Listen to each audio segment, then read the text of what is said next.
Now we just wait. Now we play the waiting game. Should be about 5 minutes till everything kicks off. We can start waiting and see who ends up showing up. See if there's any names that we know. Hey, Mono. Welcome, welcome on in. This is going to be an exciting one, I think. I think this is going to be a really weird event where I think some of the games are going to be like super competitive. But put it this way, how many like strong competitive players are going to be taking part in this event, right? First off, whenever we have like a KC Cup or a World Championship qualifier, a lot of the top 100 is dominated by Asian players. We're not going to see as many of those in here. I think some of them will still slip through, right? But typically it will be players, I think for the majority of people, this is going to be players from North America or South America, from the Americas. There will obviously be some EU in this. I can already tell you I can see some EU players in this list. So, you know, there might be some Asian players that decide to play as well, as in like players from Asia, not, you know, Asian players, but you get it. You get the point. You get the point. So it'll be interesting to see how many people here are like strong players and how many people here are just kind of here just to play, to see what happens, to have a bit of fun. So I think it's going to be interesting. It's going to be interesting one way or another. But let's see who we have. We have Mono in the chat. Hello, hello. We have Ursus in the chat. We have Starling. Hello, hello. Starling, welcome, welcome on in. We have Baj. I came here for watch along. Where's watch along? Watch along wouldn't start till 8 if it was on, but we are not doing the watch along right now. What are the rules for this? The rules for this, Ursus, is I think it's 30-minute rounds, 7 rounds of Swiss. At the end of a round's time, whoever is up in game just wins. I think if a game hasn't finished, that just counts as a tie, like straight up. So if nobody is ahead, it's just a tie for the round. And if one player like won game 1, I believe that player just wins. And you can change as many cards as you want between in your deck, between duels and between rounds, which means you can play a completely different deck every single duel if you want to, or you could just treat it like side decking. Hello, Sora Mia. Welcome, welcome. George, welcome. We got Toti in the chat. The legendary Tomato is casting an official Konami event. Well, you know, we're just spectating, but we're like unofficially casting the official event. That's the best we're gonna get. We got Hunter in the chat. Hello, good luck, guys. Hello, Hunter. I have seen Hunter he's on table 2, man. Privilege here, but we might have to spectate Hunter at some point today. That'd be fun. Boo. Don't make fun of my misplays too much, chat. No, Colin, you're gonna play great. I believe. Tomato, you might play it. I was gonna play, and then I kind of came to the conclusion that this would be more fun. Because my options were play a silly deck and not really care. Try hard, but because I haven't got much practice on the new Dimensional Linker deck, that would mean just playing either Hero or Princess. And I was like, do I really want to play like 7 rounds of like Music Princess with maybe flip-flopping a bit? Not really feeling that. So I decided to do this instead. We only make fun of stool players. Real. Fair enough. Similar to Challenger Cup. I see. Yeah, exactly. This is exactly a Challenger Cup, but for America, right? The thing is, this has a big prize pool. So I believe the prize for speed is the same as Rush. But in which case, first place gets a Steam Deck, which is pretty big. That's pretty big. It's another watch streak destroying stream. I mean, we've announced it. We'll also do an exclamation mark Shui, and we'll do an exclamation mark Mono as well, since everyone's showing up. We'll let everyone know that everyone's here. This is a long stream, I think. Well, theoretically, if there were no delays, we should get to Top Cut in 3.5 hours. So for me, that would be 9:30 in the evening. I'm definitely not streaming like, you know, well into the early hours of the morning. So we'll see where it goes. My guess is we'll probably reach Top Cut around 10, maybe 10:30 for me. So we'll see what ends up happening here. We'll see what ends up happening. Shout out to the guy running this and the Discord. So far, he's managed this extremely well. Yeah, Drewy is a guy that's always around. He's done like a lot of events like this. It looks like some players have already started, even though we haven't actually reached the hour yet. We've seen Gayan, Lukagian, and Sam have started. It looks like no one else has yet. So we'll wait until the actual hour starts, then we'll pick some games. The idea is we're just going to pick games which either have people that we know or people that are well known for being a good player. So Zeta, for example, he is a Worlds player. So we might watch some Zeta games. Hunter is obviously in the chat right now, so we'll watch some Hunter games. Whoop is a player that exists. Paco Wako Taco, 2 times Worlds player. Bisma, everyone knows Bisma. Bisma's fantastic. We got Colin, who's in the chat right now. Sunryu Santi, another Worlds player. Giorfio, another big Worlds player. There's a lot of big Worlds players here is what we're learning. So it's going to be an interesting one. This is going to be an interesting one. Temerada Swiss and then Top Cut Bruh Tomato can't stream this whole thing before bedtime. No, we're not going to watch it all before bedtime. I think out of all of these games, I actually think the best match is going to be Sunryu Santi versus Giorfio. So I think we're going to start off with this one. Watch Giorfio's game. There we go. Great minds think alike. Let's jump in. Let's see what's going on. So this is looking like Jointech versus Aqua. Now, don't forget as well, everyone could change decks whenever they want. So it's not like we're like revealing their decks because they could just swap to a different deck if they want, whenever they want. So Sunryu Santi starts out with set 4. Pot of Greed's going to come down. We're going to draw 2 cards. Armor Knight. Okay, I assume we're playing Armor Knight because it's got 1200 defense, which means we must be playing 4 copies of Mystical Sandbox, or 3 copies of Mystical Sandbox, and then Armor Knight as our extra, which means we might not be playing the 1500 vanillas, which is interesting.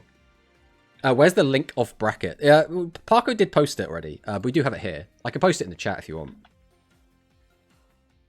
There you go. I mean, this is all you're going to get, which is just like who's playing against who.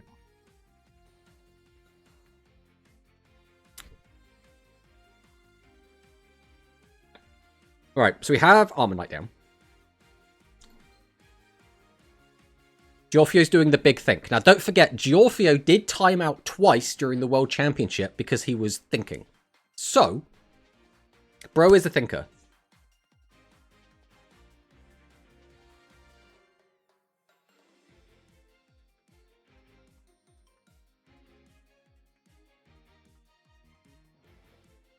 Big thinker.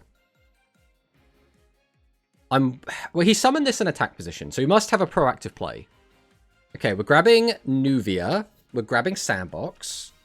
We send Megalopolis to the graveyard. We summon Nuvia. We do need a 3rd monster to activate that effect. We're going to summon out Abyss Soldier. So now, to get maximum value, you want to tribute out a monster, then activate Nuvia, which we are doing. Now we add back Rainapolis, activate Rainapolis, probably tribute out another monster if we have one. Then activate Aqua Soldier to bounce. And then what? We get in for 29? We are going to use Cornfall. Big if think. Exactly. I'm trying out the Gradius Dimension link against a Gradius Pure. That's an exciting matchup. We might have to check that out. Although we can only watch games if they're on the first 20 tables. Anything up to like above table 20, I think they have to make their own duel room. Right, so we do have another boss. We activate the effect to get an extra draw. Abyss Soldier's effect is going to be activated, and it will let us bounce one of our opponent's monsters, so we can now get in for 32. And we have a back row. If that's a legend trap, that could be pretty big. Imagine that back row is it would have to be trap hole against this deck to be like super meaningful. So we do lose Craft the Drone and Steel Soldier Gale Vinery. I tried the Dimension Linker deck. It felt too clunky. I tried it in 2 games, but the issue is the games I tried it in were not good representations of how the matchups are always going to go. Because both games, I kind of got sacked.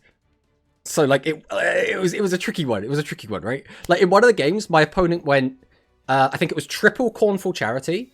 Then they kept digging until they found Pot of Avarice, activated Pot of Avarice, and then drew into Curse, and then got the Curse to get the extra 2. So, like, he drew out 6 cards, and then obviously didn't get any plussing from that, but it's still, 6 cards digging through the deck. Then got a +1 from the Avarice, got a +1 from the Curse, and I was like, yeah, okay. Alright, so we are going to see some of these new other monsters come down. We got Raptor, we got Crusher Drone, we have milled the Ancient Gig Golem. So we have just used the skill, so we can grab back that Golem if we want it.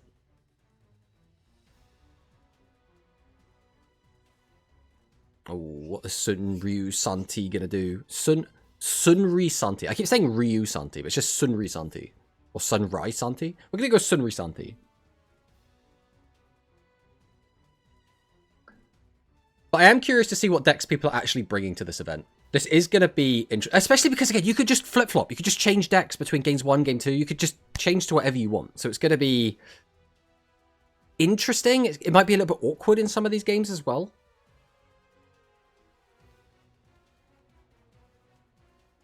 This is what we like to see, though.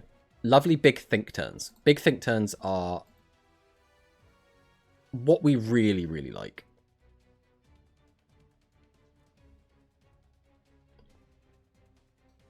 I'm just checking the Discord to see if there's any, like, interesting gossip going on about these games. Because, again, there's not a lot going on in this game at the moment. We're just kind of in a waiting room. The issue is, when you have two good players like this, they are going to be doing a lot of thinking, right? Fundamentally, you are going to have games like this where it's going to be like, all right, I need to do the maths quick. Can I beat this? Can I not beat this? He's got 2 Stego Silos. Now, did we take a second Stego to play around Trap Hole? That's an interesting question. Because if our opponent's got a Trap Hole, we summon out Stego, we lose it, right? But now we have 2 Stego. So we can now sort of play around it. And the entire Aqua board is susceptible to Stego effect, which is pretty big. Oh, Stego sticks. We're activating Stego. We send 2 to the graveyard, which was a Kong and another Stego. We pop the 2 bigger monsters. So now, is that back row going to be Negate Attack? That's the other back row that's quite common in this deck. Looks like it's not. We are going to get in for a bit of damage, but 2,800 life points, a 1,000 attack point monster, no cards in hand, so don't have to worry about Shady. This could be tricky. This could be very, very tricky. This is looking good for Georgia. We'll see what happens. We'll see what happens. So we're going to reveal Cleaning Prodigy. What are we going to grab? What are we going to grab? So how many people in chat are actually playing in this? Obviously, we know Colin is, we know Pro is, we know Hunter is. Is that everyone in chat who's playing? I don't think Ursus is. I don't think Mono is. I don't think Baj is. Toti isn't. I know Toti isn't. I don't know if Sorami is playing.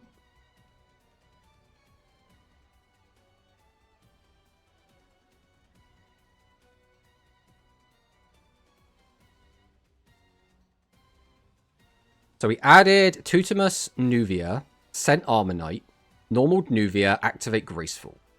So we're going to need 2 more monsters to activate Nuvia. Here's Tutumus.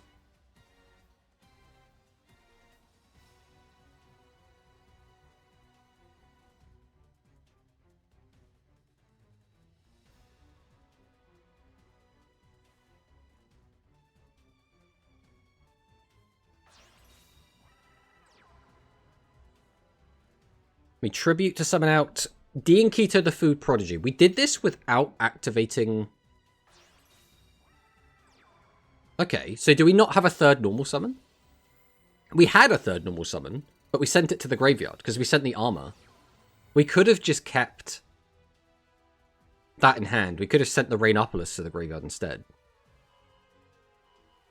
Okay, we're putting back all of these cards. We'll reduce the attack of the Stego Silos by 14.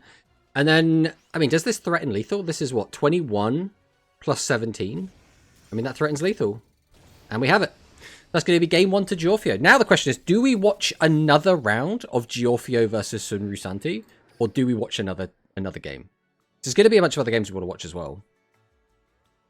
Either way, they're probably going to take a minute to decide what they're doing. So we'll jump into another game. Who's another, like, is there another game which has 2 really well-known people in it? Or is it just... Is it all, everyone else is kind of separated? Alright, the best player that we haven't watched yet is probably Parko. So we're going to go ahead and watch Parko. Watch Parko versus that guy. That guy obviously being everyone's favourite character from Go Rush. Ooh. Okay. So Parko is playing an archive skill. I already 2-0'd. Nice, nice. Jinzo comes in. Well, I can not hear that. Let me turn this on. There we go, I can hear it now. Jinzo comes in with the tier 1 subscription. Hello, Jinzo. Welcome, welcome. Subscribed for 2 months. Hi, all. Have a nice day and good luck. Thanks for the sub, Jinzo. Thanks for stopping by. I assume that means you're coming and going. But yeah, thank you so much. I do appreciate it. Jinzo the GOAT. Jinzo is always so good, man. Jinzo is always so lovely to interact with. He's always so generous, so kind. We all love Jinzo. So Parko is playing heroes in his first game against spellcasters. I mean, we all know who has the advantage here, but spellcasters can just sack. Spellcasters can just sack. Let's see what happens. You know, like, it's one of those things where, like, on paper, heroes should have the advantage. On paper, Parko is a 2x world player, so he should have the advantage. But you can just get sacked, so it's never quite that easy, right? Elemental Cirque, we're going to start digging. Obviously, the play that we're going to try and make here is going into, like, double Shining Flare. If we get double Shining... Triple Elemental Circulation! We're just digging 9 in. Right, 1, 2, 3, 4. So we do get a +2 off of the Argent. Triple Cirque into double add off of Argent is kind of disgusting. That is kind of gross. Sevens Road in the big 2026. Well, that's the thing. I think a lot of people in this event will probably be on Sevens Road. Because a lot of people are still just kind of... what's the word we're looking for? They're not like hyper-competitive players. Right, here comes Miracle Fusion. We are going to be going into the mighty Burst Wingman ×2. Okay. Ooh. Ooh, that's not ideal. Ooh, we're going to have to rely on those back row. We kept 2 in hand. They're probably spell traps. Ooh. It looked really good for Parko for a second there, but I think he was just missing key pieces of his combo.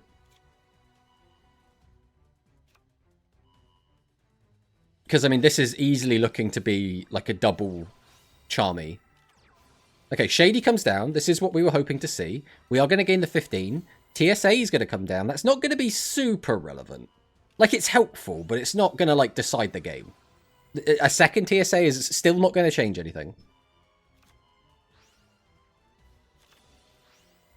Alright, Burst Wingman effect. We can pop a back row. And then guess what? Burst Wingman effect. We're going to pop a back row.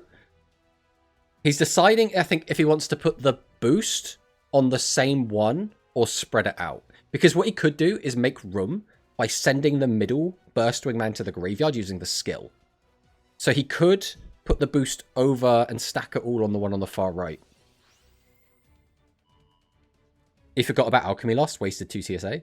I mean, another thing could be, though, that he wanted to make room. Now, if he was making room, he still wouldn't have needed to activate both, but he could have activated one just to get it out of the hand, so he draws another card next turn. But yeah, you're right. He shouldn't have done that. Alright, so we are going to stack the boosts on Burst. We are going to send the first Burst to the graveyard. So now we can start making some big plays. Hero Descent, this is going to give us 2 materials. Then we're going to easily be able to go into a Flame Wingman. The question is, do we have what we need to get Shining? We need a Star Restart. That's the key piece here. Activate the Fusion.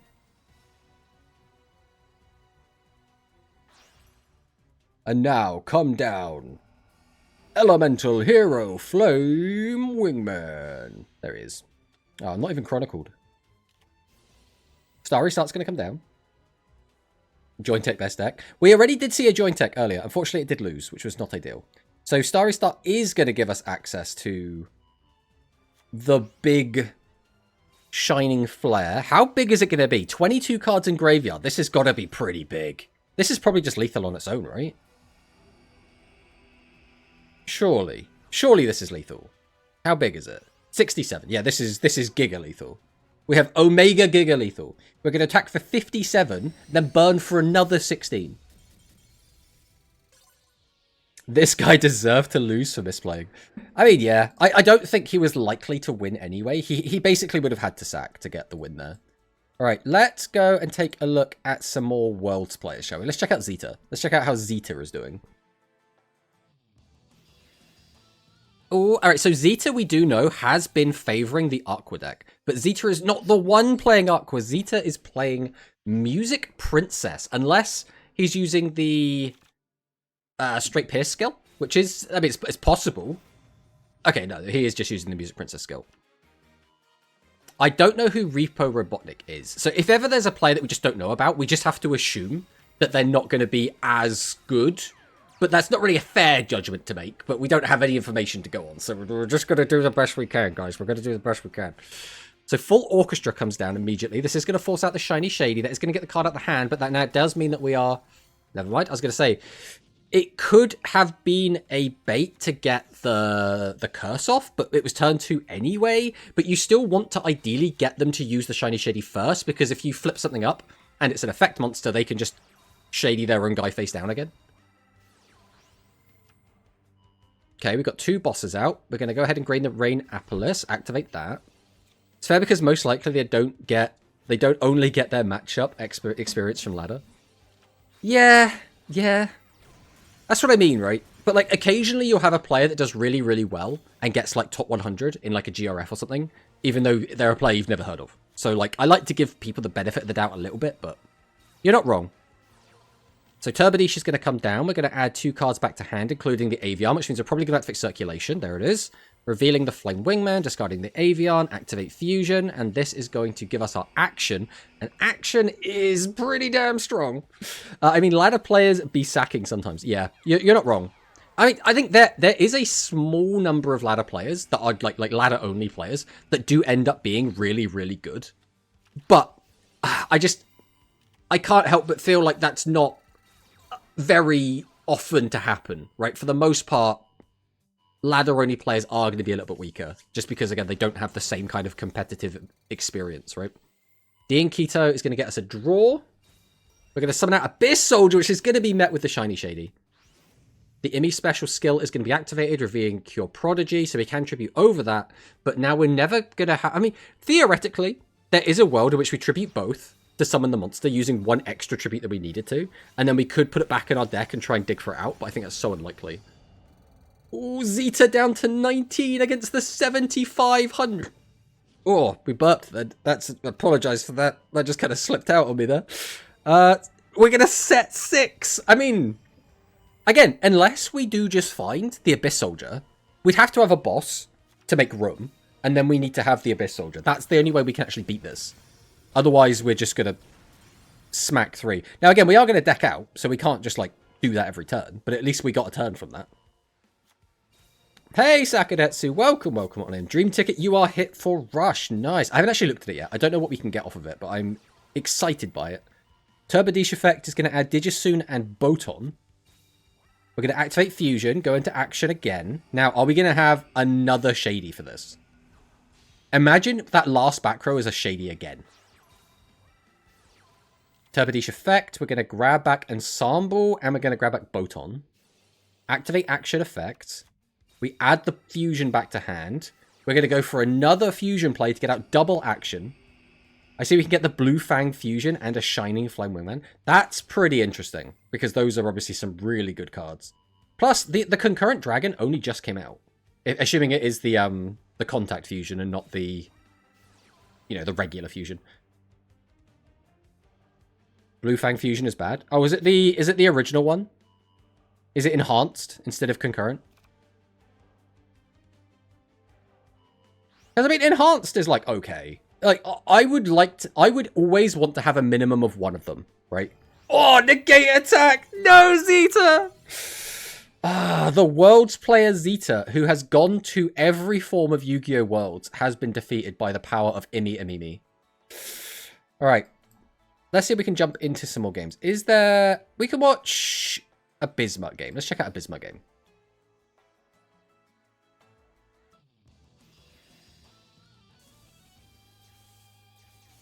Okay, alright, these are both archive skills. So Bismuth, what archive skill is Bismuth likely to play? Like, maybe he's bringing Neos? Because, I mean, he was the Neos guy for a long time. We are going to see regular heroes, though, from Angrenost? Or Angrenoth? Angrenoth. We'll call him Anger. Okay, so is Bismuth playing his trademark deck? Let's see if he can find a win here. Avian Spell Tactics is going to hit the trap. If that's the only trap, this could be pretty rough. I mean, technically, this is a hero mirror. It's just different styles of hero, right?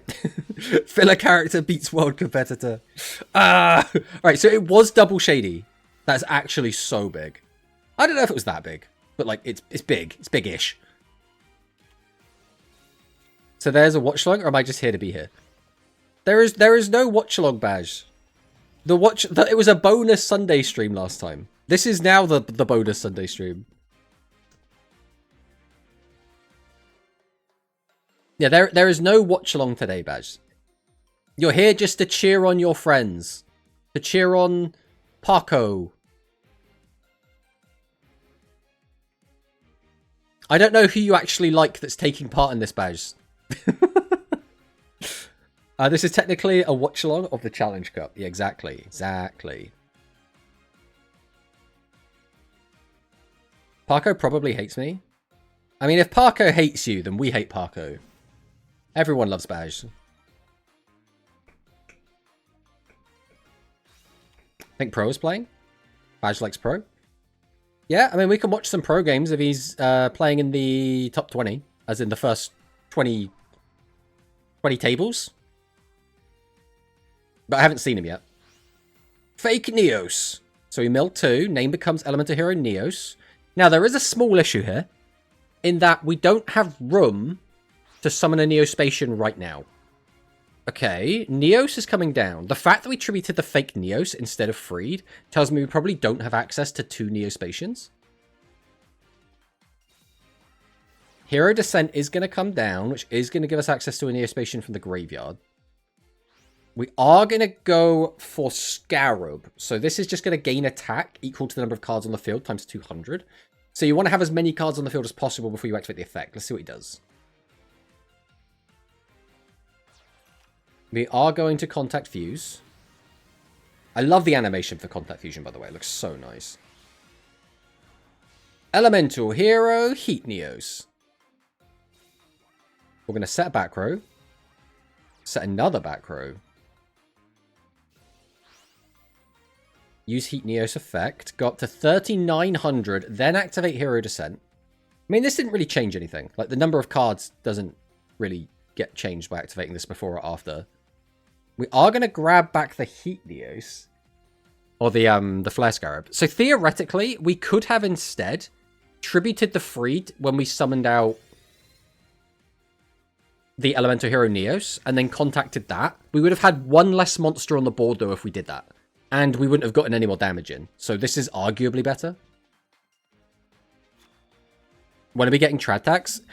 So I hate Trad Tax, personally. The main reason I hate Trad Tax is because almost every single deck in Rush, at OCG format right now, has some sort of draw power, right? So everyone's playing Jest. Everyone is playing, like, a draw spell, whether or not it's Pot of Arrogance, whether or not it's Ship of 7 Treasures, or Trade In, or something. Charm of Saturn. Like, everyone's playing something like that. So what it means is, you can just play that card, and then at some point, just minus your opponent. Because almost all of the draw cards aren't plussing. They're almost always going even. So you go even, and then they minus to you. Which just feels so bad. It feels so bad. Trad Tax either does nothing, or just ends your turn. There's no in between. Yeah, I really don't like Trad Tax. I think Trad Tax is really important when there are decks that deep draw, right? If you're playing, like, 6+ draw spells, that is when you need Trad Tax to deal with it. Which is what makes it annoying, because I think Trad Tax is a necessary evil to stop deep draw. But it also has the knock-on effect where it's also just really good into things that aren't deep drawing.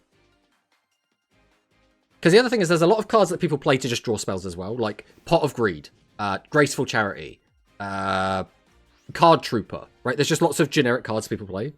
We have Cirque and Khorne here. I don't think Khorne is that big of a deal. Circulation, absolutely. Because Circulation fills up your graveyard, which is obviously really, really good. As well as digs 3. Whereas Khorne only digs 2 and doesn't fill up your graveyard. So I think Khorne is by no stretch anywhere near as bad as Circulation. Well, unfortunately, Bismuth does lose to Elemental Hero Shining Flare Wingman Go Burr. So that is a bit of a shame. That is a bit of a shame. We would have rather seen Bismuth win, but it is what it is. Let's go and take a look at some of these wins and losses so far. So Kyber has already got 2 losses. Poor Kyber. Colin. Oh, unfortunate, Colin. Unfortunate. Parko is currently 1-0 up. So we did just see Anger did get a 2-1 against Bismuth. Unfortunate. Unfortunate. Zeta is still 0-1. Giorgio has 1-2-0. Whoop 1-2-0. Hunter is 1-0 up.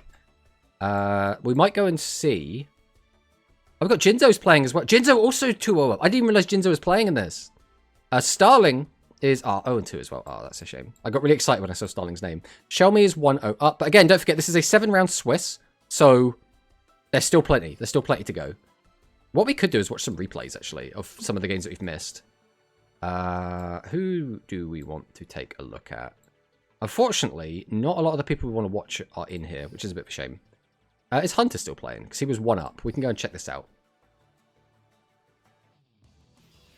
Is this Tomato that plays Rush Duel? This is the Tomato that plays Rush Duel. Hello, Skywings. What snacks have you got for this event? I got a bachelor's cheese and broccoli pot pasta. Smells like radiation poisoning. Nice. Hey, Corey. Welcome, welcome.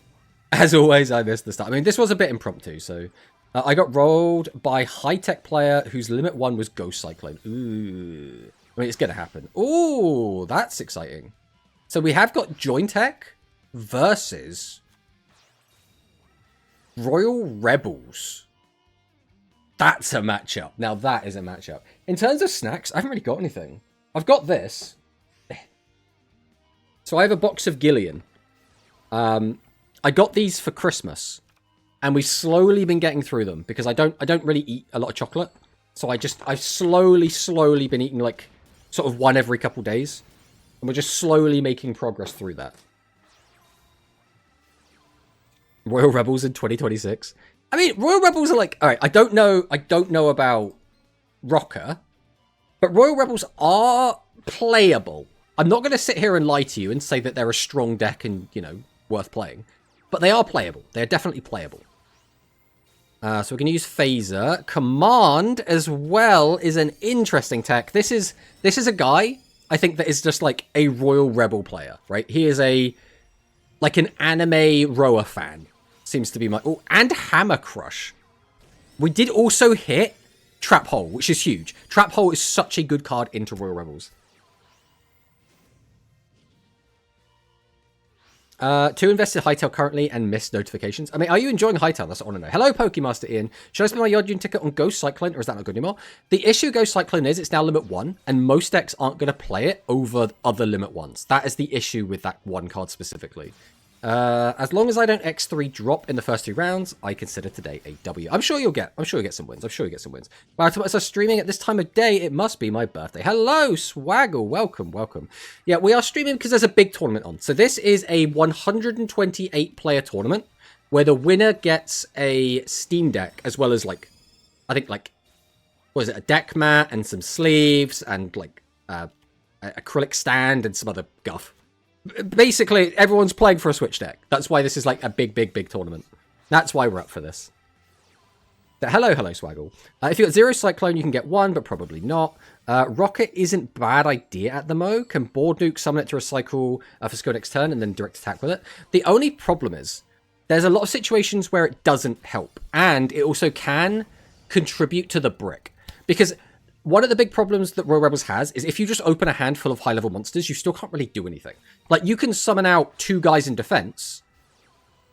That doesn't really do much. You could summon out 2 guys in defense, tribute them to summon another guy, but then you've only got 1 guy on the board, right? So you still don't want to have just a bunch of, like, high-level guys, which is one of the issues the deck can have.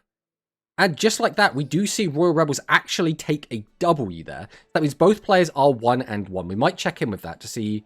how that's going in a little bit. For now, I think pretty much all the games that we would want to have watched have disappeared. We only have a minute, I think, of left on the round. So for now, we'll check back in with Zeta. We'll see what's going on there. I didn't draw high-level monsters. That is why. I mean, it's one of the... he also sniped the Trap Hole, right? Which is absolutely disgusting, right? Like, at the end of the day, Rush is... a game that has so much variance that sometimes you could just sack into a win. That's just how the game goes. The better player doesn't always win, despite what some people will tell you. Double Trombo to flip 2 monsters up, then straight away with a Battle Ballet? Okay. So action immediately. That back row, though, could be a Shady. It looks like it's not. We are going to get in for a decent chunk. And the 1300 defense Abyss Soldier. That is huge. That is actually huge. Dean Key of the Cure Prodigy revealed from the hand. We're going to add to 2 Mist Dark Witch. We're going to add Mystical Sandbox. Then we're going to send a card from hand to grave. We are going to send the Sandbox. We are going to use the effect of Abyss Soldier to bounce a back row. We're going to go double Cornfall. We're going to summon out Nuvia, which is going to hit a trap hole. We're going to summon out a spare Nuvia and the Rain Arpalus. We're going to tribute into Dean Keto, the Cleaning Prodigy. Did we not have another boss? Because to activate the skill, we revealed Cure Prodigy. Did we discard the Cure Prodigy? Did I miss that? Oh, we probably put the Cure Prodigy back with the Cornfall. Alright, Curse is going to be used to give us the extra 2 draws. We're going to reveal the Digisoon, add back the Boton from the graveyard, tribute to summon out the Digisoon, summon out the Boton, activate the Fusion. So this is going to go into Divine Breath. Where are we going with this, though? 3,400. We're going to activate Music Princess's Battle Ballet to make an action. Oh, this could just be it. Is this going to be enough? We can reduce by 2,000. This is not going to be enough. It's so close. 700 life points. Pot of Avarice is going to come down. We just find a legend spell. hello, by the way, Bismuth. Welcome on in. We did watch your game 3, Bismuth. It was a bit of a shame what ended up happening. Fucking Shining Flare, man. Shining Flare. Grr. Abyss Soldier staying is huge. Absolutely. Hello, Parko. Welcome. Obviously, you were here earlier, but you were concentrating on your game. I've got an Aqua build for if we're close to time, because these rules are a little funky. I think, realistically, if you're taking this seriously, you should have some sort of stall deck ready to go. Like, it sucks that is the case, but if you want to win, you gotta be prepared. So this should just be lethal. If we just have 3 monsters in hand, this is just lethal. Activate the effect, discard 3 cards, go up to 5,800, attack, GG. And that is going to be Zeta finding a 2-1 victory. After losing the first round as well. Alright, let's check this out. While this is up and loading in, I do want to check here, because I don't know if all of the games... It looks like they haven't all finished. I don't know if the timer should have ended at 30 or not. Because again, we're not in the tournament, so I can't see it anymore. We won anyways because of time, though. It's hard to reach the time limit in Rush, though. In Speed, you can play most 2 games under 30 minutes. I mean, yeah, but occasionally it will just happen, right? Especially depending on what people are playing. Some decks are just better at it than others. Some players take a lot of time to think. We've also left that covering the screen, so we'll get rid of that. If I can. There we go. So this is Game 3. Hunter versus Karadu Genex. But again, I don't know how this is... I don't know if this game is already over or not. I'm not really sure. I just have RB in hand. Yesterday in Hikari's Music Princess vs. Dark Galaxy, 50 plus mins. Yeah, it was actually kind of crazy. Alright, it looks like, because of time, the duel was just ended. It might have been whoever had the highest life points there, in which case Hunter probably won. I mean, again, we can get this back up and see if it updates, right? Yeah, so Hunter has been given the win. This game hasn't been reported yet. We got Hans and Tigray Do Proerd? I don't know. We don't know who's won that one yet. Let's go through and see if we recognize him. We've got Zenzo against Lost Memory, which is 2 very regular tournament players. Zenzo obviously went to Worlds, 2-0. Is there anyone here that we know? El Chico Cosmo got 2-0'd by Milaneso. Oh, I mean, all right, I love Milaneso. I got nothing against Chico, like Cosmo. Cosmo is great as well. Like, Cosmo's a lovely guy. But, like, Mila's my bro, right? I always have to have my back for Mila, right? I've always got Mila's back. Who else we got here? Don't know these guys. Yaden beat Matea, which, again, I like both of these guys. It's a shame that they had to play against each other so quickly. Mortadella, I don't know these guys. I'm looking for names I recognize. So, Prostrate did win 2-0. Is there anyone else who we know? Quantum Cubes did get a 2-0 as well. Norrentino got a 2-1 win. Huki lost. What happened? Huki got 2-0'd. Sack 2-0'd Iliastas. Is there anyone else that we recognize in here that we haven't seen? JD Scrub got a nice 2-1. Iserius got beat by Sako Wei. I don't know who this is. Tsukimura got beaten, unfortunately. Is there anyone else? All right, then we should know everyone up here. Shelmy also got a 2-0. That's good to know. And now we wait for the next round, I guess. Imagine how scuffed this tourney would be if we used double match loss rules. Oh, that would be... I mean, there would be so many double match loss, right? Hans Bros, Milaneso Bros. Quantum's opponent didn't show up, by the way. It's still a 2-0, okay? It doesn't matter how you get your 2-0. The point is, it's a 2-0, okay? Shepherd of the Lost is Rorschach.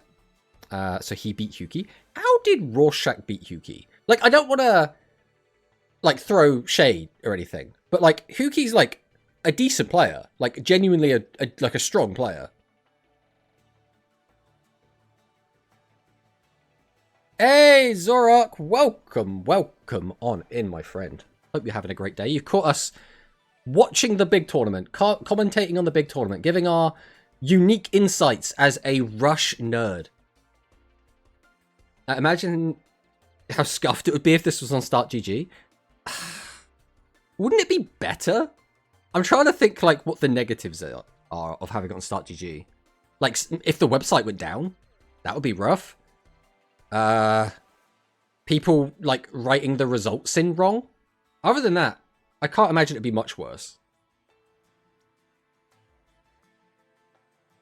Right, I don't know when the next round is meant to actually start, but we'll see.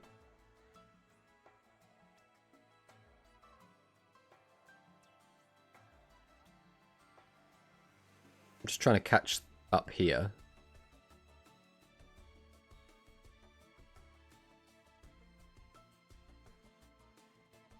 Okay. I'm trying to, like, read the messages that I'm seeing posted.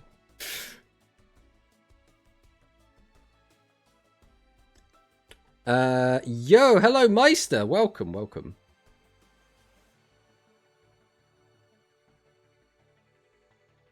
I have no idea what that message is, Meister, but my auto mod did not like it.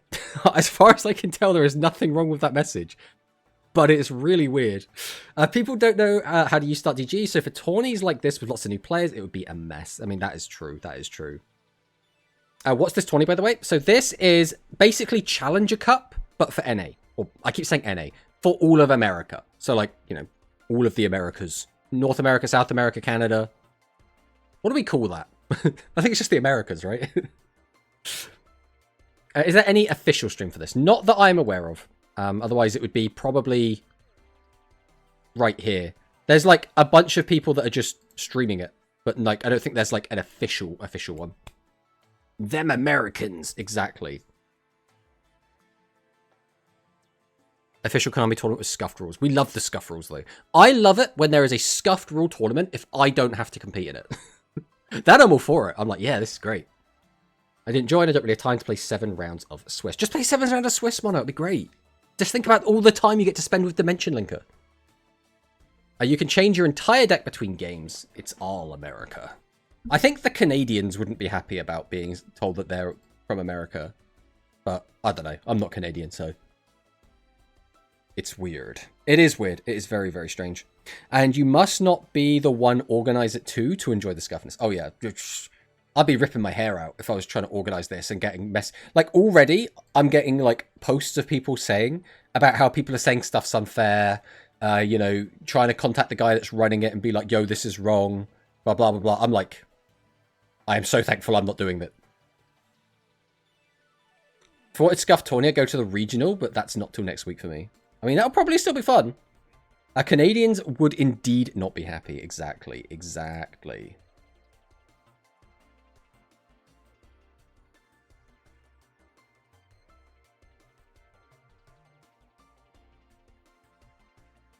Next round is posted. All right, let's take a look. So, round 2. Lost memory. Okay, we're looking for 2 people we know. There's Pro Straight, obviously we know. Norrentino versus Quantum. That might be the game we have to watch, guys. That might be the game we have to watch. Yaden versus Mugi. Colin. Shelmy versus Sack. Giorfio versus Rorschach. Giorfio Rorschach as well. Cosmo versus Sunrusanti. Mila. We got Hans. JD Scrub versus Zenzo. That's an interesting match. Promanicus versus Kaz. Hunter versus Sako. We got Tsukimura, Paco versus Hidden Chip. I don't know who Hidden Chip is. We got Azirius, Bismuth versus Kevin, Zeta versus CJ Silva, Kuki versus Luis. Alright, well, let's take a look and see if games do start up. It looks like Quantum is going to be playing here, so we will be watching Quantum if his game starts in a reasonable time.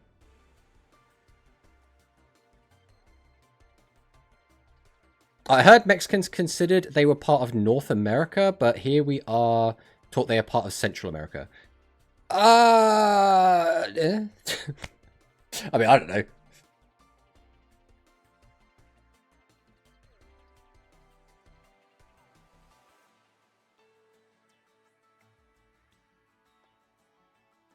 I have to keep an eye on my other... Because technically, I'm in work hours. So I have to keep an eye on my other messages in case I am needed for something. So I might have to just, like, randomly leave, by the way. I'm just letting you all know that now. So if I just randomly have to walk away, it's, you know why. Quantum should be playing Music Princess. I mean, he can play whatever deck he wants, right? He can flip-flop constantly. He can just keep swapping it up. Mexican have to compete in LATAM for KC, so I guess Central. I mean, it makes sense, right? They are in North America. Oh, boy. I mean, I don't know. Some people don't consider Central America a place, right? They're like, oh, yeah, it's all one thing. It's all just North. But, I mean, I don't know if that's a political dispute or if that's just, like, a geographical dispute? Geological dispute? I don't know, man. Alright, none of the games have started. One game has started.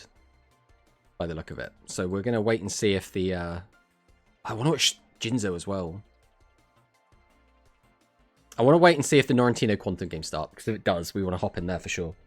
Work hours on a Sunday? Yeah, the only day I get off is Saturday, technically. But again, my job is very weird. I'm not going to go, like, super deep into it, but, like, technically, like, I'm always on call, but, like, it's a weird thing. But there can be situations where I just have to go, unfortunately. But right now, we're looking okay. We'll have to keep an eye on it. Right, Quantum versus Norrentino. Let's go. The former world champion versus the Norrentino. Hello! I was not expecting Zuijo versus Udius, and neither of them are playing their own decks. On-call pimp. Not quite, not quite. Alright, we dropped to 5. Let's see what Quantum has for his turn 1. We're going to be activating Elemental Circulation. So this is probably regular heroes. Switch scene. Yeah, the issue is, so I have a button. If I click on the taskbar, it won't minimize the screen, but it has minimized it for me. So I can't see it anymore, but you guys can see it. And I'm really bad at keeping up with that. Alright. So we sent Sparkman and Avian to the graveyard. So chances are this is regular heroes. We're going to set 5 pass.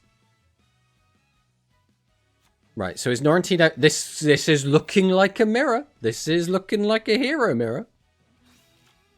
We discard the Clayman, draw 3. It's Miss Mutton. Oh. No, you are right. It's Quantum. Of course. Of course. It's Quantum. My goat playing into Curse? Yeah, but he just doesn't have it. The thing is, you become a world champion by just knowing, right? You have a sixth sense. His dual sense will just tell him his opponent just doesn't have Curse. See? I mean, this is it. This is how you become a champ. But hello, Hans, by the way. Welcome, welcome. We literally just got to witness the world champ diff in real time. It's beautiful. It's a beautiful thing. And now we're going to see a Miss Mutton OTK right now against a single monster, which means we can't really do a lot of damage with Meet and Greed. But we'll do it anyway. The world champ will find a way. I will play into Curse all day. Every time I don't play around Curse, my opponent had Curse. And every time I don't, or every time I play around Curse, my opponent didn't have Curse. That's just the way it works. 1, 2, 3, 4. Okay, we do get... Wait, this is not Miss Mutton. This is actual heroes.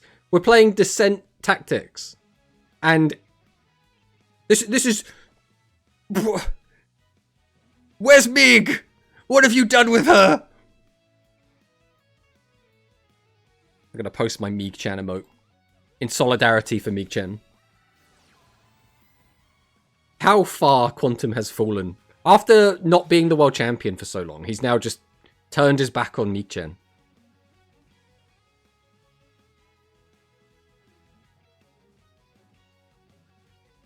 So the question now is, what are Norrentino's 3 back row? Justice for Meeg-chan. Rip Mega-chan. It's disgusting, really. It's disgusting. Men only want one thing. So we reduce the attack of Sparkman. We add the fusion to hand. Flip up the burst. We know we have an Avian in hand. And we have a Spark on the board. We're going to activate Tactics. Pop one of the back row. This is completely blind. So we hit a slime. That's not bad. That's not a bad hit. That's not like the best hit. But that's not a bad hit. Avian comes down. We didn't see a delay, but I don't know if we see it as well on Spectate. So... Fusion's going to come down. So, I mean, this is almost certainly just going to be... I mean, it could be Burst or Flame. With a Sparkman on the board, it's more likely to be Flame. But, I mean, you could just go Burst, hit one of the back row. If we have, like, another Avian in hand, then a Fusion, we could do that play. Or if we have Star Restart. There's lots of different ways to take this. I mean, it's why Hero was, for a long time, one of the more fun decks, because there was just, like, a lot of different options you have. So we're going to go for the Fusion. What are we making? We are going for Flame Wingman, so this is, like, the high roll strategy, and probably the most punishable. But, I mean, if Norrentino just hasn't got anything...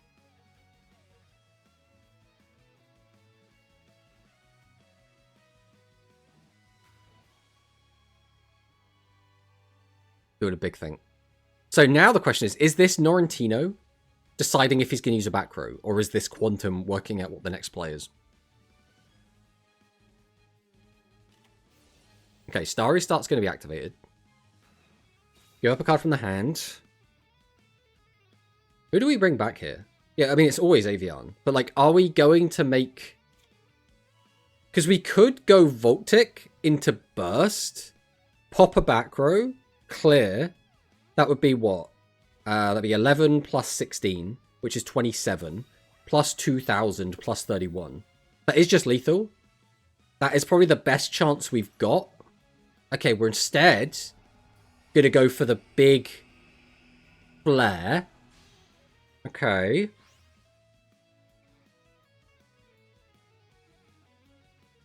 The issue is we don't have the same information that Quantum has. Quantum might have felt a delay and is playing around specific things. Or he might just, like, have a completely different line he's going for. So, for example, if he has, like, a Miracle Fusion, he could just go for a double Shining play, right? Okay, yeah, so he felt this delay, so he knew that if he went into Voltic, he wouldn't have much of a follow-up. By doing this play, he's left a space open, so now he can potentially do a follow-up play. If he has, like, another Star Restart... Right, we are going to go for Miracle. Miracle is... like, it's good, but all we're realistically doing here is making... I mean, is this lethal? How big is it going to be with the extra... It'll be, what, 4 out of the graveyard. So we go for this. Activate Voltic. Put back the Shining and the Sparkman. This comes out. So we just need to do 4,000 damage with this. Which means we need this to be 34. If it's 34 plus, this is just lethal. Yes, this is just lethal. Okay, and there you go. World Champ Diff. World Champ Diff. Alright, let's spectate another game. Let's check out... Let's check out a Colin game. We'll watch a Colin game, since Colin's in the chat. We'll watch one of his games, see how he's doing. Hopefully we'll get to spectate a win, but we'll see. It does look like this is probably... Ooh. So Video Gamer is playing an Archive skill, but Colin is probably playing Join Tech. Almost certainly. Super Dimensional! Okay, so we are seeing Gradius versus Jointech. Two machine decks going at it. Let's see which machine deck is stronger. Jointech Raptor is going to come down. We're going to mill some cards. We're going to burn. We're going to do it again. The issue with Jointech Raptor, though, is we filled our opponent's graveyard full of options and multiples, which is it's awkward because obviously that's what the Gradius player wants. We are going to... Oh, double Tails is really unfortunate. One Tails is, like, okay. But, like, when it's a zero attack monster, every Tails is just completely pointless. So we had lethal if we got two heads there. But we didn't get two heads there. So, in fact, one heads there would have been lethal. That's very unfortunate. Very, very unfortunate. Hey, Dark Tuna. Welcome, welcome on in, my friend. Colin Omega unlucky. Yeah, yeah. Just any heads there. Because it was what? It was a 75% chance to get one heads. One heads in 4 flips. Yeah, it's a 75, right? No, is it 50? God, I'm so bad with probability. I'm so bad with probability. I've gotten pogged and cursed 2 games in a row. Oh, that's not what you want to hear.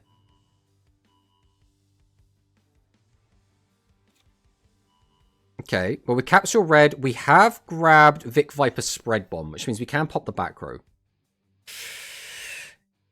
Is that going to be enough? The issue is we're only on 800 life points. Oh, and a trap hole! Okay, I mean, that's not, like, the best trap hole in the world, but that's still the best card it could have been, right? Into Curse! Oh, no. Alright. I mean, how does Colin lose here? This guy, Video Gamer, would have to get out, like, 3 fusion monsters. We have to reduce both the attack of these guys to 0 and get 6,000 damage across 2 guys. Which is just, like, so unlikely. But, like, it's doable. But not if we activate this right now.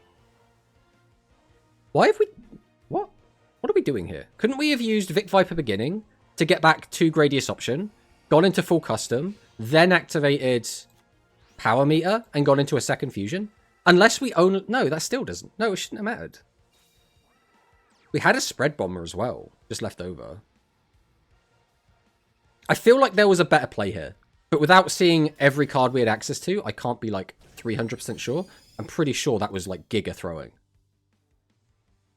Of Pog of Greed. He paid 100 for nothing. Bro, this guy's throwing. I mean, he added a card back from the graveyard, but he didn't need to because he had the guy who gets guys back from the graveyard. So I don't know, man. No options are multiple in graveyard? No, he's got loads of them.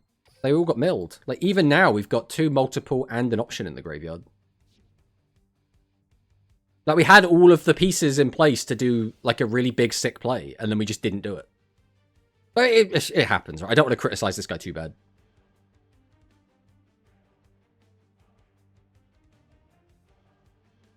Okay, we've reduced the attack of Vic Viper. Jointech Stampede. The issue now is going to be these back row, depending on how many of these are live traps, and if we can snipe them with our Magitrap Snipe. We add back Jointech Leo. Jointech Leo, by the way, cannot be used right now, because there are too many back row. We know one of them is... Which one is it? We set a curse. We know one of them's curse. So we just have to snipe the other 2.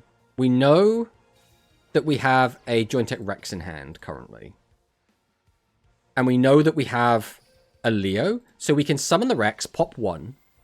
If our Rex doesn't get flipped face down, and we have another tribute monster, we tribute over the Rex, put it back in the graveyard, summon out another Jointech Leo, give our opponent another back row, get back the Jointech Rex again, summon that out, and that's just lethal. So, basically, Video Gamer here really needs a Shady. We need a Shady right now. And that's assuming that Colin hasn't got anything else in his hand. Because also, Colin needs another boss monster to guarantee lethal here, because we need to tribute over the Rex. Okay, he has the Shady. We are going to just... He had another multiple! My man has multiples and options coming out of his ears! He has all of them! He has all of them and he still made that play last turn! Okay, if we have another boss, we are so fine. Oh no, that's not the right one to tribute. Oh, I guess it doesn't make any difference because we can't double tribute anyway. Yeah. So we just attack with this, yeah. So we were just banking that this wasn't, like, exactly slime.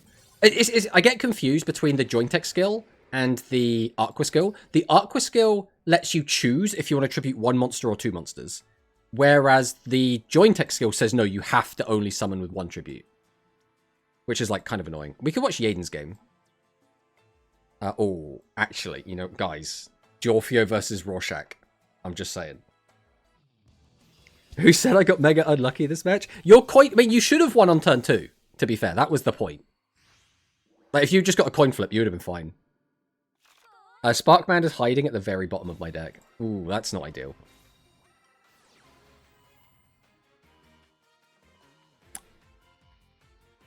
Aqua you can, joint it makes it so it only costs 1. Also, I won 2-0. Congratulations, Pro-Manicist! My man. Going all the way to the finals. Elemental Circulation is going to be activated. We're going to be discarding even more. Okay, so this is just Heroes versus Aqua right now. Jorfio did go first, though, which is really not what you want as Aqua, because you oftentimes don't open enough bodies to put on the field, and you can't activate the skill turn 1. Hello, Victor. Welcome, welcome. I just realized I can't enter this tourney because I'm in Quebec. I think they changed it so that Quebec can now enter. They made it so somewhere could enter that couldn't before. I can't remember if it was Quebec or not. Raises his fist. If he keep misplaying, easy win for you, to be honest. Just move to NA like everyone else in this tourney. Yeah, I mean, some of Jorfio is in NA right now. He's moved to NA. He's currently in North America.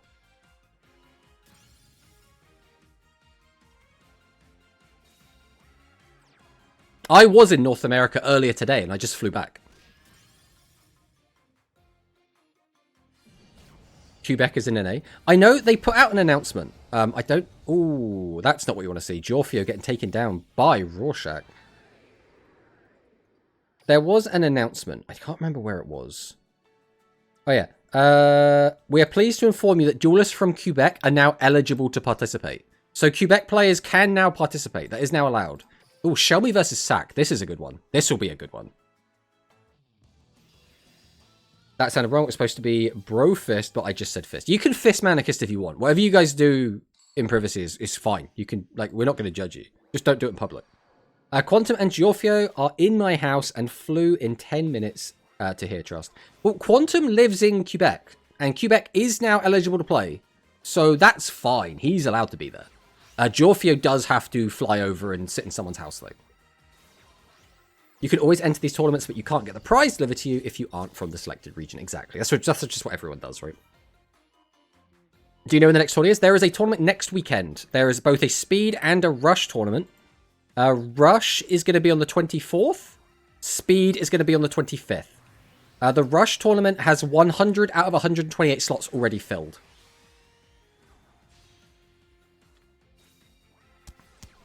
Alright, Power Capsule Red is going to be activated here. So this is... Shelmy is playing... Oh, is this the...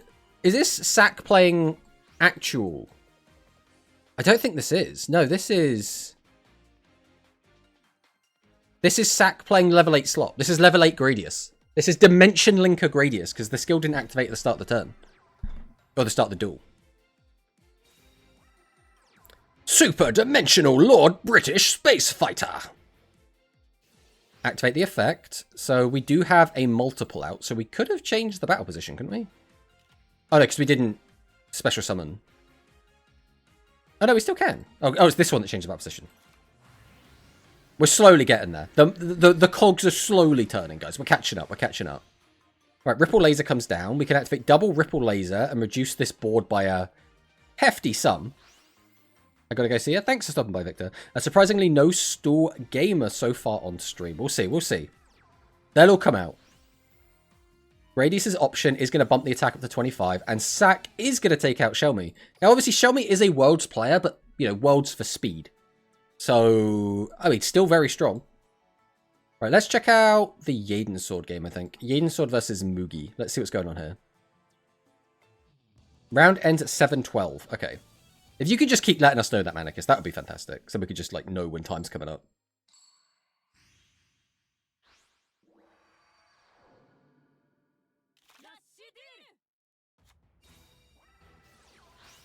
Trombo effect turn 1. I hate this Chronicle, bro. Stop. Stop putting piss wash art on all of your cool-looking cards. Oh, they look so gross. Like, do people do this because they think it looks cool, or do they do it because it thinks it gives them a competitive advantage? Either way, I don't like it. I just don't like it. Hey, Brad. Welcome on in. Mugi tried to copy Sack SMH. He's even playing the same deck as well. I mean, Sack, again, as we've just seen, has moved on to a different deck. But this was the Sack deck for so long. Sepia is horrible. Exactly. I don't like it at all. I do not like it at all. Brad does it despite people. I hate how unreadable it makes the cards at a glance. Yeah, it's so nasty, bro. But, interestingly, Yaden is playing Matarian. And using the Matarian skill. Interesting. I mean, Yaden's been practicing a ton with Elemental Heroes. Like, it's his bread and butter. And he's been topping so many events with Elemental Heroes. I think most people just assumed it was going to be on that. But this could be like game 2, and we swapped to this in response to playing against Heroes. Or to playing against Music Princess. So maybe this is a counter pick. Maybe we side-decked a whole deck against him. I think people can't tell the difference as a glance. I mean, it will work against some people. I guarantee. There'll be some people that are just like, I don't know, I tapped the wrong one because I just wasn't thinking. Brad is now Duel Links China supporter? I mean, I'm a Duel Links China supporter. That game looks sick. Every time Brad puts out a video, which is Duel Links China, like new box update or something, I'm always like, oh yeah, show me what's going on. I want to see all these new skills. I want to see the weird shit that's going on. I want to see you like dueling against structure decks. That shit is so exciting. I want all of that stuff in global. Just give me that. Give me that. Yaden might be trying to hide his deck list until Top Cut. I doubt it. I think what's more likely is this is probably game 2. And he just knows that this has a good matchup. But he could be. He absolutely could be. I don't think Yaden takes these players seriously. It might come back to bite him. I mean, we'll see. We'll see. I wish I was able to play on Duel Links China. I mean, it's a bit of a faff, but I think you could do it. It's just, like, a little bit dodgy, right? We are not making Top Cut with Matarian, though. But we could get Top Cut by playing Matarian a little bit, right? British Piper, thank you for the follow. Huge fan. Alright, let's see what's going on here. So, we've gone into full Matarian Ashura Star. What are we going to do with it? We have to summon Ashura Star from the grave, right? It has to be Ashura Star. And then the question is, do we pop this or do we pop this, right? It's got to be one or the other. I think we're trying to find a line. Wait, am I dumb? What did we do this last turn? Oh, we did. We attacked and then we passed. Wait, what did we do with it then? Oh, we didn't have a card in hand. I'm just being dumb. We didn't have a card in hand to use for Matarian Ashura Star's effect. In which case, why did we bother summoning it? Oh, to make room for Imaginary Arc Surge. It's all coming together, guys. It's all coming together. It's all slowly locking into place. The brain is catching up. Holy Rush Stream. Yeah, we don't usually do Rush Streams at this time. So this is kind of new for us. I mean, usually if we're streaming around this time, we're doing some sort of watch along. Which I guess we kind of are. It's just this isn't Vrains. This is Rush. We need to make a program to auto-translate the game. I don't think that's going to happen somehow. They already seem to use AI and it's not good. Oh. Well, we know they've used some sort of AI forever, right? Auto-duels. I don't think that counts as the same sort of thing because it's not exactly learning AI, but the point stands. Alright, what is Mugi going to do? We went into Turbadish and then Turbadish got popped. We're going to activate the skill, so we have a boss in hand. We have the Ensemble Fighter. Ensemble Fighter, though, not the most useful here. It's not going to gain any attack. We really need that action And we need Divine Breath as a backup. AI literally said Ash Blossom attacks for game. Just let Ash Blossom attack for game, okay? It can happen. I hate AI. You hate Auto-Duels. I hate Auto-Duels. Auto-Duels suck. Except when they're grinding me gems. Then it's fine. Dragon with eyes of blue. Alright. So we do have the Assura Star, which gets us a pop. I mean, that's it, though, right? We just hit for 32. 4 cards in hand. So our hand's got to be full of vanillas, right? There's no way that hand is anything other than a bunch of vanillas. Down to 11. We're also on 9,000 life points. With a board of 2 32s and a 28. There is no way Yaden loses this. I think this was just a good meta call. I think he's just decided, okay, my opponent's playing Music Princess. I'm just going to play Metarian. Trombo, the Music Princess. Well, not that. Trombo, the Music Princess of Melodic Crown. I hate the art so much. What are you doing? Stop covering your cards in this crap. They look so bad. Look at how nice this looks with this Chronicle. I mean, I don't know about the effect we've got on here. It's noise, right? It's noise 2 or something. This looks fine. Like, I don't think this is like the best, but it's not the worst by any stretch. This just looks nasty. Like, the art looks so nice, and you've just, like, gotten rid of all of the color.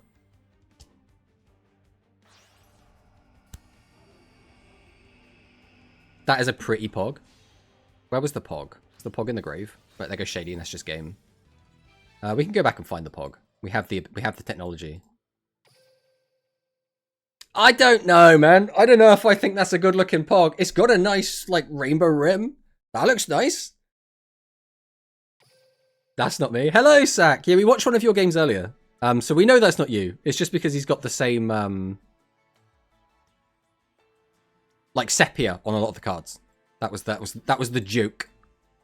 Let's watch a Jinzo game. Let's watch Jinzo. We haven't watched Jinzo yet. And Jinzo's coming in and out of the chat, so we'll go and see what's going on over here. Hopefully, we'll catch Jinzo in a win. That's what we want to see. Music Princess from the 1950s. I like that. I do like that. Sack, stop ruining your cards. I just hate Sepia. I hate the way Sepia looks. I don't think there is a single card that I think Sepia looks like it improves the card. But again, it's a taste thing, right? I don't like it. That doesn't mean you guys shouldn't like it. It's just I don't like it. And I'm streaming, so I get to just say that I don't like it, and you all have to listen.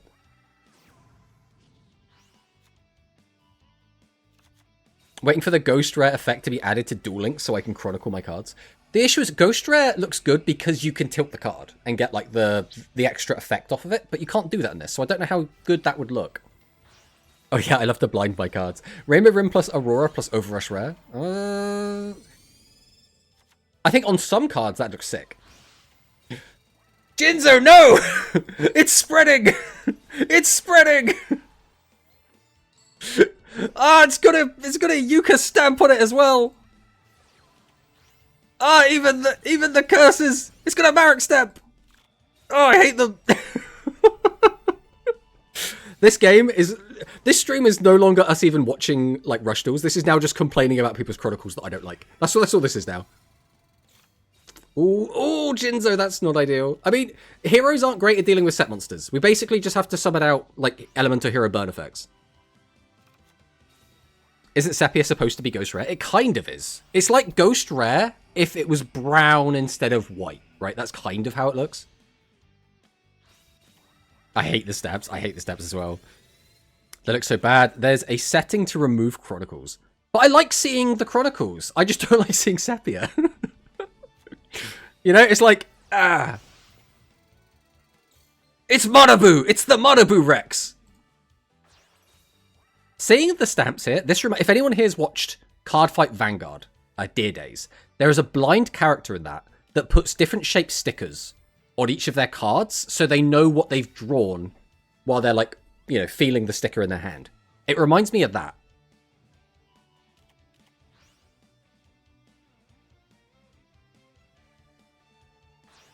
We're going to Tribute 2, summon out Shield Boring Kong. I think Damaged looks really nice as well. I know a lot of people don't like Damaged. I really like Damaged.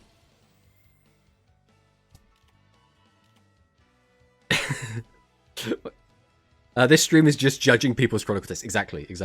2 Clayman and a Freed is the most hero board. Real. Mireille, yeah, Mireille. I've got her deck actually somewhere. I think it's in my drawer. But I have the above Sagara deck. The deck with the weapons. Yeah, exactly, Bisma, exactly. It's above Sagara, who has the, what are they called? Royal Arms? Where you could equip it with a left hand and a right hand weapon. Cute underage waifu, you mean, Tomato? Is Buff Sagara underage? Or are you talking about the blind woman? Well, Jinzo got the win, so huge congrats to Jinzo for getting the win there. Let's see if anyone else is still going. We got Norrentino versus Quantum. Let's check out this game again. Let's have a quick peek and see if the game is over yet. They haven't reported the match, so I guess you can't see until the game's actually finished.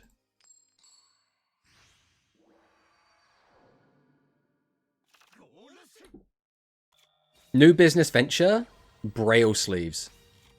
I mean, the issue with Braille is they wouldn't shuffle very well, right? You'd have to have it, like, very, very faint. The idea of a sticker is it's basically flat on top of the card. I love damage, but it's impossible to get the whole deck in it because the cards have to be destroyed. Yeah. Damage is the best of the grindable ones, to be honest. I think Noise looks really good on some cards. Like, I saw someone have Noise on Prima Katana, and that just looks so good. Like, it looks so good. Way too long. I love the addition of Chronicles because Good Lord Prismatic is the worst freaking shift I've ever seen.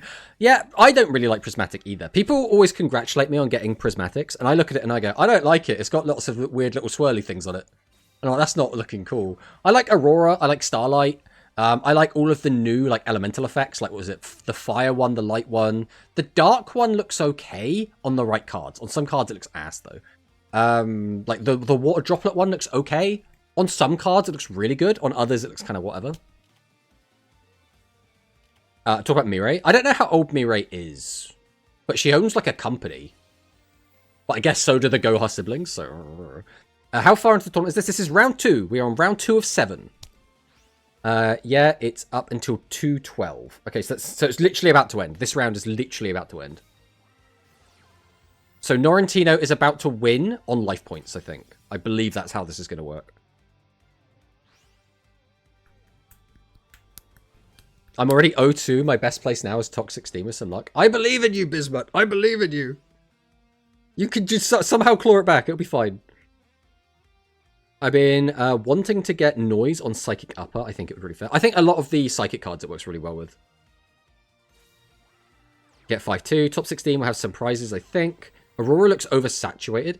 I think Aurora looks fine on some cards and really bad on others. It depends how the art is and where the focal point of the art is in relation to the frame, right? There are some cards that look incredible, some that look destroyed by 2 heroes. Ah, that's not what we want to see. Prismatic just reminds me of the weird fake card you get. Oh yeah, Darkly Big Rabbi. Any Darkly Big Rabbi friends in the chat? Yeah, I remember I had a friend. So I used to babysit for a friend of the family's kids. And whenever I went around there, we'd talk with the kids and they'd go to bed and they just like watch TV or whatever. And one year they came back from holiday and they had a big pile of Yu-Gi-Oh cards. So they were really, really excited. They were like, oh, I think we got some really good ones. And they were like, oh, we want to start like learning the game and stuff and maybe going to tournaments or whatever. And then I didn't have the heart because they had just a big stack of fake cards. Like the worst looking, like obviously fake card you've ever seen. And it's just like, how can I tell them? How can I tell them that what they have here is a pile of crap? Ugh. They all, it's the ones where like all the names are like so humorously wrong as well. They're so funny, but it is what it is. It is what it is. Sepia is the most awful. So yeah, the round is over. So the rest of this game doesn't matter. But they are tied on life points. So what happens now?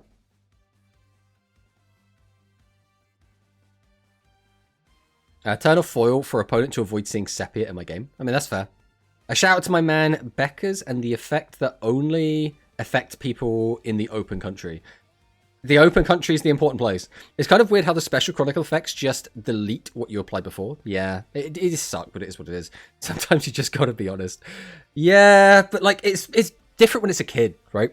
If it's like an 8-year-old and you got to now tell them that what they've got is worthless, they're gonna start crying, right? A child doesn't have the emotional maturity to be able to deal with that.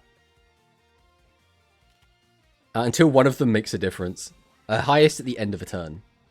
But was it the end of Quantum's turn? Because then it's a tie, right?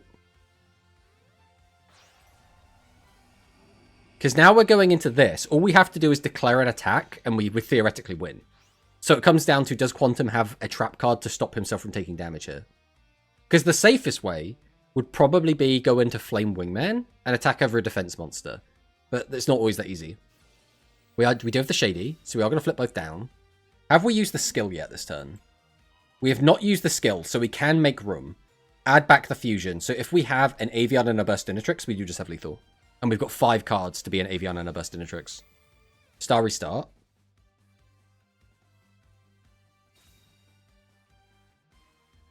Talk about Yu-Gi-Oh stuff. I'm looking for a Speed Duel TCG paper playmats.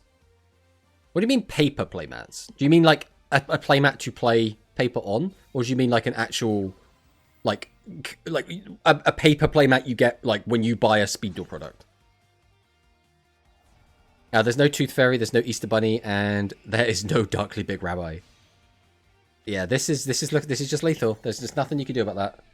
Because even if he had a Clayman down, it still wouldn't matter. So Norrentino does actually take out Quantum Cubes in round 2. That's kind of yikes. All right, let's see who won. So Prostrate got 2-0'd by Edu. Yaden did also lose 2-1 to Mugi, even though we did see him get that win just now. Colin did get the 2-0. We did get to see that. Sack beat Shelmy. We did see game 1 of that. Giorfio did lose to Rorschach 2-0. Cosmo is now down 0-2. Cosmo bros, what happened? Whoop, again, somehow keeps winning. Yeah. Mila is also up 2-0. Huge congrats to Mila. Hans got another win. I don't remember if Hans won the first round or not. Zenzo beat JD Scrub. Matea lost again. Oh, what's going on with Matea today? That is unfortunate. Hunter did get a win, which we did get to see. Parko did get another win. Isirius got a win. Is there anyone else that we recognize? Huki did get a win as well, so he's back in it. Let's see what happens. So now we just wait for round 3 to start. Ignored. What did Sora say? Sora said Apoco. I don't even know what that means. Was your name in the tour? Yeah, I mean, I haven't seen you in here. I don't see a Sora. I don't see a Ray. I'm looking. You ignored my win. What is your name in here? Am I blind, or have you got a weird name? Hopeless Voice? Oh, you're Hopeless Voice?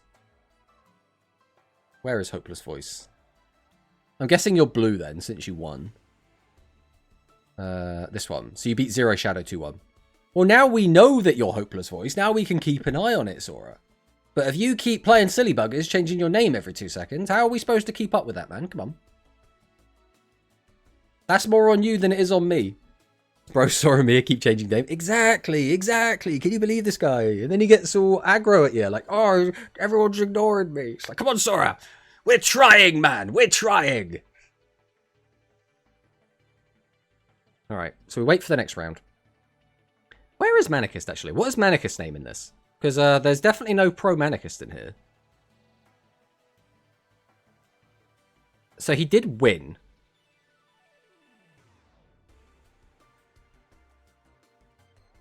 Ignored me a 1.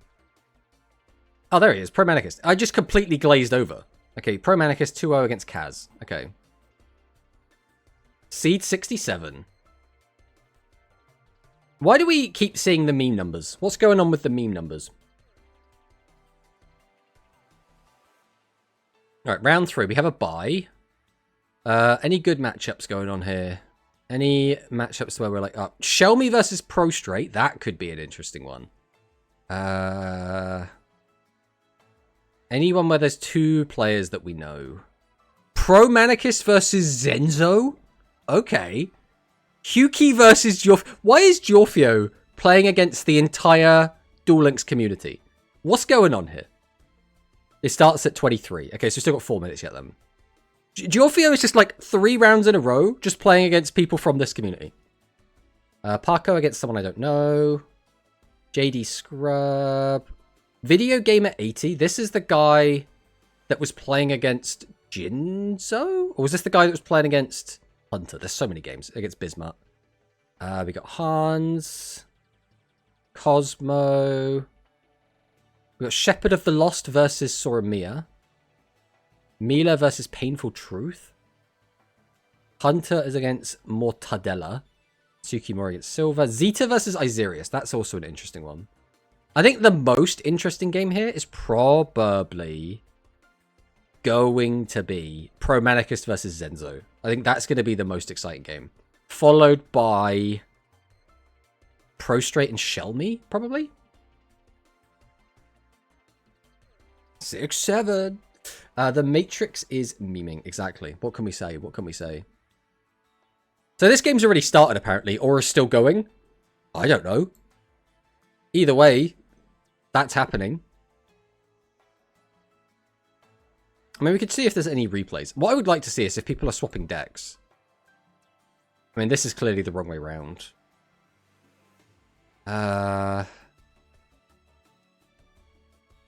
We are seeing some games where, like, people... Like, here, we've got a player that's on baseball, by the look of it. We had a Sevens Road Mirror. And then, obviously, these guys are playing an Aqua Mirror.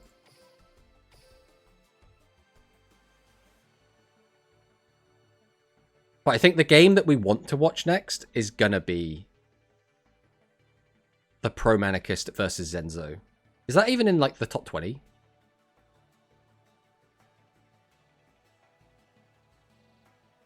It should be table 18.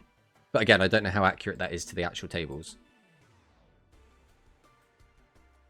So it should be here if it works how I think it works. But who even knows? Who even actually knows? Right, we got another minute? I think we got another minute till the round actually starts. So we're just going to chill. We're just going to chill. Just going to chill for a minute. That's what we're going to do. Just going to vibe. Going to have some water.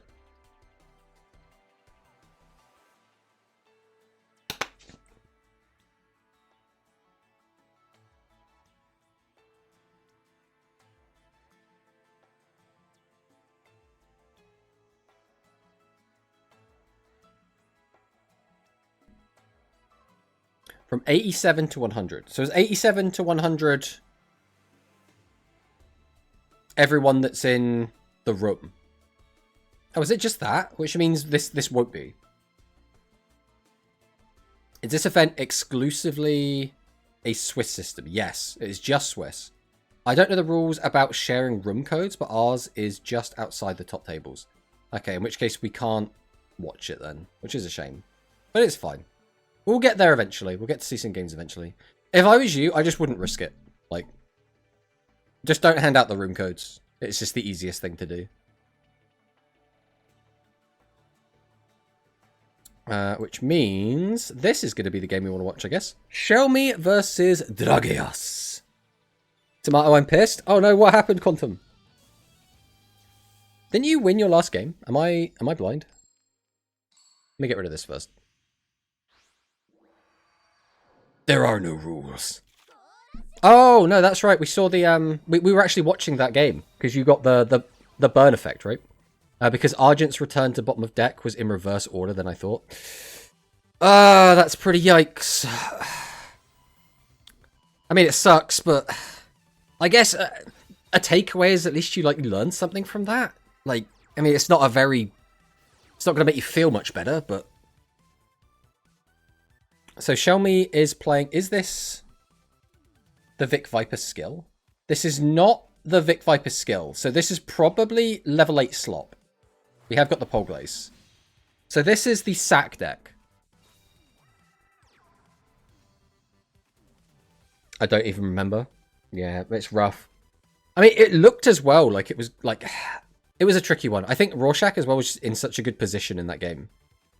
Where he just had, like, everything he needed and then didn't even need the skill. It's so yikes. They should do it like EDO, bottom to top. The thing is, regardless of how they do it, they should make it very, very, very clear. Like, what's going where. I think that's the big thing for me.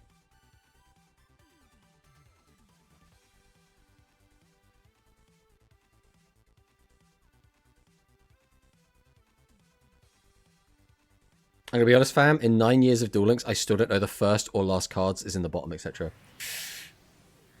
If you were to ask me from memory, I wouldn't be able to tell you. If I was sat there looking at it in game, maybe. But like, from memory, I couldn't tell you. I have no idea either. Exactly, exactly. Hello, by the way, Albel. Welcome, welcome. I actually do not know. So what is the order? Well, whatever Quantum just said, right? Because Argent's return to the bottom of the deck was in the reverse order than actually, that doesn't tell you anything. I tried to guess logically and I was wrong. Yeah, why wouldn't it just say, like, at the top, first card picked goes to bottom? Or, like, maybe a sliding scale which says, like, slide it this way to go to the top, slide it this way to go to the bottom. Why not just say that on the screen? Like, why would that not just be a default thing? EDO does that. EDO just says, like, first card you pick, go to the bottom. Or reverse, I forget how it is in EDO as well.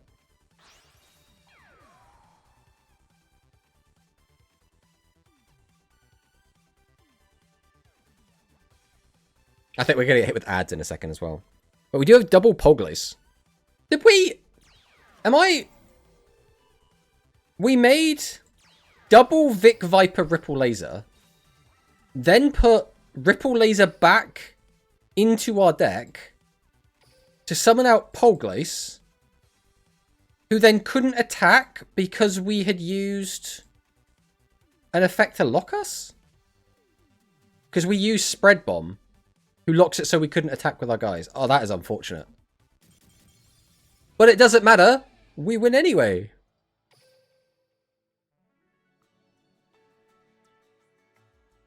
We take that, I guess.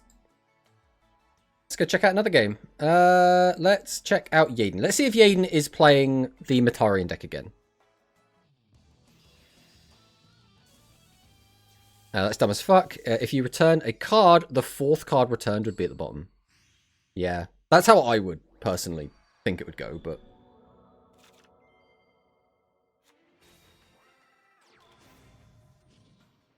Okay, so Yaden is playing Aqua in this game and is against Seven's Road. So most of the time, this would just be a free win. But Yaden went first, and that is a cardinal sin for Aqua. You just don't go first. That is what you do. Because if you open 3 boss monsters, you don't get to play the game. Okay, so I mean, Yaden could still make a comeback, but he's starting the duel on 1600 life points. Adds Rainopolis, adds Nuvia. So we had 3 bricks, presumably. So the 2 draws were Nuvia and Tutumus. And then the last... So we should just have 3 bosses left in hand, right? We're going to use Riding to reduce the attack. We're going to Tribute, summon out another boss. Activate, then we're going to summon out another boss. Yeah, so it was the triple boss that we thought it was. The issue here is this. If we do just go into a Charmy, this is just game. We change 1 to defense, we attack over 26. And now this is even more than game. But it looks like we don't have a Charmy. So we are just going to have to do this the old-fashioned way. I'm just testing game right now. Which card would be a good example? So what exactly are we watching? Vegetable Man. Hello, human Portuguese stuff fan. We are watching the big fancy American tournament, the Deck Master Cup. So this is a 7-round Swiss rush tournament where you can change cards whenever you want between rounds and between games. So you can change your entire deck if you want. And the winner gets a Switch deck. Steam Deck? Steam Deck, not Switch Deck. Switch Deck is combining the 2 different things.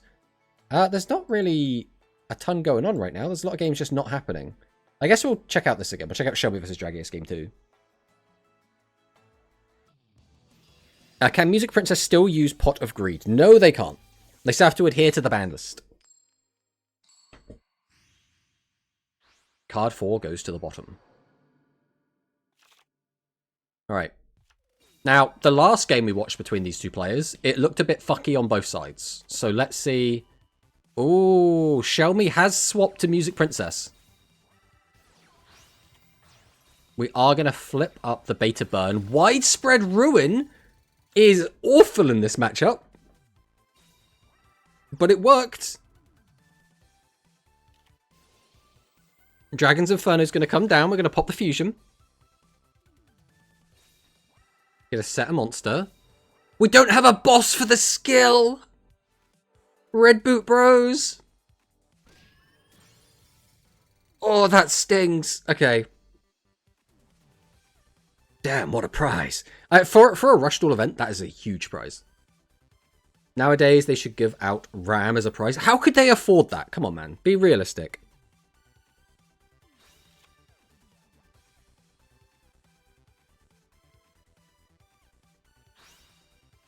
Okay, send the Elemental Hero Avion, and then we send Elemental Circulation the second to the bin.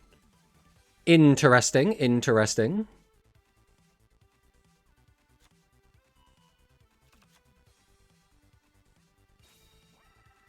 We're going to summon out Boton the Music Princess. Tribute to summon out Turbadish. So this is going to give us a free plus. Konami needs those ramps for their Master Duel AI. Real.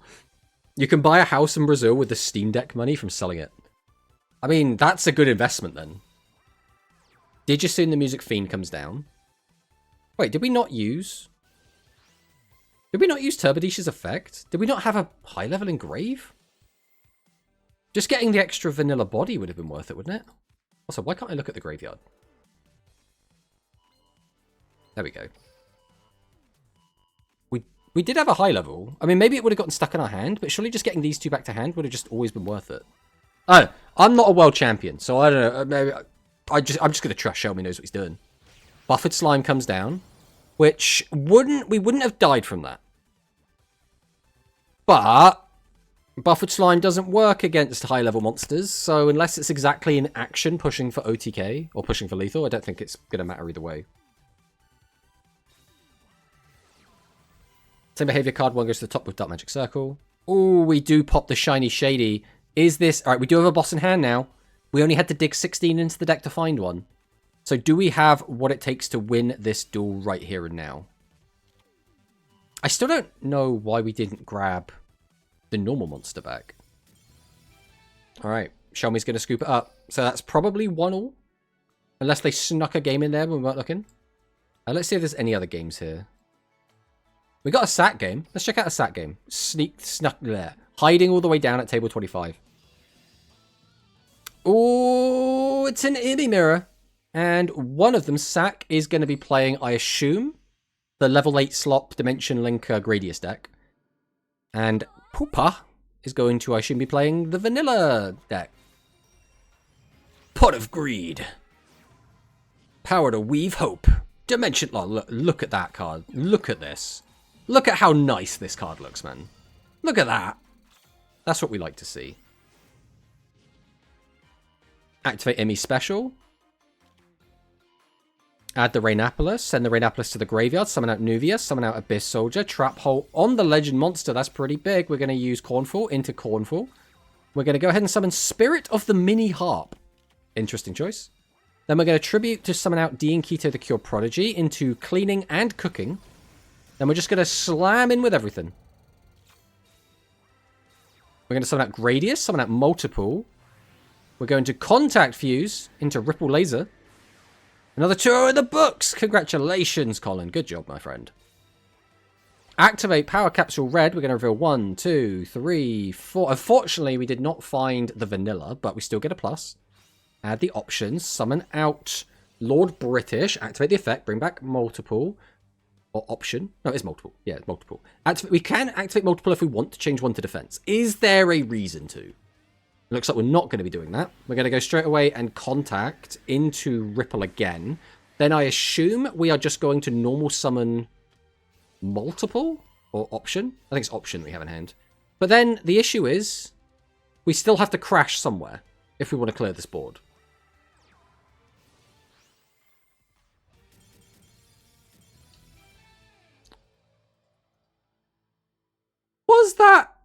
Was that game? I don't think he needed to surrender there. I might be wrong. I'm pretty sure he wasn't in as bad a spot as he thought. I don't think that was lethal. I didn't actually check his life points, actually. It might have been lethal. But in terms of, like, just losing the board, I was like, you're not in a bad spot here. We can watch another Quantum game. Let's get another Quantum game going. They summon all 3 women, the most powerful board known to man. He was at like 32. But then that wasn't lethal then, was it? 7. Oh, maybe it was. Maybe it was just lethal. Because it would have been, I guess theoretically it'd be 16 and 16, which is 32. Yeah, I think that would have been just lethal. I think it was just lethal. If he used the Ripple Laser's effects and he stacked them both on the same place, I think that should have been exactly lethal. Alright, so Quantum is playing against Gradius. This is actual Gradius. You can tell by the size of the extra deck. We'll go Elemental Circulation. We'll summon out the Avian, activate the Fusion, combine our two monsters together. Which one are we going for? My gut tells me, yeah, Burst Wingman. I don't think going into Flame here would have been like... I mean, you could have. It's a bit riskier, though. This play, though, feels really nice. Because this gives us a massive board. We apply so much pressure. We clear all the back row. And this is just... This is lethal? This is, what, 300 over lethal? I'm trying to think now. I'm trying to do, like, really quick maths. I'm really bad at that. So we have 8,200 minus 2,000. Yeah, so this is just over lethal. 600 over lethal. That's the world champion, guys. That's the world champion. Sometimes he just kills people. Don't take that out of context. In Rush Duels. I guess we'll check out the Yaden Sword game. I don't know what time this round ends. I don't know if anyone posted it or not. But if it's 30-minute rounds and this one started at... We knew the start time, right? It was like 23? Then theoretically, we should have ages left.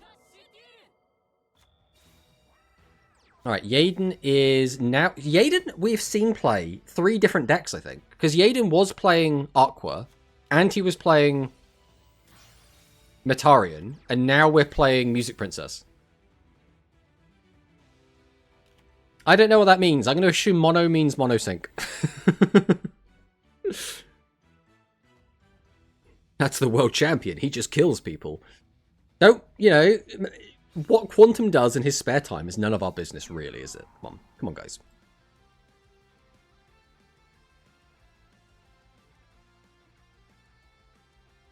Okay, we've gotten rid of that. Yeah, I need to keep making sure that nothing's...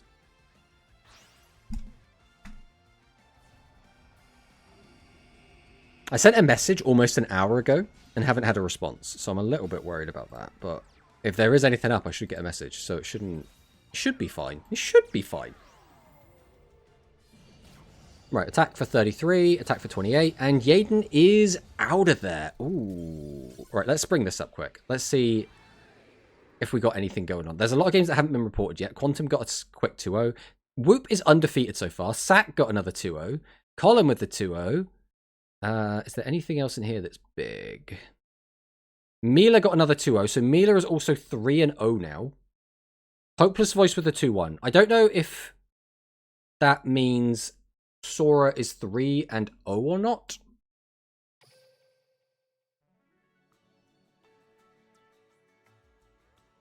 Roboppy! Roboppy, by the way, in case people don't know, is my favorite character from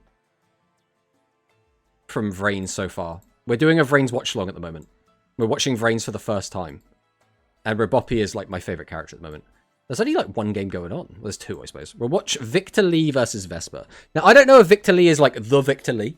You know, everyone knows Victor Lee. But I don't know if this is Victor Lee or if this is someone just called Victor Lee. But either way, it looks like we're seeing a Seven's Road Mirror. I want to see some Aqua drawing into Oblivion. Now, if you mean Galactica Oblivion, that's not going to happen. But if you want to see drawing into just a lot, that happens a lot. Correct, good for you, Roboppy has her own arc. I haven't gotten there yet, but so far, every time Roboppy is on screen, I'm happy. And every time Roboppy is not on screen, I am slightly less happy. That's kind of where we're at the moment. Seven's Road Magician. Okay. Haven't seen Lily Slayer in a hot minute. Magical Stream. We're also playing multiple copies of Curtain of Sparks, probably getting ready for the new Sparkheart archetype that will be out sooner than later, guys, trust. We're going to summon out Mr. Alchemy, activate its effect, add back the Strange Cat, draw 1 card. We're going to summon out another Strange Cat, tribute it to summon out Witch, activate Witch, summon out Seven's Road Magician, summon out Strange Cat, or Strange Witch even, activate Fusion to combine the two together into Seven's Road Charmy Witch, activate Charmy Witch, probably Okay, we have widespread. Seven's Road Witch effect is going to summon out Seven's Road Magician. We're going to activate the skill, reveal Swordsman of Roadstar, add back Seven's Road Witch, add back the Swordsman of Roadstar, both from the graveyard. Then we're going to send the Swordsman of Roadstar back to the graveyard, so we're just clicking buttons. Then we're going to activate Fusion and go into the Dark Fusion Master of the Seven's Road, who is going to get boosted up to 39, but that's not like crazy big. That's not like a huge amount, especially considering we're playing extra darks like Lily Slayer. Now, so far this tourney is the only fumble I had was loading Music Princess in round 1 instead of Join Tech. I mean, as far as fumbles goes, if it's just that, we're looking pretty good right now. Damn, Victor Lee is rushing. I mean, Victor Lee is definitely playing this better than his opponent, for sure. The old Vesper. Master Axel Road, reveal the Seven's Road Witch, add back Swordsman of Roadstar, add back Seven's Road Magician. Are we just going to put one of them straight back? Yeah, we're putting Roadstar back again. We didn't need to click the button twice. We chose to. We're going to activate Fusion, summon out Charmy. Is that Call of the Earthbound? I don't think we saw a Call of the Earthbound, did we? Oh, we did. Oh, Call of the Earthbound is in here, brothers. We have found it. We old school. We going so old school. Does he know Pot of Greed is free? Why would you play Pot of Greed, though, when you could play Call of the Earthbound? Like, just think about that for a second. Also, what is his legend spell? Alright. Victor Lee is going to activate Master Axel Road, revealing Swordsman of Roadstar. Are those limit 1s and you're willing to choose Call of the Earthbound? Called Best Staple.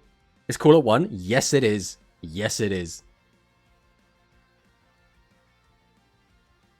I'm pretty sure I'm at least partly to blame for it being at 1 as well, so I do apologize for that.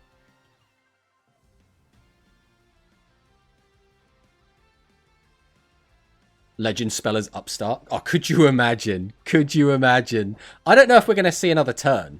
We got a 7-card hand here. And we know the Legend Trap is gone. Game 3, 200 off lethal. He's Shining Flare, sack for game. Starting to get real bored of Shining Flare. Wingman. Shining Flare Wingman's not going anywhere, baby. He's just going to get better. I'm facing a Music Princess with Pot of Greed. Ain't no way. I mean, that means he's not playing Straight Pierce? I mean, Straight Pierce is like... You can just not play Straight Pierce. How many times do you actually resolve Straight Pierce when you play Music Princess? Like, you resolve it, but like not every game. You know, it's a weird one. Kind of funny this tournament is happening shortly after the Cyclone nerf. I mean, it's a good thing, right? That means no Straight Pierce. No Straight Pierce is not the end of the world, though. I think it does matter, for sure. It does matter.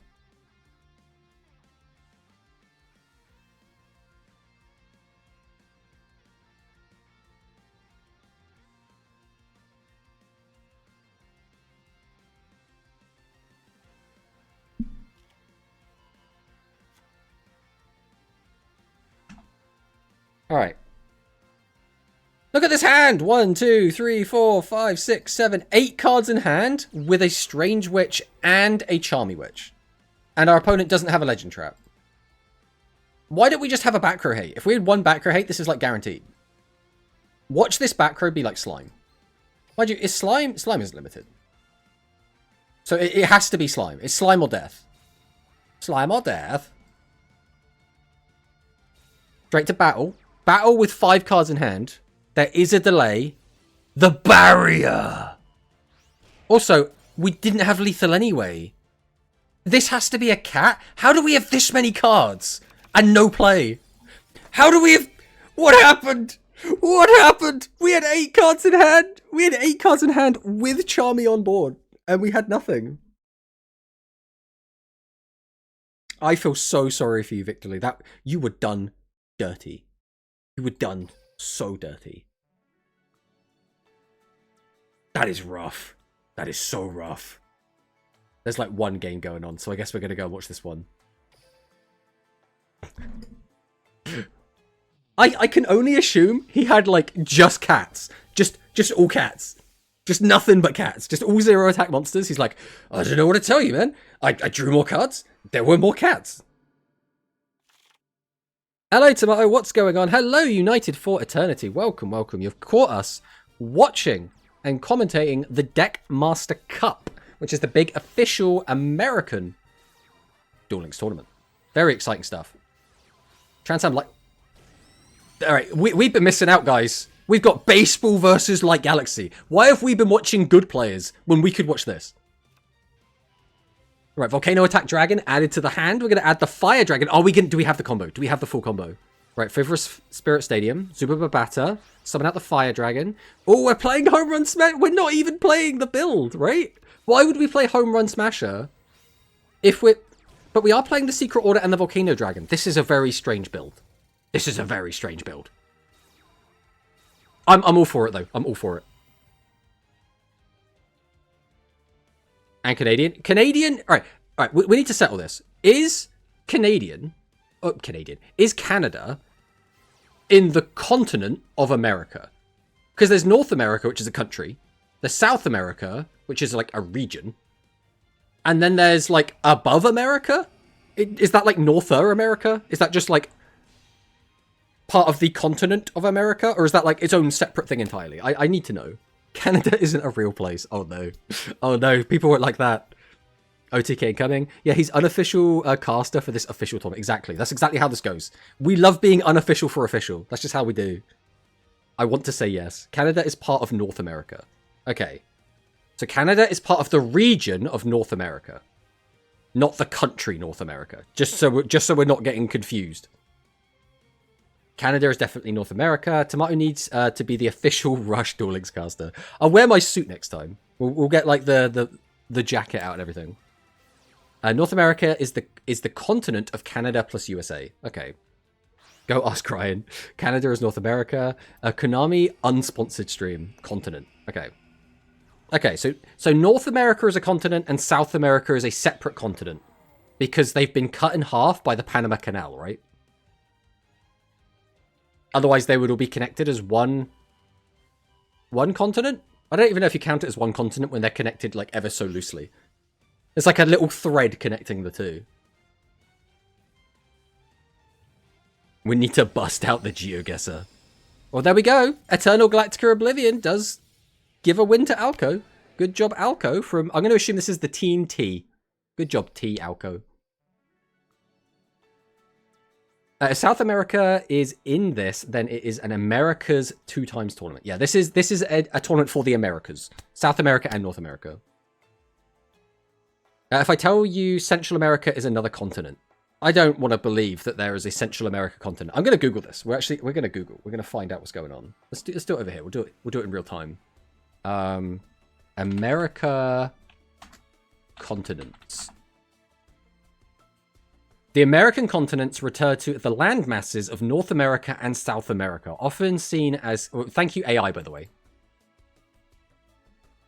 Okay, so here we go. So we're going to get up the map. This is our geography class, guys.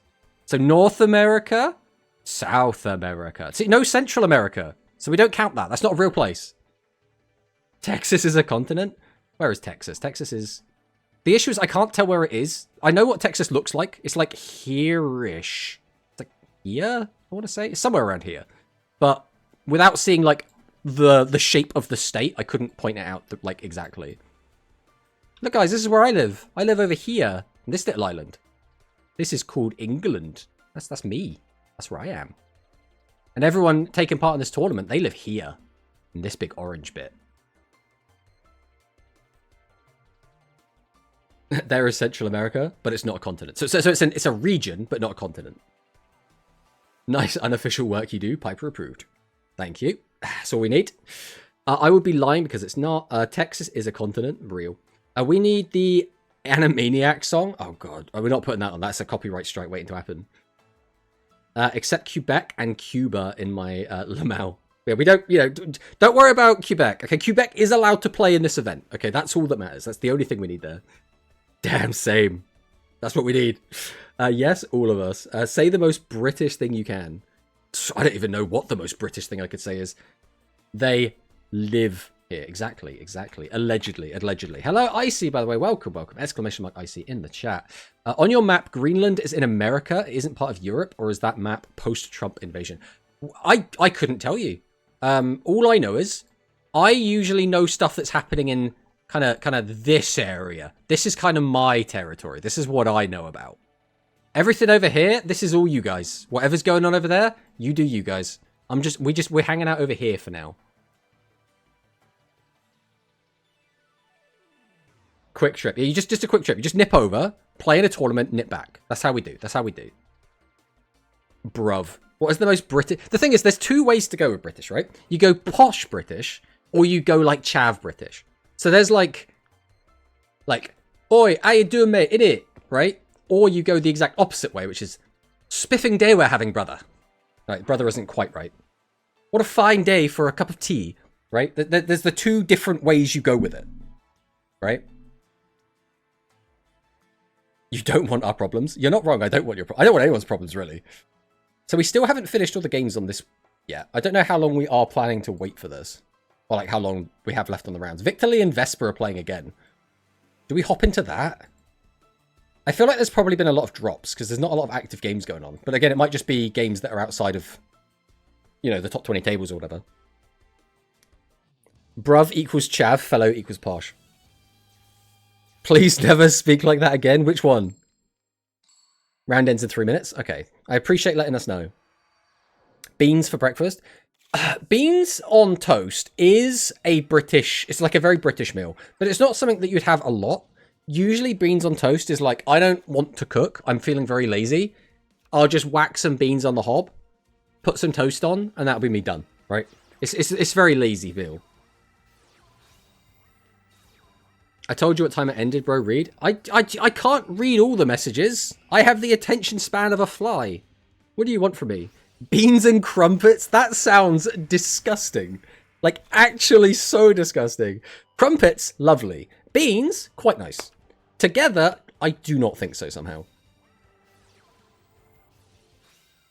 Here's one for you. Are you... Right, my fellow British fellows in the chat. Are you scone people or scone people? Like, you know, if you're a scone people, you know, type like ONE in the chat. And if you're an on scone person, put ON in the chat. I want to know. I want to know. Second one. Okay, so you're a scone. You're a scone.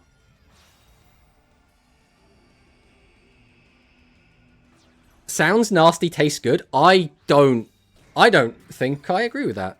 Right, so Manicist is a scone. Colin's a scone. United is also a scone.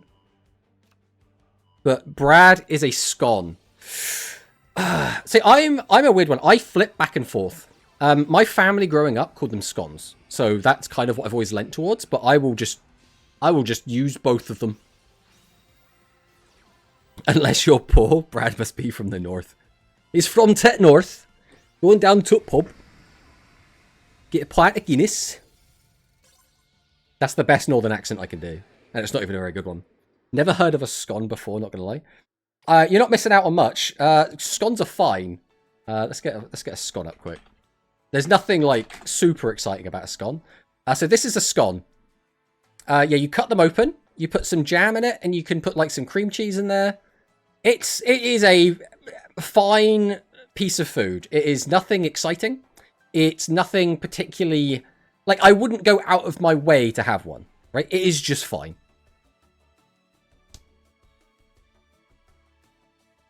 Southeast, bruv. That's what we like to see. That's what we like to see. Victor Libros. Thanks for doxing, Brad, but I already have all that I need. Oh, you're close to Tomato? I'm Southwest. Yeah, we should all have a meetup. We'll all just, like, randomly one day just have, like, the UK Rush Duel Club meetup. We'll never do this, by the way. This is entirely always going to live in a hypothetical. But it's nice to think about it. I'm from Southeast Asia. I don't understand any Northern British accent you said. So, typically, people who... The further north you go in England, all the way up to Scotland, they stop pronouncing, like, the word the, and they start replacing it with t, right? So, instead of saying, I'm going to the pub, you say... I'm going to pub. Because instead of to the pub, you just go to.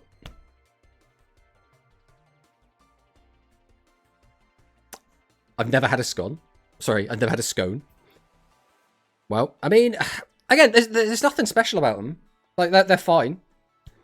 Bring our IRL rush decks. My IRL rush deck, though, is garbage. Like, my IRL rush deck is just these. This is all the rush I own. It's just these two. And let me tell you, the deck I've built using these is utter garbage. I mean, where even is it? Down here somewhere.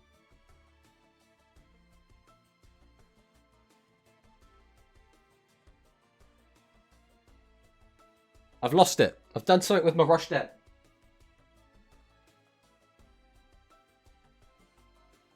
Oh, it'll show up. It'll show up. That's 2 more decks than I own. The major issue I have with these is neither of these are like their Iconics decks. So basically, we're missing both of their aces. So I have a Yuhi deck and a Yuga deck, and I don't own a 7's Row Magician or a Joint Rex because they didn't reprint them in these, which is like such a shame. Don't worry, Brad promised us TCG Rush this year. Did he? Does Brad have an inside source? Can you data mine the real life? That's sick. I'm looking forward to that. Now that we've basically got that captured on camera, that Brad definitely 100% said we're getting that. Now we can just hold him accountable if we don't get it. Quaz was asleep. We may win something. Come on, Whoop. You can win this, I believe. I'm a gambler, so I buy OCG boxes of Rush. I mean, it's pretty cool. I would be more likely to buy Rush cards singles, I think. I'd rather get the cards that I like rather than just like open a bunch of packs, unless I was collecting. If I was collecting all of the cards, I would probably buy like 1 or 2 boxes. Nopers. I have the Udius and Zuijo ones still. Why have you got them still sealed? The issue is these aren't worth like a lot of money, right? These are not, unfortunately, a lot. The reason we got given these as prizes as well is because what people would do is they would buy one of these packs, they would open them, they would take a look at the front of the sealed like plastic, and then you could see which legend card you got. So if you got a good legend card, you could then be like, okay, I've got one of the chase cards. And if you didn't, you put it back in the box and you resell it. So that's probably the reason these were handed out as prizes for mono tournaments, because they didn't have the chase cards that they were after. So these are just extra stock, right? 3-0, Quaz is asleep. It's a shame. Physical Speed died for nothing. Physical Speed was really fun as well. I did really like playing Speed, but it is what it is. I have a lot of fluff Overrush rares in my collection. You should just start sending them to me, Colin. I think that's what we should do. Right? People oftentimes are like, oh, you know, I'll gift you a sub, or oh, I'll drop a follow on the channel or something. What we really want is people should just send me Rush merchandise. That's what I really want. I don't need money. I have no reason to unseal them. I mean, I guess, like, I can play with these, right? Like, if I meet up with Dr. Alex in real life, he's got the Blue Eye Structure deck. Now, the issue is, these are garbage, and the Blue Eye Structure deck is an actual structure deck. So I would get my ass kicked, but I could still play. See you in the finals, we will both lose in top 16. But Tomato, think of the big unboxing you could make videos of. I don't think the videos would make as much money as the box would cost. Like, the video would have to do very well to make the money back. Good thing Speed TCG, since it died, unfortunately, I can collect everything. I mean, yeah. The issue is that those cards will also stop being printed, which means eventually the price possibly might go up. It's a weird one. Time to buy like 100 stamps, exactly. I mean, you could all send it as one big package, it's fine. I subbed in your channel, I'm a big fan from Madagascar. I mean, we do love our fans from Madagascar, even if they're actually from Greece. At least Speed Duel TCG made Dark Scorpion actual playable deck. It depends what we mean by playable. Like, could you play Dark Scorpion? Yeah. Should you play Dark Scorpion? No, probably not. Because I think, if I remember correctly, it makes it so all of your Dark Scorpions can attack directly, so you get all of their effects off, but all of the damage you deal is capped to like 400. So it's like, hit for like 1200 direct, and then trigger off some effects, and hope that's enough advantage to help you like win. Round starts at 8:03. Okay, so we've got another 3.5 minutes before the round starts. I use mine as a base for good rush proxy cards. Nice, nice. That's what we like to see. I love Madagascar. The penguins were the best. Tomato want to cosplay Penguins of the Madagascar with Paco and Volt. Probably not. I assume Volt is still not around, by the way. Because Volt was originally going to take part in this tournament. But I think he decided not to in the end.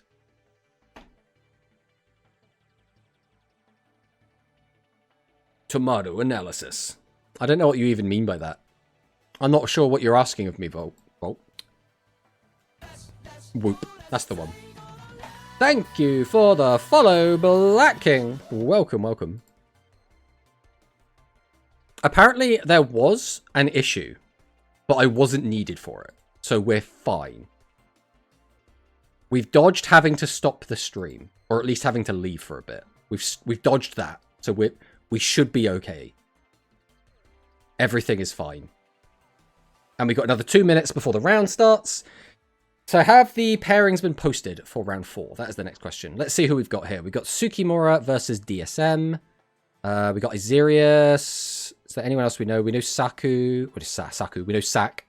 Yaden. Giorfio. Oh, that's a spicy game. Milaneso versus Paco Wacko Taco. That'll be a fun one. We got Norrentino, Zeta, Quantum versus Hidden Chips. We got Hunter, Colin, Cosmo, Whoop versus Panda Boy. Why does Whoop keep playing against a bunch of people I've never heard of? And yet everyone else keeps playing against each other. What is happening? What's going on? How does Whoop keep dodging all of the actual players? Penguins. Tomato, have you checked the physical Rush dual disc? No, I have not. I've seen it, because obviously I knew it came out when they did Mirror Force, when Mirror Force came to the game. But I haven't actually looked at one. No work equals Tomato happy. Pretty much. Hello there, I was wondering if I could send my friend codes over to get the decks for adding a friend, please. You can chuck it in the chat if you want, I don't mind. I'm not gonna stop you.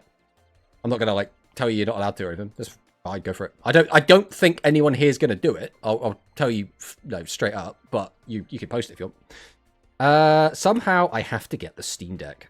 I believe in you. He can't keep getting away with it. He will. He'll make it all the way into Top Cut, having played against no members of this community. He's going to do it. We'll talk to Whoop later, and he'll be like, so yeah, what did you play against? He'll be like, yeah, so I played against Gaia, then I played against Noodles. Then I played against Harpies, and we're going to be like, no wonder this man got to Top Cut so easily.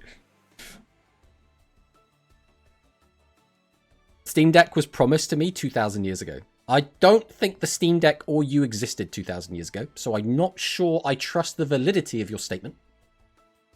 Jelly Tomato, be jealous. I mean, to be fair, if you did play against the Noodle, I would be rather jealous.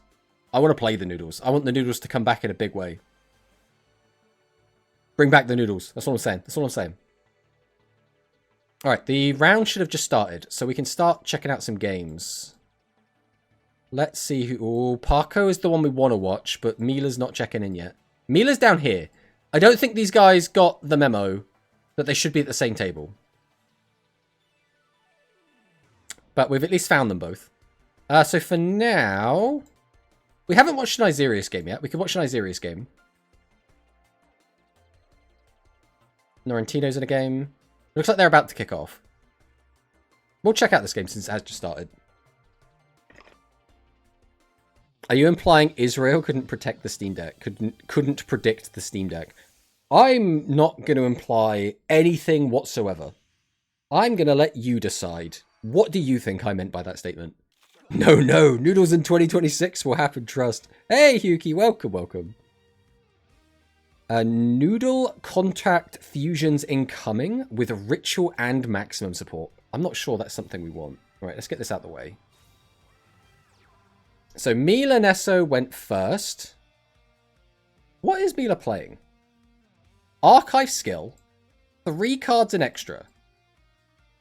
So it's not Heroes. It's not Radius. It's not Neos. What is this? What non-fusion deck would you play that has archives? Gradius with 3 and extra? No way. Level slop with either Gradius or zombies? Yeah, that's probably right. Yo, is that piercing samurai? Whoa. So are we... Surely we just go Flame Wingman here, right? Flame Wingman, give it piercing off the samurai, assuming we have a third monster.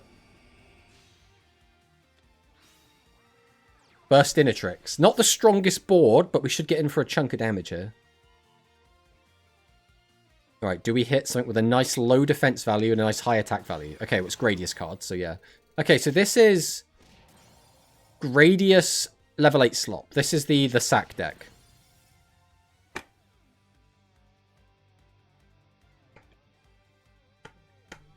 Maybe it's just red herring extra deck. I mean, the thing is, most decks that are playing an archive skill still need some sort of extra deck, right? Most of them are fusion decks. I mean, this is kind of a fusion deck. It has fusions. Gradius's option.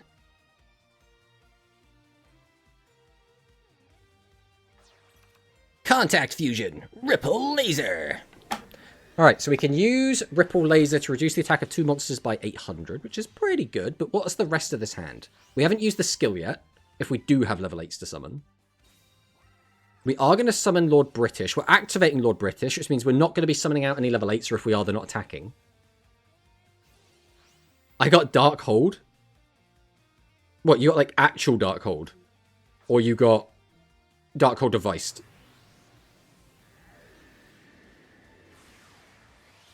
What's Gradius's option? Does he have more than one option? Yeah, he's got multiples. He's got multiple options. Come on, Sora. When you say Lord British, are you referring to yourself? Yes, I am Lord British. I am the Lord British.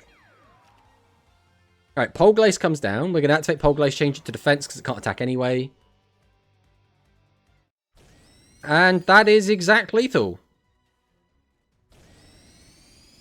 That was just... I mean, I'm happy for my boy Mila, but Parko kind of got robbed there. At the same time, now that you know that's a possibility, that could be kind of yikes. Let's check out Jinzo. Jinzo versus Juka. Let's see what happens here. Hello, Yuo. What are you doing here? Yuka is playing Matarian as his deck of choice. Not counter-picking, we're just blind-picking Matarian here. Let's see what happens. Holy, he is a free thinker. Dear God. Okay, we've activated the skill, revealed the Stegoselos, added the Leo back to hand. Why did we add the Leo back to hand? Imaginary Actor. Imaginary Reactor effect. Put back the Reincarnation. Draw 2. Activate the skill, add the fusion. Activate the fusion. Go into the big bad Ashura Star himself. Then we're going to, what, pop the back row. There's no reason to do anything else. Well, back row. There isn't any back row. Pop a defense position monster. Activate leading actor. Add back the fusion. And then we're going to add back the sword dancer. That could be another one about to come down. That's pretty spooky. So now we can pop both monsters. Attack over. Currently, this is 3,100 damage. Okay, it's just 31. 2 cards left in hand, so we must be spell and trap heavy hand. Yuamu's face agreed with you. Real. What can we say?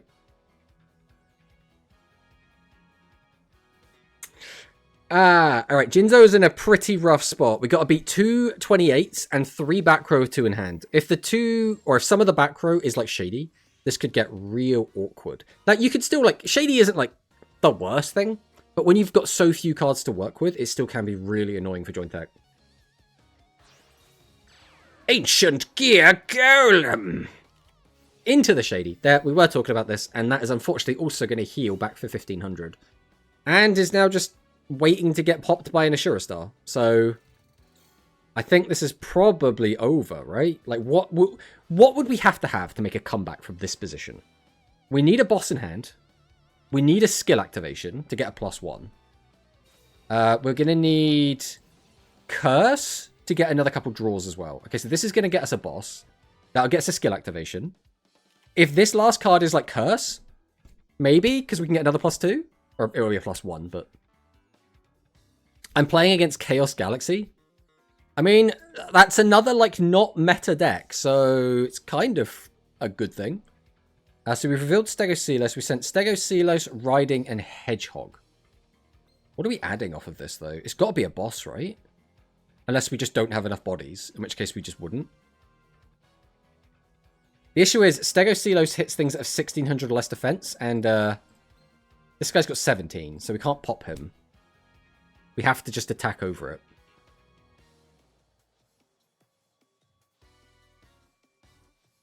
See what Jinzo's got. We're going to add back the Stegocelos. So we have 2 Stegocelos in hand. Tribute out the first Stegocelos over the Ancient Gear Golem. Now, is there a delay?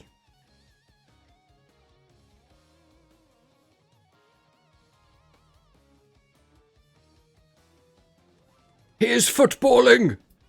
That's what we like to see. Whoop should have won his games with Ridercross. If he's not playing Ridercross, is he even really...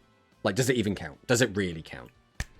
I already won 2-0, let's go. We haven't even watched a single Manicus game yet. Has any of your games been in, like, the duel room? Or do you just keep making your own rooms? Because you have to.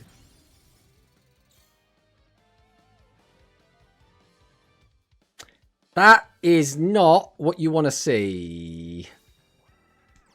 Somebody check the Fangirls chat to see the custom hand.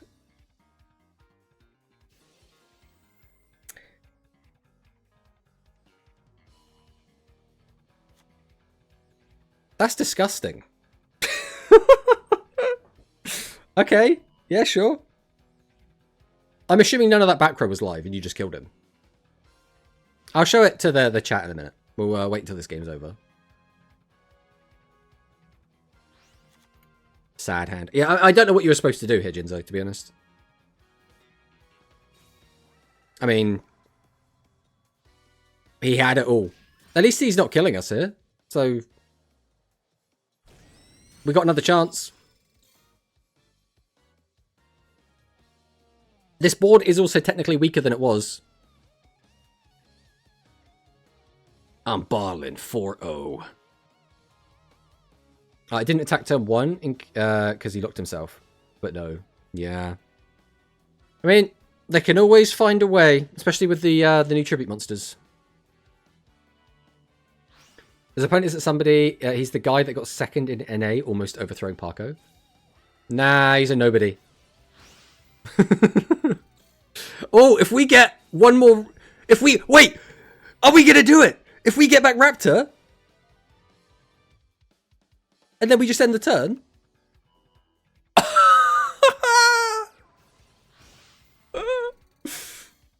That's how we win at Rush Duels, baby!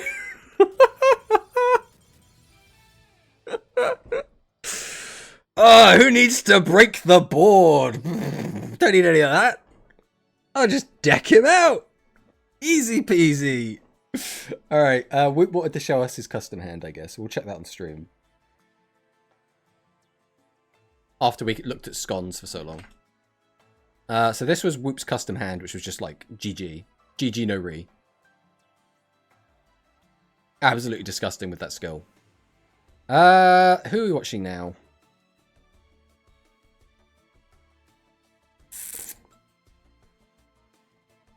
Alright, we'll go back into the Mila Parko game. I want to see what's going on here. Funny out. It's such a good win. Such a good win. I won the same way round 2 because my opponent decided to go a little crazy. That's what we like to see.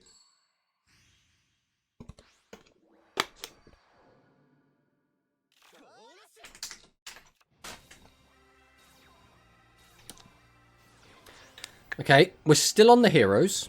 Is Mila still on the same deck as well?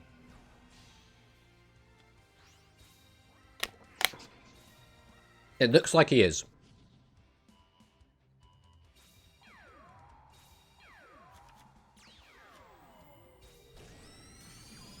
Alright, we are almost dead already. Come on, Parko. We can't lose here. I do believe in Parko. I do believe in Parko. Hero Descent. Bring back 2. Hero Rush Rising. Ends at 8:33. Okay, that's ages away. We got so long. Well, I lost. No, Paco, no. Yeah, just the amount of damage this deck can do is kind of gross. Plus, like in this game, like you didn't really have much of a choice other than just like throwing out one monster on the board. It's like, what are you supposed to do in that situation? All right, we go Voltic. Voltic effect. Go into Burst. Burst is going to boost. Miracle Fusion. We are going to go into... This has got to be close. I guess the issue is his guys just have so much attack. Okay, so we did clear that off the board, so we can't get easily just killed over that. Because don't forget, it's not too difficult to easily get like a 3,500 guy out with this deck. And I think this is what's going to end it, because Ripple is just going to weaken the monster low enough. Only takes one good hero turn. Never mind. Hero always loses in the end. Ripple Laser reduce. Radius is option. Go into this. Reduce again. That'll put it down to what? From 23 to 15. And then we attack over for 1,000. Yeah, it's just lethal. Yeah, I mean, you know, congratulations, Mila. Good job, but it sucks. It sucks for Parker. It just does. Enios Lime Set Trust. Ugh, it doesn't look like it, unfortunately.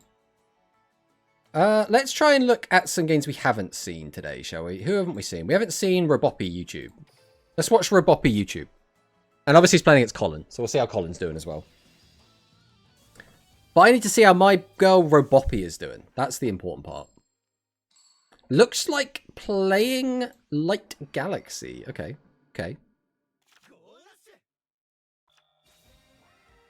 Set 3, pass. Galactica Fusion, draw. We're going to send the Extraplorer, create a secret order from nowhere, activate our newly created secret order, activate Universal Storm to pop the back row, which was Slime, Meteor Charge, okay. Then we just attack. Okay, it looked like it was going to be really exciting when Meteor Charge came down, and then nothing happened. So, craft the drone effect. We're going to summon out Jointex Stegocelos, normal summon Gale Vinery, activate the effect. We get a Tails. Again, heads or tails are both fine here. You'd probably rather have heads. Double Tails. This is Colin's thing now, is apparently. Every time you watch him on stream, he gets nothing but tails. 1, 2, 3. I mean, that's not awful. Right, we couldn't have popped it with the Stegocelos effect if we didn't get double tails, so.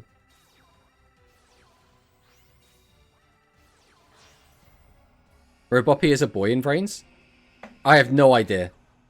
All I can tell you is, very feminine voice as a robot. That's all I can tell you. Technically a robot, but they can make Roboppy out to be a boy.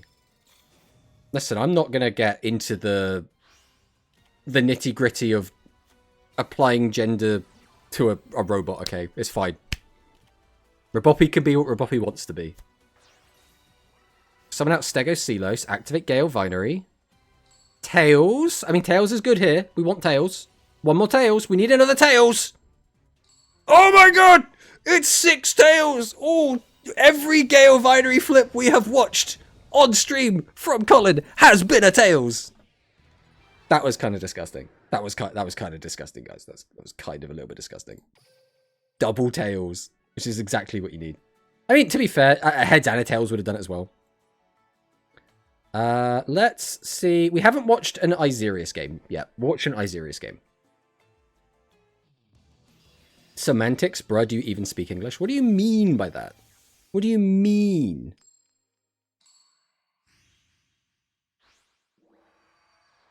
Alright, Isirius versus Edukong 15, of course. Activate Emmy Special, reveal Cleaning Prodigy. Adds to Tumus Dark Witch. Adds to Tumus Dark Witch. Send Cleaning to the bin. Okay. Get out the Nuvia to boost. We set.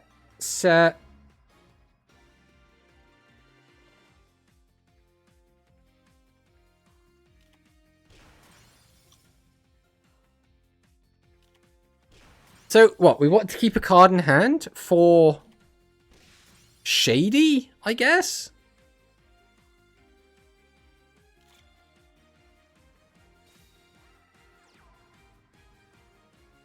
Mr. Alchemy's coming down. Activate stream. Watch him just hit Shady. Yep. Is this a good Chronicle for Shady? I've seen worse Shadies, I'll tell you that much.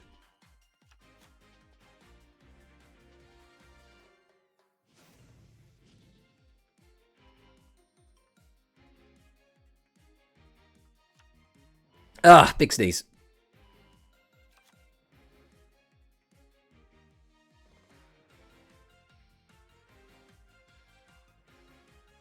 Okay. So we've added Roadstar and Fusion. We've sent Sorcerer to the grave. Summon Strange Cat.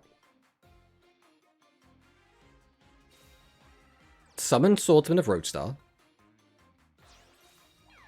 Tribute for Witch. Activate Witch. Summon Seven's Road Magician. Activate Fusion. So this is just the standard. This is just the bog standard Seven's Road combo.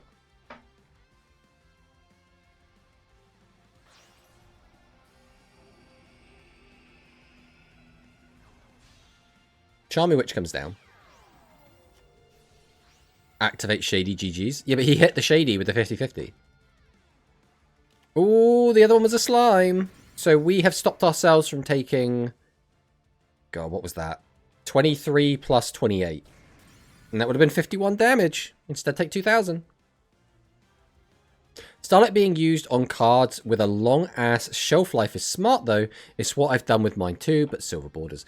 My issue is, I don't give a crap if my trap card looks nice. That is my rebuttal to that. I don't care if my spells and traps look nice. I care if my boss monsters look nice. That is what I'll always care about. Because I'm like, that's like the heart of the deck. This game made me hate Seven's Road Magician. I mean, that's fair. But Seven's Road is, like, so much weaker now. Like, the deck is still, like okay. But, like, it's not good anymore. Let's be honest.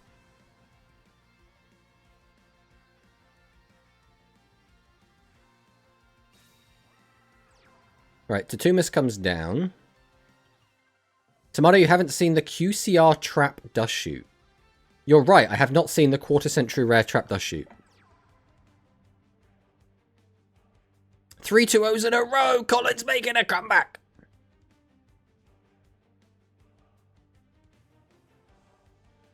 Alright, where are we going from this?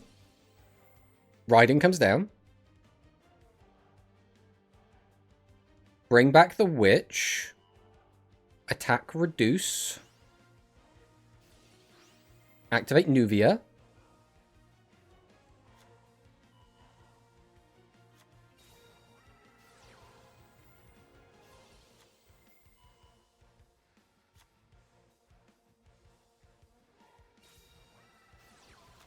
Cornfall. Man, we are digging. We are digging. If we just get a couple of bosses, like, we are in such a strong position. Like, such a strong position.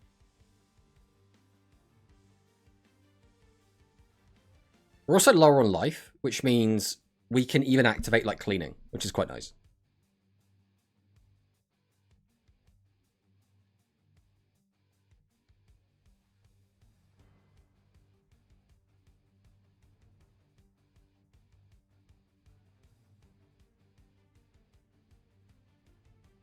Isaiah's doing a big think. Trying to work out what card in his hand he doesn't need, but also doesn't want in the graveyard. Gotta put it back into the deck, whatever it is.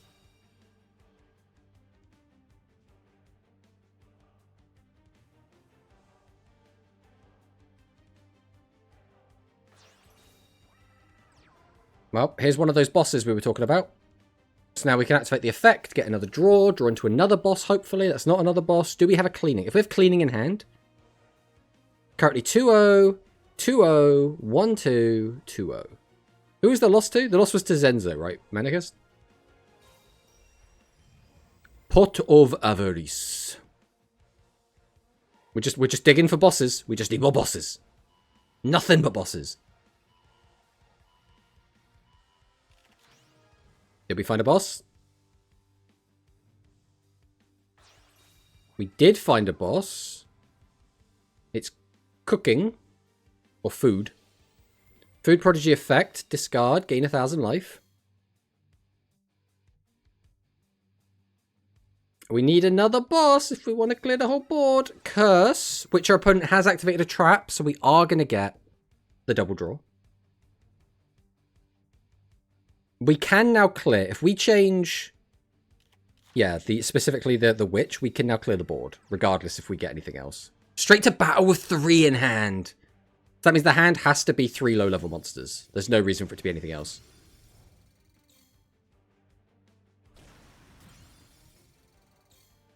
Who would have guessed that Aqua would be a real deck on Duel Links? It's a weird one. Aqua has always been a really cool deck. Because the deck has a lot of draw power, a lot of recursion. Like, just think about this. We don't actually have full power Aqua. Because the skill locks us out of playing Shoulder Phone and Fashion of Faith. So we're actually still kind of playing a gimped version. But we have the skill. And the skill makes the deck so much better. And even with the skill, the deck still doesn't beat set 3 very well. But still has enough power that it can just win anyway, right? Especially because of cards like Curse.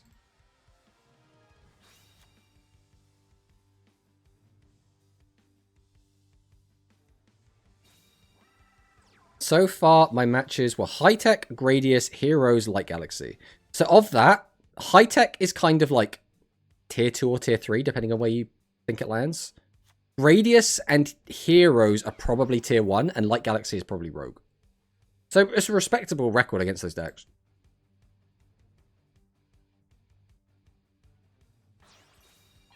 Okay, well this is 1,600 damage at the moment. Bubble Arrow wish they had a fraction of their power. Well, the thing is, right, we are in an ad break, so we'll wait till the ads go away.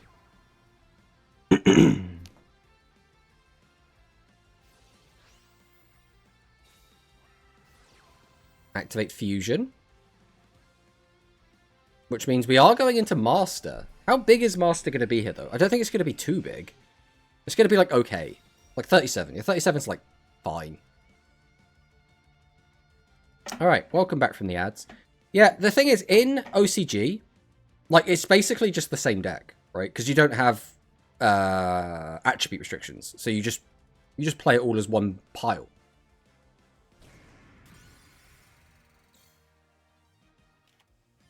Negate attack on the second attack. Was the logic because I want room to summon out Nuvia? But we could have just made room if we just have another tribute summon. We wanted room for Abyss. I mean, again, this doesn't matter because we could have just... Again, as long as we have a high level in hand, which I guess maybe we just didn't have one, so we didn't know if we were going to have one for the turn. Because we haven't activated the skill yet. Okay, we now are activating the skill. But obviously we drew that just now for turn.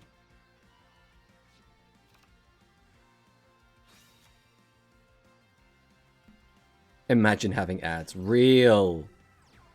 Dark Galaxy gets shafted though. Yeah, Dark Galaxy is in a weird spot for sure. Getting life points lower to make outing Master easier? I guess. I don't think you need it though.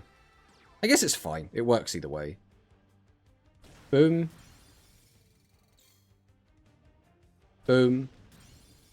And then we'll send it home. Isirius taking the dub. Okay, so who is left? Who is left? Who is left? Who is still playing? I mean, we could watch this. We don't know who either of these guys are. Jinzo's not in a game currently. Quantum is not in a game currently. So we'll watch the only game that's going on. Toys Nay versus Krizan. I bricked so hard last game, open all bosses in hand. That is a big yikes moment. We've all done that though with Joint Tech. We've all been there. Alright, Christian versus Toys. So, Aqua, yet again. We do get to hear some Gavin music though. And it's just Heroes. Okay, Aqua versus Heroes. I was hoping we'd get to see some Spice. But, you know, this is fine. Do we just hit 2 back row? We open Trap Hole plus Shiny Shady.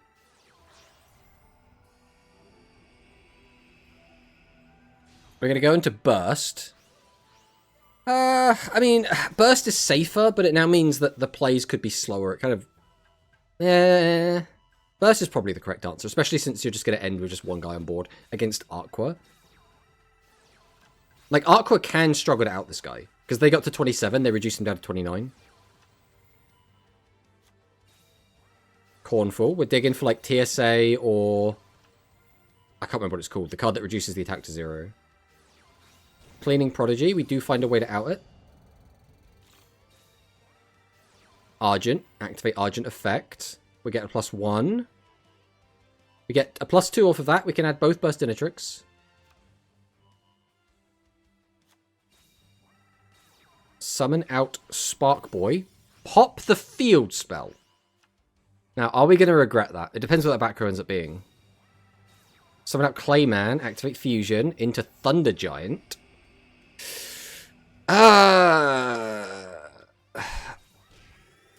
That's not the best board in the world. We'll be getting rid of that back row. So if that was a legend trap, we've just kind of screwed ourselves here, but we'll see. Adds Nuvia and Nuvia. What are we binning? We ban Tutumus. Summon Nuvia. Summon Nuvia. Activate Nuvia. Add back field spell, boost the attack. Tribute the already spent Nuvia. Then activate the other Nuvia. That's going to be the line. Ideally, we wanted to also send that to the graveyard first. But, like, there's no real good way to do it if we don't already have it on board and we're not lower on life points. Okay, so now we can activate the other Nuvia. We know what the back row was. He drew it off Cure Master? Yeah. Goes to battle phase. We can attack over for 900. Which is, I guess, fine. The problem is, we could still just die here. Like, Hero can just pull a lot of damage out of their ass. We'll have to see. We'll have to see what he does.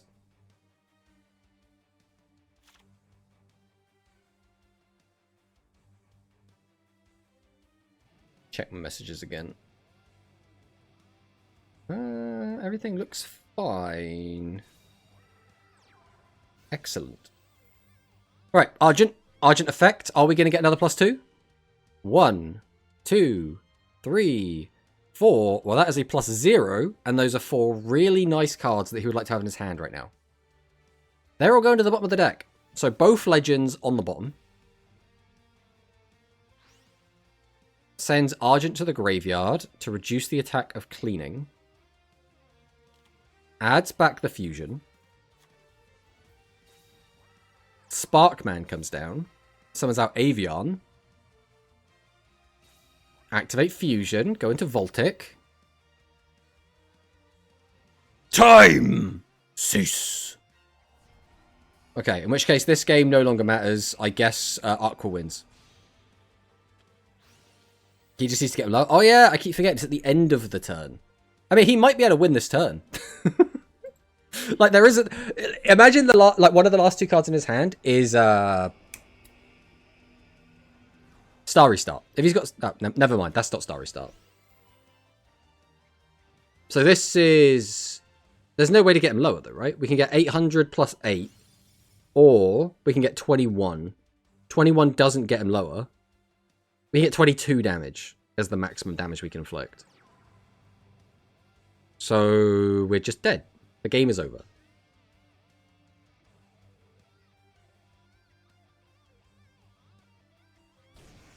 Boop. Oh, it'd be really funny if he has Slime down, but he doesn't want to activate it. He's like, I'm not paying 2,000 life points. Alright, and that should be game. GG's.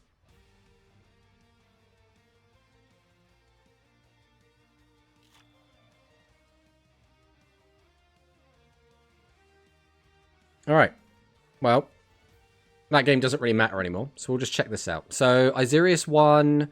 Oh, Tsukimura with the loss, that's a shame. Sack lost. No, Sack bros. Yaden won. Giorfio won. Mila won. We did get to see that, unfortunate for Paco. Norrentino got another win. Zeta got a win. Quantum got another win. Hunter got a loss. No, Hunter bros. Colin got a win. Cosmo finally got a win. I think this might be the first round we've seen Cosmo get a win, so very happy there. We've got another win. He's playing against another meme deck. Shelmy got a win. Han's game hasn't finished yet. Victor Lee is just gaming. We got... Ooh! Sora beating Zenzo. That would have been a spicy one to watch. Unfortunately, we couldn't watch that one.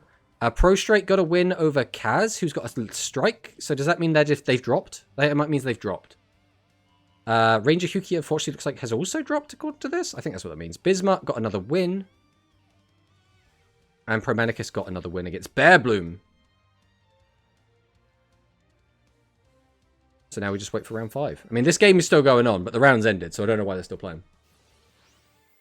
If he made Flame, he won. Line means dropped. Yeah, I assumed it did. I assumed it did.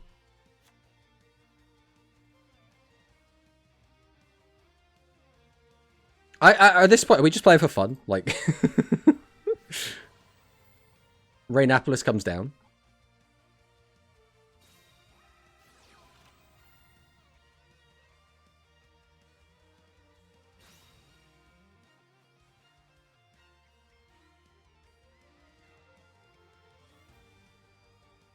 I mean, I think at this, yeah, we're just vibing.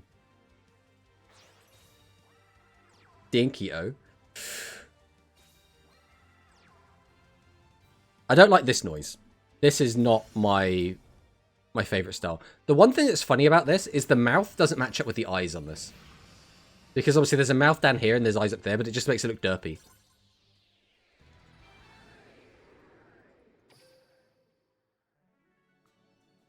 Got my first loss, Sag. No, Hunter, you have to make it the top 16 no matter what. Alright, well all the games are ended, so now we just wait for the next round to begin.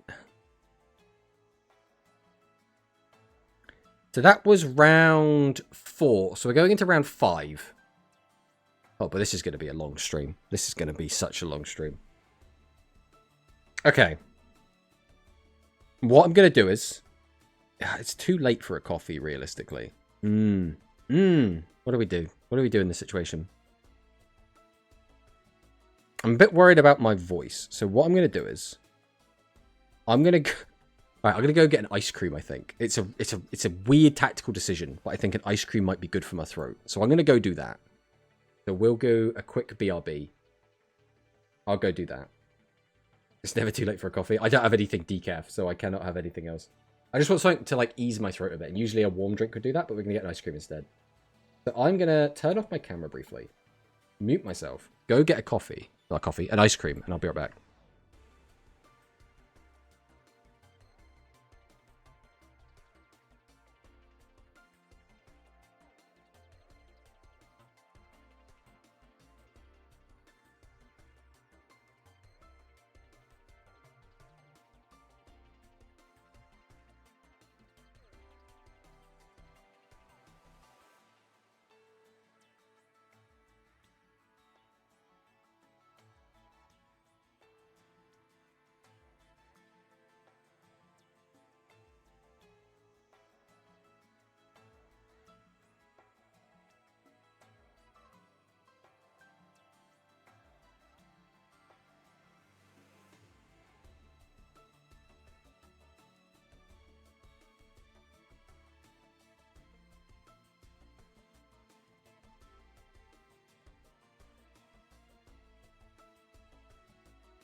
Hello.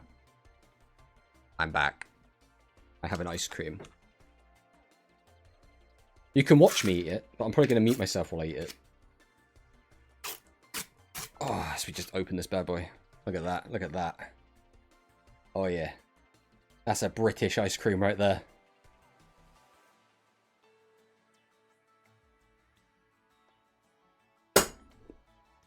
And the hope is it'll help my throat a little bit. So how's everyone enjoying the tournament?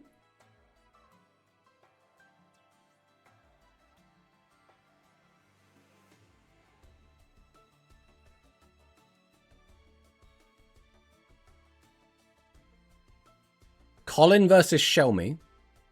We've got Jorfio. Sunri Santi versus Parko.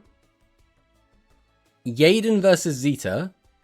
Pro Manicist is against this guy whose name keeps coming up. Whoop is once again against someone who is not a member of this community. How does this man do it? How does he do it? Cosmo. We got Hans. Zenzo versus Norrentino. We got Pro straight there. Iserius. Quantum against Sack, but it's not going to be on stream. Mila's all the way down here.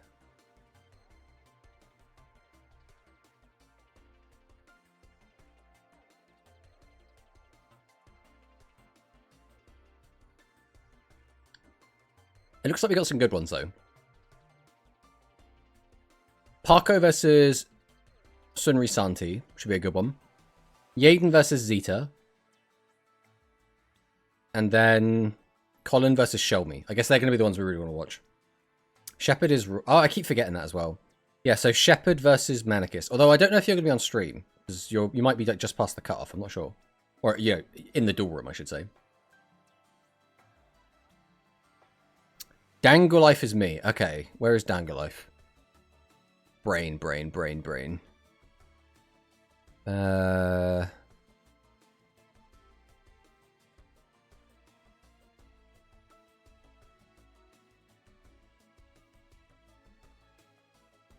I might be stupid.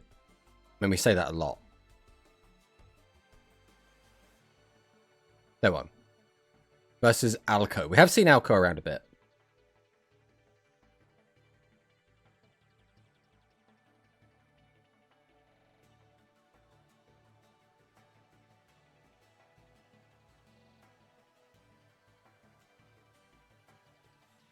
Manicist actually in the room for once.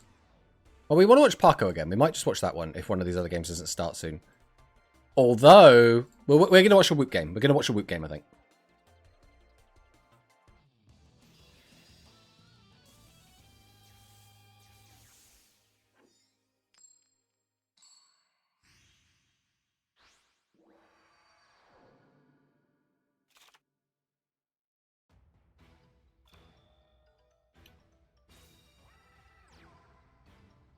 Animagica Witch, turn 1.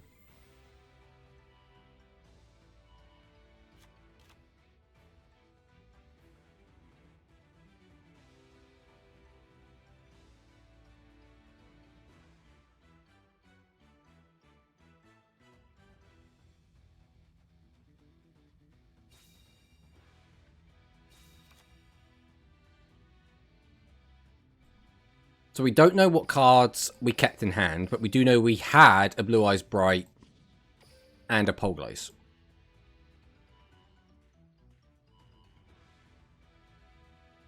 Reveal D-Linker. Summon D-Linker.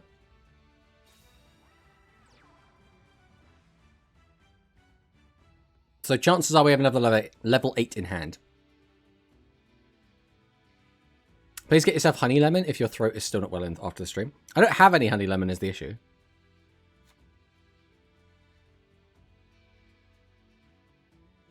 The main issue is I don't usually project my voice this much during a day, right? Because we did a 3-hour stream earlier, and now we've been doing this for another 3 hours.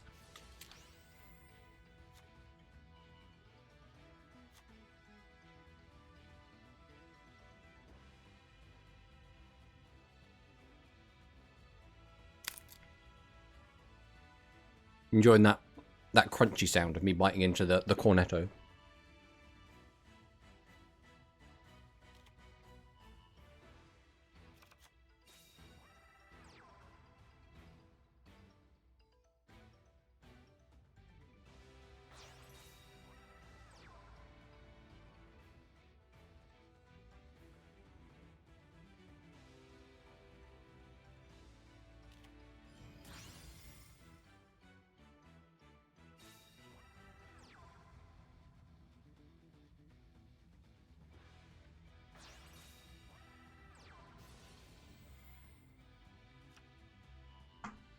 Arcot RNG is not real. What am I looking at? I don't know. What are you looking at?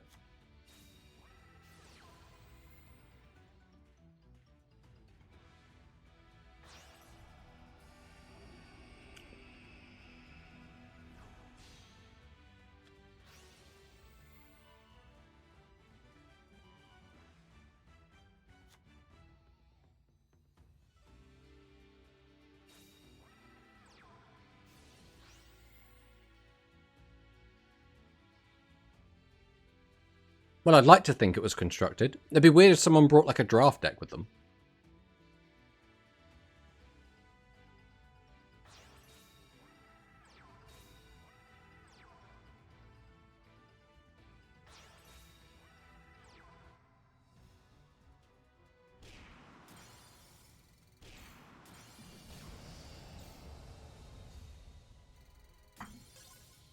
All we have to do is watch Whoop and then he starts losing. That's all we have to do.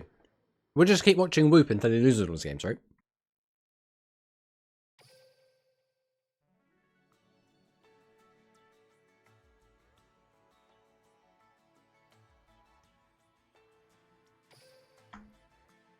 Alright, Manicist versus Rorschach. Let's see what happens.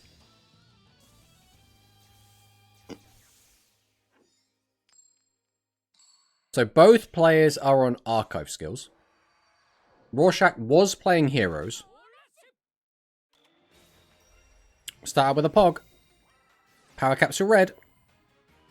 Poglace.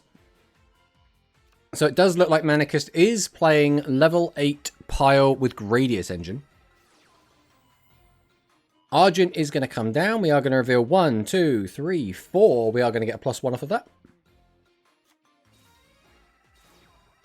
Summon out the Burst. Summon out the Avian. Hero Rush Rising. Send Argent to the graveyard. Reduce the attack of Burst Dinatrix. Add the Fusion. Probably going to throw down the Fusion. Now again, do we go Flame Wingman or do we go Burst Wingman? Burst Wingman gets more value. Flame Wingman is better for setting up the late game plays. And will get more damage. We are going to go for Burst. Which is going to get met with Shady.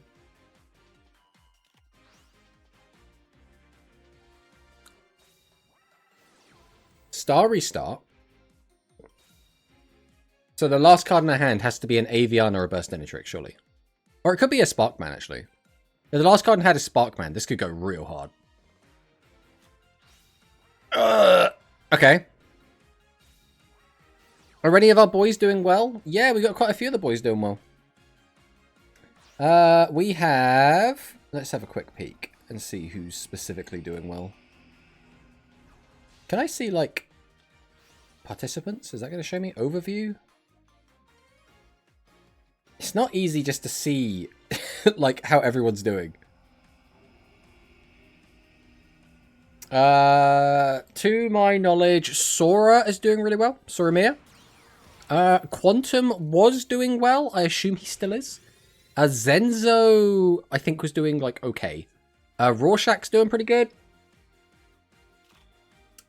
It depends who you count as your boys. I'm just kind of listing everyone on the UTS server. It's kind of like removing background. I mean, kind of. Is my teammate Hikari first place? Hikari is not playing today.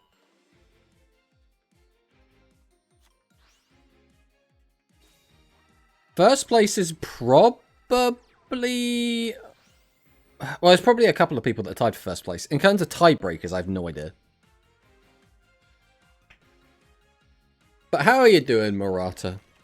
I was half expecting you to sign up for this.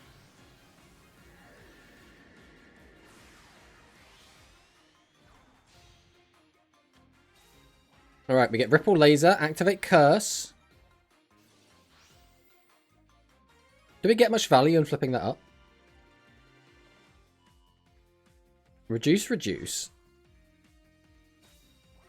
Radius. So the last card in hand... What? Oh, we're going to reduce by 900 so Gradius can attack over. Summon out Polglace in defense. Wait, did we activate...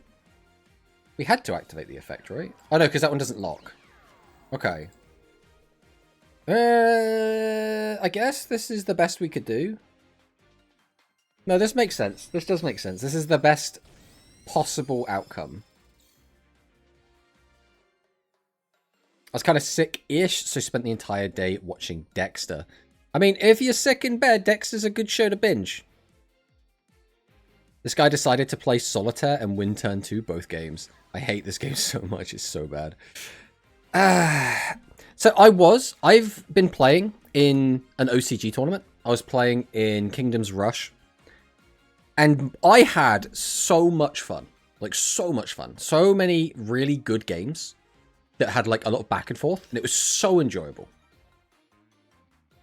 And then that same day I played in that, I went into Hikari's and got 2-0'd by Maher, who was just playing Aqua and absolutely styled on me by just, like, absolutely sacking me. And I was like, why are we playing Duel? I was like, we can just play OCG. OCG's real good. OCG's real good. Slightly more damage, yeah. Level 8 pile with Gradius. Yeah, there are several people playing this deck today. Several people playing it. Bro, God Hand Spark Hearts is like Solitaire. It's so annoying to lose against that. Now, I was playing Spark Hearts. And I really like that deck. And it is a little bit solitary. But if I'm the one doing the solitaire, it's fine. Because I'm having fun, Mono. If I'm having fun, then it's fine. Ooh, we are going to go for Thunder Giant. Usually you don't want to see Thunder Giant, but...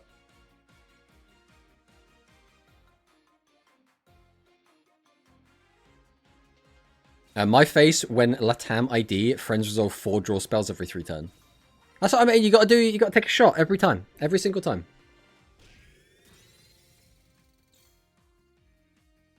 If you die of alcohol poisoning, it just wasn't meant to be.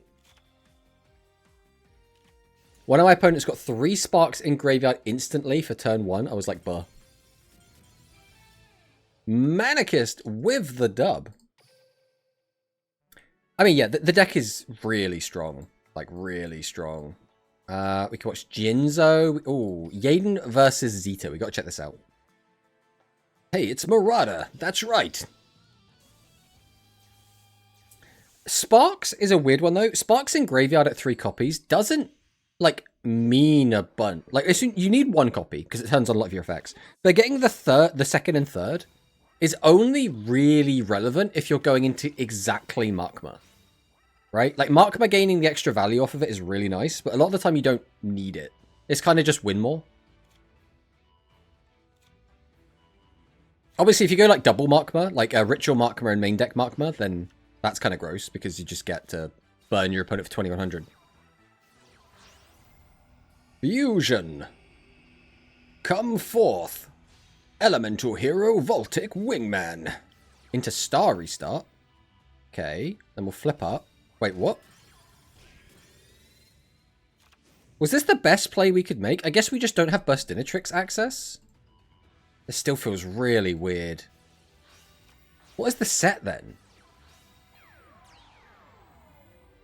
Was it something they got shady or something and I missed it earlier? Right, Action Melody comes down. We're going to hit him with the shady. We do gain the 15. Okay, Argent. Okay. 2, 3, 4. That is a +1 off the Argent. Yeah, but it's for the follow-up turn. Every turn will be death for me. What were you playing, by the way, Mono? And also, were you playing in a tournament, or were you playing just, like, against randoms on EDO? Mono and Tomato, will you join on 24? Will you join on 24? Oh, you're talking about the tournament next weekend? I mean, I kind of like doing this. I'd rather do this than actually compete personally. But I was playing Assyria for testing. Now, alright, to be fair, were you ever going to win playing Assyria? Do you think that deck looks good? Like, you've actually tested it. I haven't tested it. So I have, like, a very surface level of, like, it doesn't look strong. But, like, after playing it, do you think it's, like, actually going to be a competitive deck? Because I think it's, like, if you high roll, I think that deck can just kill people. But I just can't help but feel that you're not going to high roll every game. Casually drawing 9. Don't worry about that. That's fine. We have to put a lot of them back or send them to the graveyard, so don't worry about it. So it is 3 cards that are splashable and very good. Beyond that, no, they are bad.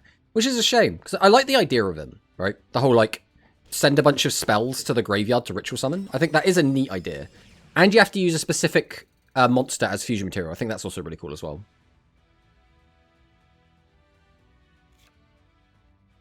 I haven't tested much yet, but it has potential, but probably instantly lost to a tier 1 deck. I mean, yeah.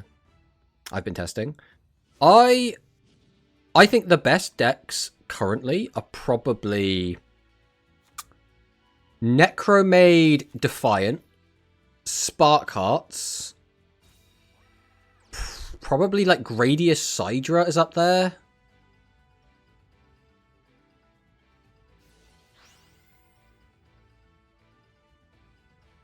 There's probably a deck I'm forgetting about. Definitely those ones, though. The tournament is too long for me to enjoy. Fake Rush dual player confirmed. What do you mean? We're doing a stream right now. We're watching Rush. We're commentating Rush. We're doing the Rush. What do you mean, brother? Outerverse? Outerverse! I don't think Outerverse is a tier 1 deck. I think it's like a solid tier 2. That's kind of how I look at it at the moment. Radius Sidra sounds cool. What are we missing for Duel Links version? So we're missing the main bit of the Sidra package, which is Cyber Rush Fusion, which lets you fuse from Grave with Cyber Dragon cards. And we're missing the Chimera Tech Overdragon, which is the primary boss monster you go into. But the strategy basically becomes you just play all the good Radius cards, and then you also can make a Chimera Tech Overdragon that can attack monsters 3 times with like 5,000 attack. It's pretty good. It works pretty well. True, I'm OCG Rush player. Real. So the Monarch just disappeared less than a month. So the Monarch deck was really, really good, and it's still fine. But people worked out that if you just play a lot of trap cards, you can kind of stop that deck. So people just started playing good decks that play traps. So Animagica came back into the meta for a while. We saw the Handy Lady deck come back into the meta for a while. Basically, the Monarch deck kind of punishes players who are playing like spell stacking decks, so just decks that play a shit ton of spells, basically combo decks, right? But it gets bullied by control decks is generally the gist. But again, it went from like almost tier 0 to like, no, it's very manageable. Surprisingly, I'm enjoying Sidra on the ladder with the skill buff. That's good. Monarch also still the old Monarch problem of brick to high levels if you don't see the draw cards. I mean, yeah, that's true as well. Assyria Trap just kills Monarchs too. I mean, yeah, everyone seems to be getting a trap, which is like on summon, like do a thing. Like Animagic has one. Obviously, there's like New Start, which is around for any level 7 deck. Shiny Shady exists. Like, there's so many ways to just mess with Monarchs. Monarchs, like, it feels like... Because Monarch is kind of a combo deck as well. When I first saw the Monarchs, I thought they would play a control strategy and just stack traps and then just, like, gain a load of advantage from just the bodies that they get. But no, you just play a shit ton of spells. You just, like, turbo draw through your deck, turbo mill into the graveyard, use the graveyard as a toolbox. The same, like, combo-centric Rush style. Stumbling Rock, my beloved. Is Delirium good again? Delirium is fine. So we have just got the new Moth cards, and people are experimenting with, like, Moth Delirium. I don't know how good that's going to be overall. I think Pure might just be better, but some of the Moth cards are really good, right? And splashing the two together can work. I think it can be okay.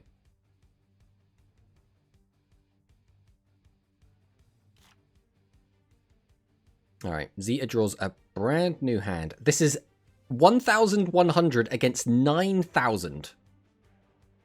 That's, Elemental Circulation's coming down. We are going down to 2 cards in deck.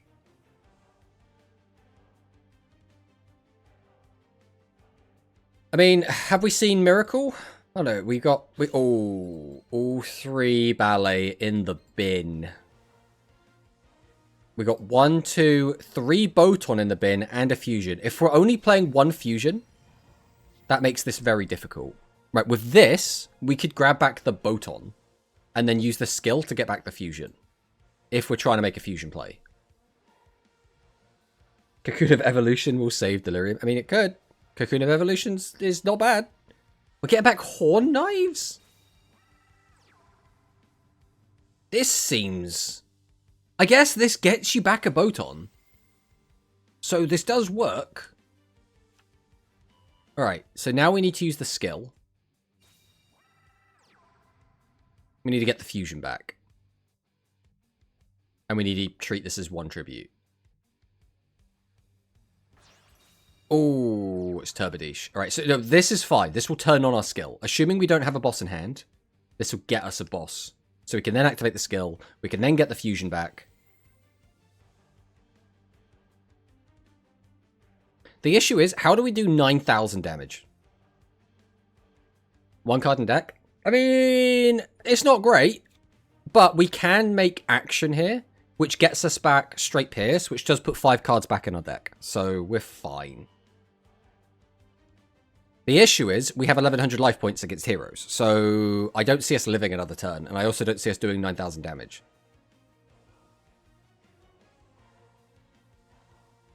Straight Pierce can solve that? Yeah, exactly. Exactly. Activate Fusion.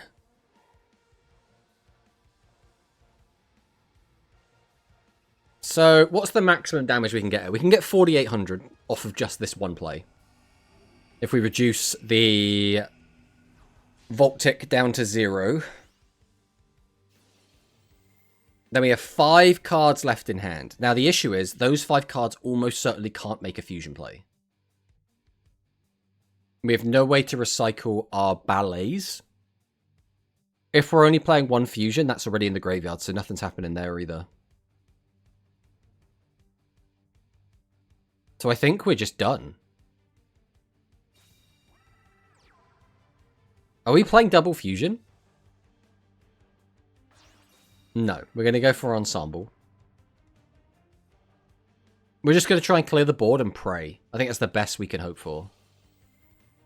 Losing another card here is not great because we don't want to be milling ourselves out either. Right, here comes straight Pierce.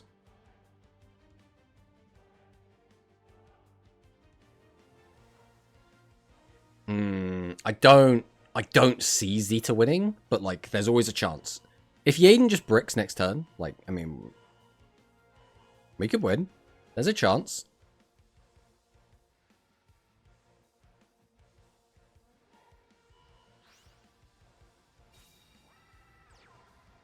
Straight to battle. 1 card left in hand. So maybe that back row is a Shady? We just clear 2. We've seen 1 Shady, 1 Trap Hole. So chances we have another Shady is probably quite high. Another 2-0, let's go! Good job, Anarchist. You show Rorschach who's boss. Hero Descent. 1-2. Fusion. Are you okay, Cyclone? Do you need a hug? Activate Fusion into Burst Wingman. This is going to force the Shady.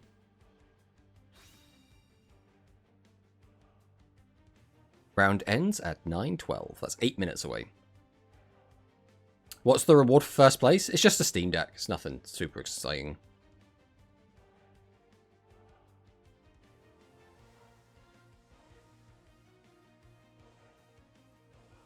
A super version of Switch! You can't play any of those Switch games on a Steam Deck unless you do some shenanigans. Steam Deck, Steam Deck, Steam Deck! Hero Rush Rising. Why would we get rid of that one? I mean, I get that it's just a 2000 vanilla, but the face down ain't doing anything. Make another Voltic.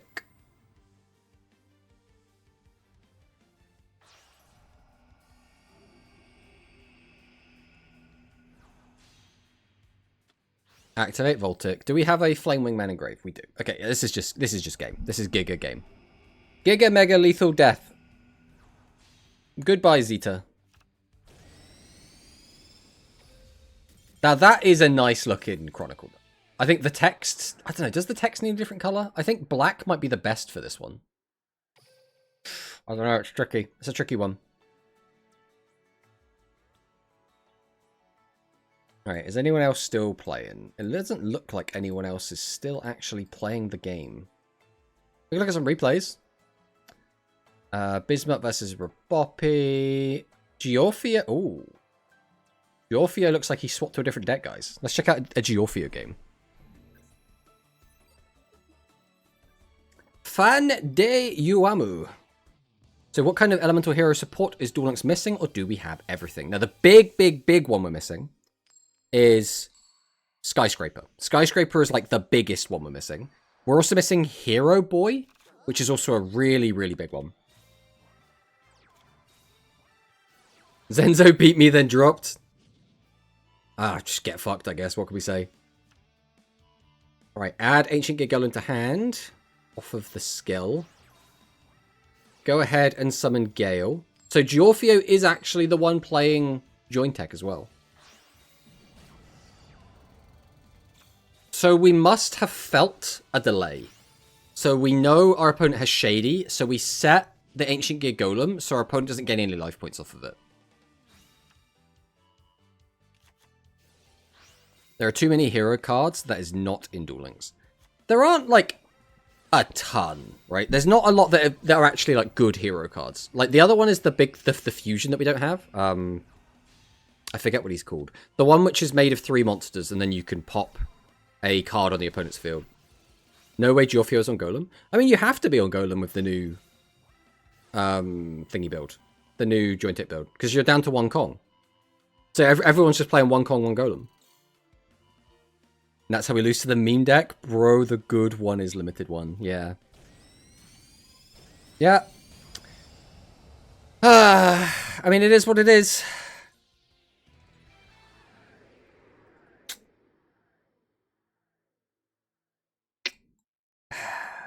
I'm trying to look. Did he even use Pierce? Or was he not even playing Pierce?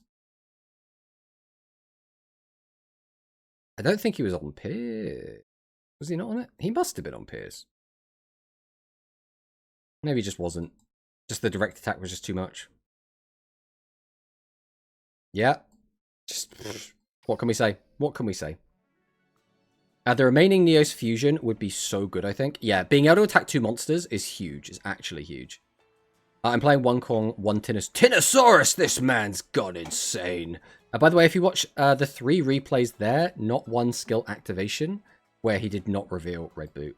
I mean, we can't watch all of them, unfortunately. We're kind of locked into only the recent ones. What happened here? I need to watch this replay real quick. I see Asana. I see Gantry. I need to see what's going on. They are heroes. They are heroes. He's not wrong. Alright, Rabopi has swapped to Asana.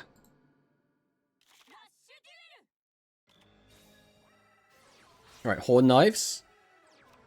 We got the set 3 going on. Peaks of Blistopia. Oh, it's been so long. Constructor Warrior Shovel on my beloved. Adds Fusion to hand.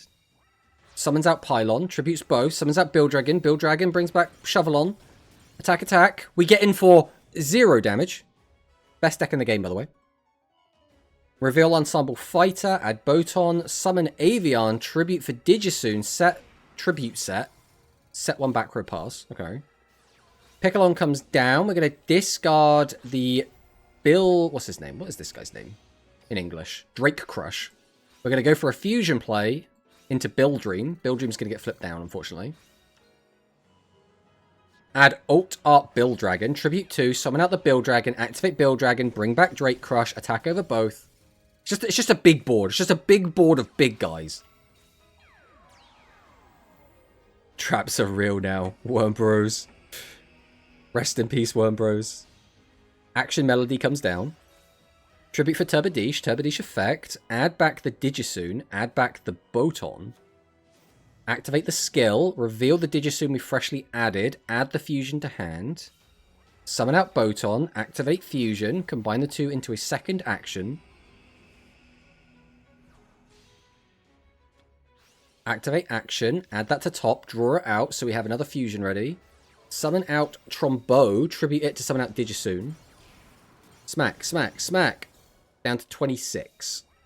Summon out Shovelon. Activate Primal Howling. Get rid of the back row. Put it on the bottom of the deck. Dynamic Dream Builder. Send Tarask to the grave. Adds the Peaks of Blistopia. Summons out Picklon. Activate its effect. Discard draw. We're summoning Big Roller. Why are we even playing Big Roller? In what world do you play Big Roller? Surely there's no reason to be on this card. Right, we're going to activate Fusion into Divine Breath, which is going to trigger Riding, which is going to bring back Infinite Constructor Worm Bildream. Tribute to summon out Digisoon, activate Straight Pierce, and that is just game. Boom. Sometimes it's just that easy. Sometimes it's just that easy. I mean, congrats. It would have been nice to see the Worms win, I'm not going to lie. It would have been nice, but at the same time, I don't think it was ever going to happen. None of these decks are looking super... I love how Jaden's Sword is hiding his deck by having the Warrior Returning Alive as the front card. I respect it. I respect it. Is not Big Roller a part of the fusion? It most certainly is not.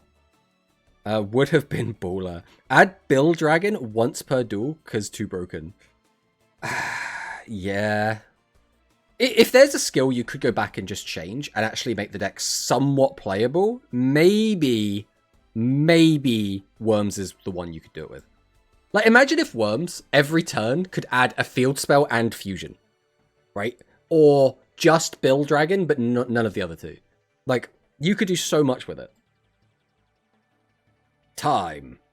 Recreate the Music Princess skill and give it to Worm. The thing is, I don't think Worms need it. They have a field spell that basically does that anyway. Like, Worms are usually quite good at just getting a bunch of bodies on the field and getting a lot of high levels. The issue Worm has is getting the combo pieces that you need and beating set 3. Because right now, without the fusion, you can't get through set 3. And you don't gain, like, enough advantage that you can just...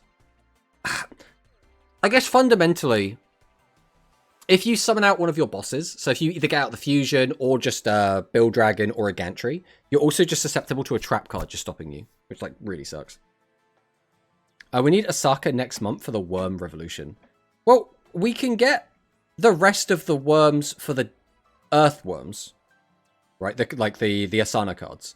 But there's also the Fireworms that we still have to get as well. And the Fireworms are clunky as hell, but they can be really fun. We need Rovian, give us Psychic support. Do you really want Wind Psychics, though? Wind Psychics is not the same as, like, Light Dark Psychics. When we get a skill that searches Scrapgate, it's game over. Scrapgate is cool, but to activate Scrapgate, you have to send a high-level monster to the graveyard. So... you know, it's not just like, oh, Scrapgate will just do everything. It is a little bit tricky. Alright, we'll just wait for the next round to start. I mean, I don't think we're going to watch Retro Gaming X versus New Sam 1000, but... I think there are a lot of decks that we're kind of waiting to come out that will be really exciting. I can't get excited for Wind Psychic. I just can't. It's just not a fun archetype.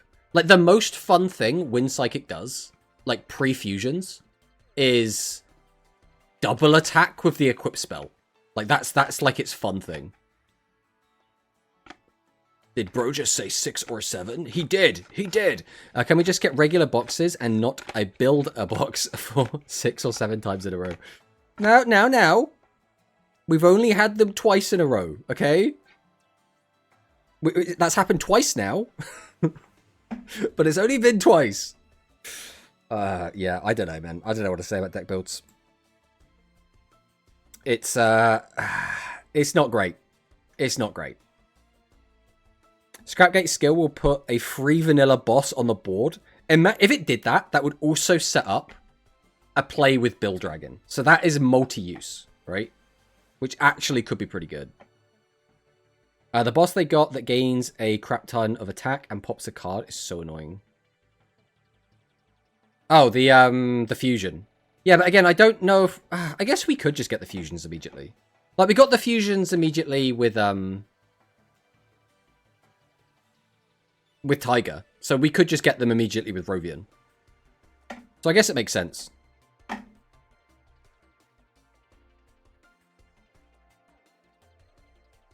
Third time is the charm. I like wind psychics. I mean, you can like them. I'm not going to tell you you're wrong for liking them. I just don't like them. I think some of their fusions are cool. Like, some of them are cool. But, like, the main deck stuff, I just think is all boring. Like, one of my favorite cards in the archetype is, like, Cattle Healer. And, like, that's hardly even part of the archetype, you know?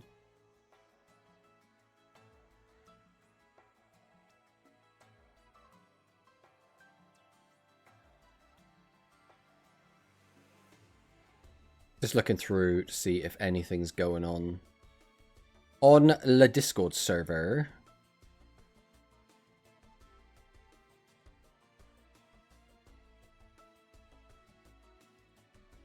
Apparently Marco's banned in my Twitch. Why is Marco banned? I wouldn't have banned Marco. Let me have a look.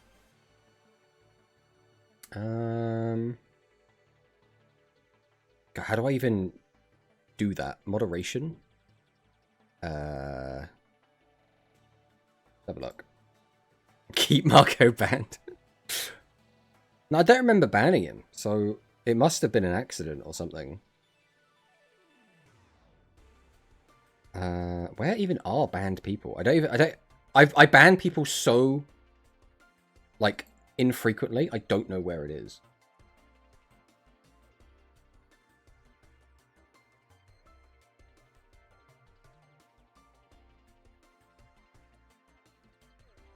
Let's have a look. Banned users.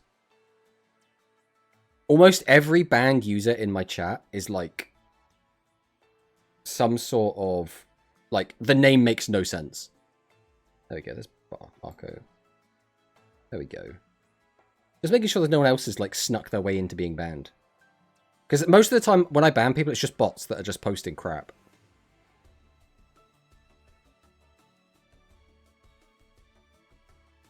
I don't think any of these other people are people either that are real people or that I know. I saw someone with pro in their name and I had to make sure that that wasn't one of you guys. Okay, that should be fine. Everything should be fine there. Max K in there. Ban everyone. Maybe it was me. It wasn't me. It could have been you. It was probably Quick Quicks. It's the rogue moderator. The one that we have.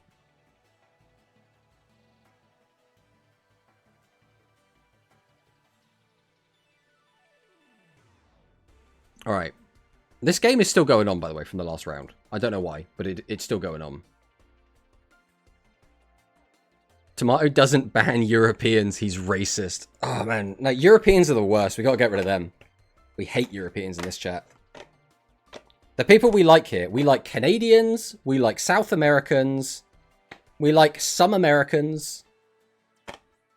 Hate those Europeans. Ugh.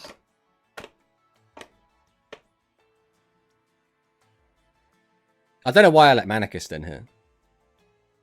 But, you know, it is what it is. Now you're speaking facts. Exactly. Some of the Europeans are alright. We like Giorfio. The issue is as well, I don't know where like half the people in this chat are from. Well, I don't know. I'm pretty sure I've learned where some of you are, and I just don't remember because my memory is just awful. Because I'm funny. Do you like Farfa? Right, Farfa is someone that I find very entertaining. I think Farfa is very funny. I like watching his content. I like watching like Wonky Quartet content. I think it's very, very amusing. I don't think I would like Farfa if I ever met him in real life. I don't think I would get on with him. Because I think he's a bit much. But you never know, right? When you meet someone online versus when you meet someone in real life, like sometimes they over-exaggerate their personality, right? So maybe he'd be chill in real life. I think I doxed myself in Hikari's chat after I topped a regional. Nice. I mean, it depends what you mean by doxing, right? Like, just knowing like which country you're from, I think that's fine. Right, I think it's whatever, right? IRL, he's not trying to please stream. Yeah, I mean, there is that. But like I say, he's one of the more entertaining Yu-Gi content creators, like Yu-Gi-Oh content creators. I think he is very funny. Like, I mean, it's always going to be like, I mean, it's all the wonky quartet. Like, I think everyone likes like Simo, right? What, Team Sam? There's a lot of them that are just good content creators, just good, funny people. I think IRL is actually quite chill. Yeah, he probably is. I find fake hype and energy really unfunny, and he does that too much. I mean, it is what it is, right? 2 matches still haven't submitted scores. Well, that's how dare they keep us waiting specifically? How dare they keep the tomato sauce stream waiting? Sam IRL is very different person than online. Yeah, I've heard that as well. MBT, yeah, MBT as well. I think I don't know. I'd probably get on with MBT in real life. I don't know. It's a weird one.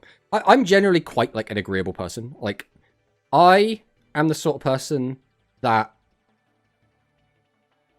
will get on with just about anyone, but I'll be annoyed, right? I'll be like, I'm accepting you for who you are, but I am irritated by you, right? That's the kind of situation I find myself in.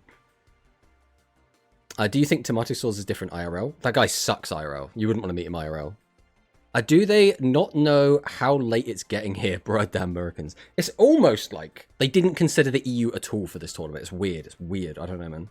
Quantum Stream is the opposite of fake hype. There you can get genuine sleep. Yeah, I saw the gif of you going to sleep. That's making the rounds at the moment. It's just so funny. Because I assume it was, someone said it was a hero match, but was that like hero speed? You stay up later than this to play in Quantum Dailies. Yeah, I mean, Manicus goes to sleep at weird times anyway. Oh, I'm usually in bed by 10 p.m. Like, that's when I like to be in bed, right? I'm an old man. Like, we like to be in bed by 10 a.m. We're up early in the morning. That's how we roll, right? It wasn't hero. Someone told me it was a hero game, but I don't know if it was. I'm just going by poor secondhand information. It was like branded B-Trooper. Yeah, I can understand that. Ironically, I like both of those decks, so that would have been a match I'd be more excited for. But I do understand how, you know, you're seeing so many of them, you just can't be asked. I go to bed at 4 a.m. usually. I used to go to bed at like 2 a.m. Back when I was like addicted to like League of Legends, Counter-Strike, you know, all of that stuff when I was a bit younger. I don't do that anymore. I do not do that anymore. Like back when I was in college, bam. Yeah, we're staying up middle of the night every night. In college, we were like, you know, 6 hours. 6 hours sleep is enough. You know, 4 hours sleep. I can function on 4 hours sleep. And then like you finish university, and it's like, no, I'm not. I want my 8 hours. I need sleep. I need sleep to function. The worst I've done time-wise for an event was final round at Nats 2024 ended at like 11 p.m. at night. That was rough. Not really about the matchup. I just didn't sleep for 24 hours and I was falling asleep. I mean, that's fair. You were a League player? Yeah, I played a ton of League. I used to play a lot of Ranked and I used to play a lot with friends. We used to have a ritual where we would go out drinking. There's a local like nerd pub nearby. And we'd all go out there and we'd get a whole bunch of like cocktails and weird drinks. Then we would, on the way home, stop at a kebab shop, get like a really greasy meal, and then we would get in and just play League of Legends for like 2 hours. So we would literally go out, get really drunk, and then go, like, while we're at the pub, we'll be like, we should go home and play League of Legends. Oh my god, it'll be so much fun. And then, you know, everyone's drunk, so everyone thinks it's a great idea. And then you just go home and play League of Legends. That was just a night. Just an average night in the UK.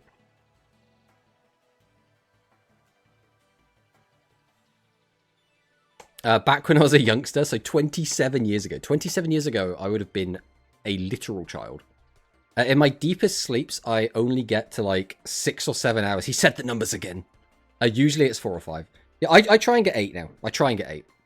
If you pull all-nighters, it takes about 5 days for your body to recover no matter how much you sleep. Yeah, that's why I just try not to do it. That's the reason as well I don't play in as many Quantum Dailies anymore. Because I can't... Like, whenever... If I play a Quantum Daily and I lose, then I feel like I didn't try, so I just like was memeing. If I play a Quantum Daily and I do somewhat well, like if I make like top 8, top 4, top 2, Suddenly I'm like, it's now 1 a.m. I'm like, I need to go to sleep. I'm so tired. Round starts in a minute and a half. Okay. Bromanicist, are we against each other? Oh boy. I think I'm playing Hunter. Oh, yikes. Oh, finally, I have a public match. Oh, do we get to watch Soramia? Let's get the brackets up. Let's take a look. So round 6. Let's see what we got. Bam, bam, bam, bam. Looking for 2 players that we know in the same game. Bromanicist and Hunter. Whoop and Colin. Oh boy.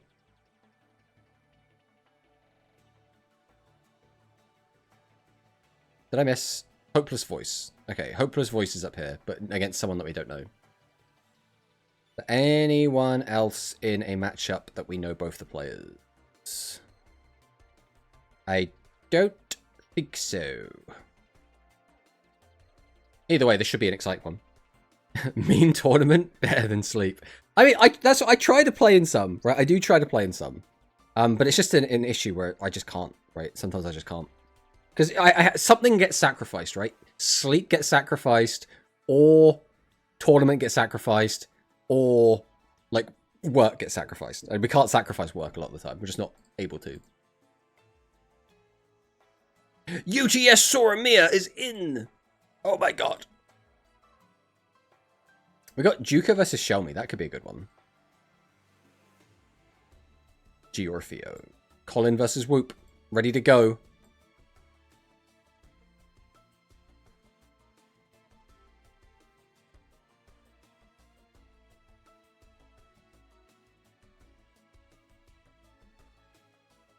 Thank God it's a 3-day weekend for me. I mean, that's good.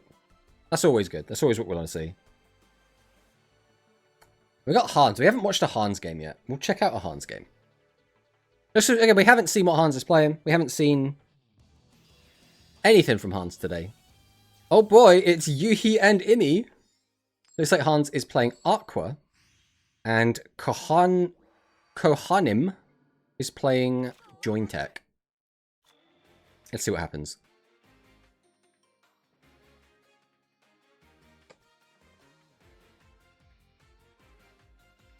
Hans was the one holding it up last round, by the way. I mean, that's fine. Bro's got to do what bro's got to do. What can we say? All right. Oh, I'm ready. I'm ready. It's fast approaching my bedtime, which means we're getting very sleepy. But we're going to try and at least be awake enough for this. Which means I'm going to stop fiddling with things. I keep fiddling with these deck boxes because I've just got them next to me. So I just keep touching them. Okay. First play of the turn, Abyss Soldier. Interesting. Activate Imi special. Both on no mat and sleeves. Judge? Nah, don't worry about it. We just play Natty on the table. Classic Aqua turn 2. FFS. Okay, we send Rainopolis because we're just going to grab it back with Nuvia. We're going to summon out the Nuvia. Summon out the Nuvia.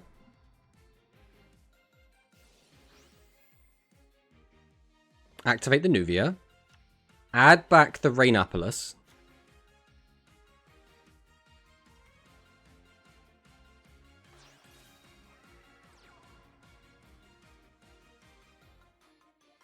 So we get out the Cleaning Prodigy. We still haven't used Abyss Soldier yet, right? We still have an Abyss Soldier activation if we want it. We're just not going to use it. Okay. Boop. Boop. And slap for 29. I mean, this is a really good turn 1. The only downside is these guys all have low defense values. So, a well-timed Stego could be pretty big here. Manyanya. Manyanya Chiwa. Round ends at 9:57. I mean, we're going to drop our Mania remote. We've got to show support.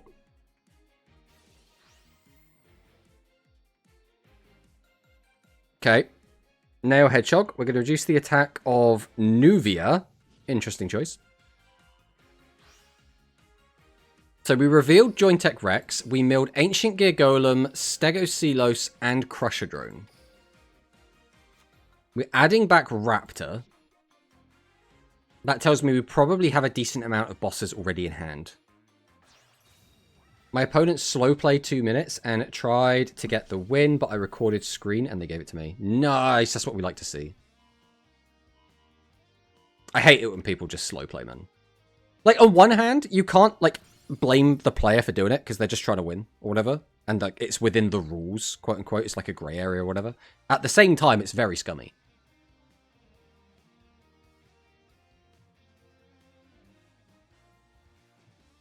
Yo, is that an icy emote I see? Always gotta love the icy emotes.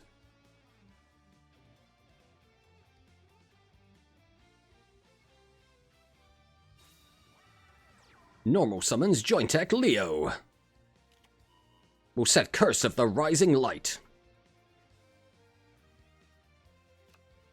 Add back the Stegocelos. So once again, Stegocelos does kind of just rip this board apart. The issue is how many cards are we going to have left? If we have Tribute for Stegocelos, normal summon something else, we'd have 2 cards left. We could discard Pop 2, and then we only have to deal with the Nuvia. Swing, swing, swing. That's going to be almost lethal, right?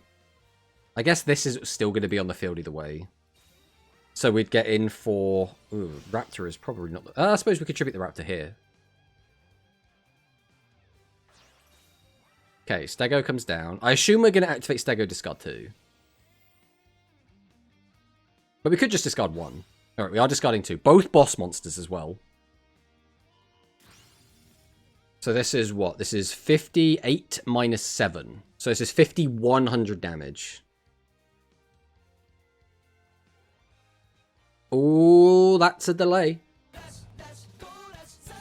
Thank you for the follow, Prestel. Surprised Icy didn't join this. I mean, maybe Icy's busy. It's fine getting the life point win, but don't stare at the screen for 2 minutes. I mean, yeah.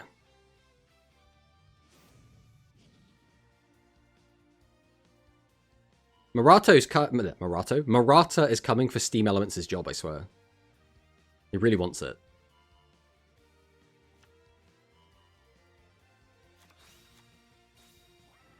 Mystical Sandbox comes down.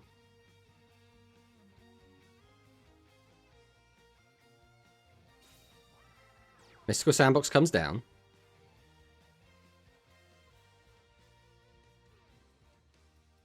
So we just activate Nuvia, right? Or is Nuvia the turn it's summoned? No? We could just activate Nuvia. We just want an extra card in our hand. I suppose we're trying to wait to min-max getting as much attack points on the cards that are going to stay on the board. So if we have another boss, we tribute over this first.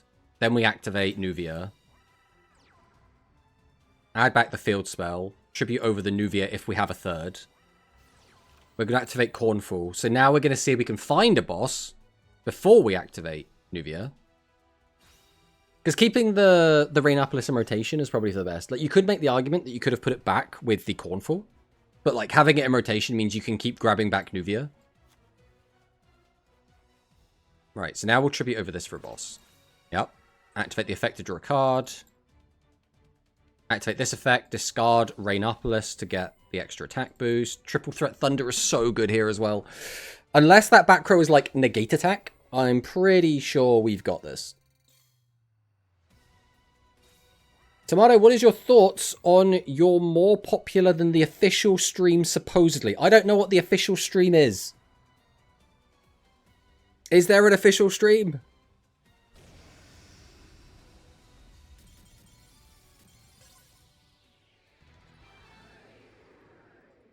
Hans with the win.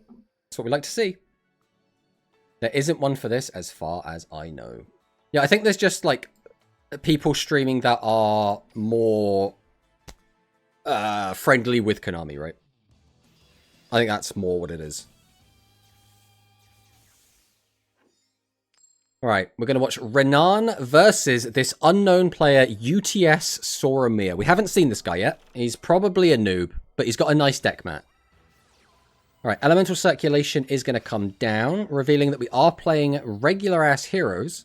We're going to activate our Argent and just get a casual +2 off of it.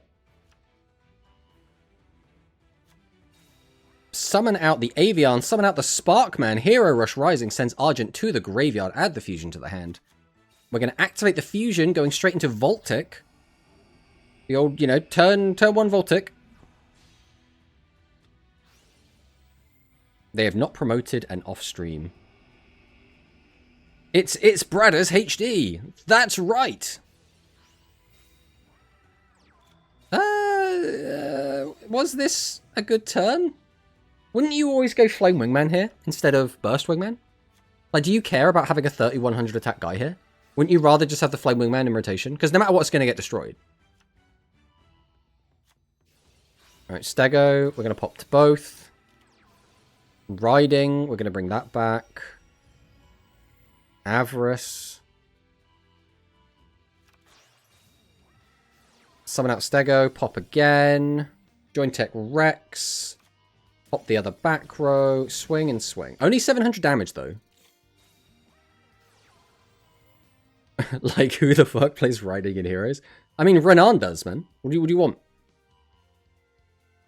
Does bro know? Sora, YATF, are you popped before summoning? Yes, Sora. God. Who plays Riding in Hero? You were right about this Soromir guy being a noob. I told you, man. If we haven't heard of him before, he's probably a nobody, right?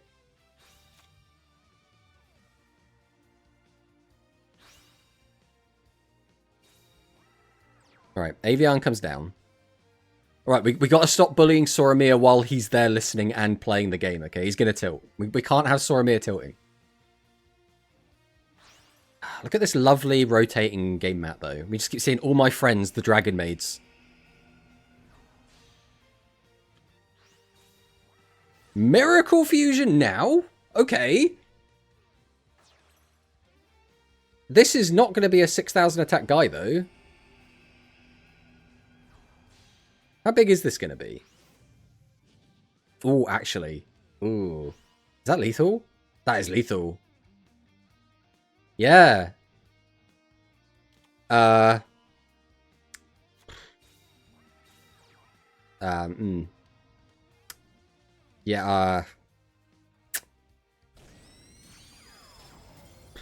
yeah.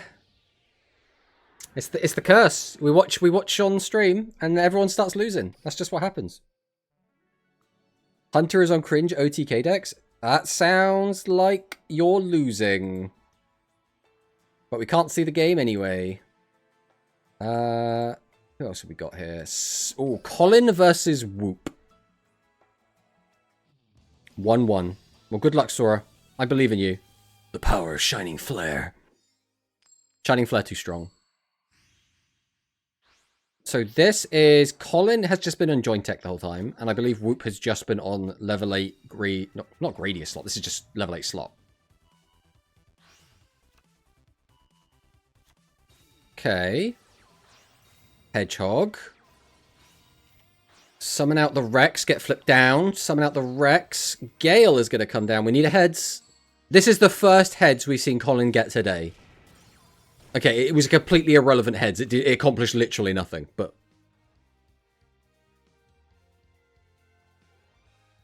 Can we see Sun? No, we can't. We're not allowed. OTK is not really a great way to describe a Rush Duel deck. Could be literally anything. What couldn't it be? Probably not Aqua. Like, Aqua can OTK, but it's not an OTK deck, right? I mean, Joint Tech can OTK, but it's not an OTK deck. I suppose at what point does a deck being able to OTK just mean it's an OTK deck? Like, Heroes will OTK you. Music Princess will happily OTK you. Then you got, like, the more direct OTKs, like High Tech, Baseball, Miss Mutton.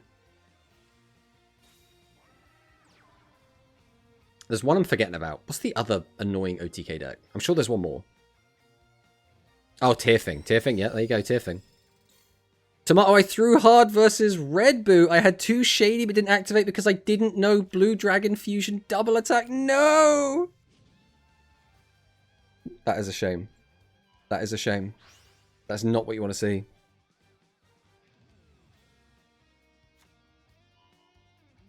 GG, bro, manicist. I mean, Tearfing is arguably an okay deck into level 8 slot. Like, it's kind of an okay kind of counter pick. It's a weird counter pick, but I think it can do pretty good into that deck. Game 2 open 5 spells. Oh no. No, Quantum Bros. Every time we watched Quantum on stream, he was winning as well. We kept being like, yeah, world champ diff, world champ diff. Like, it was all going so well.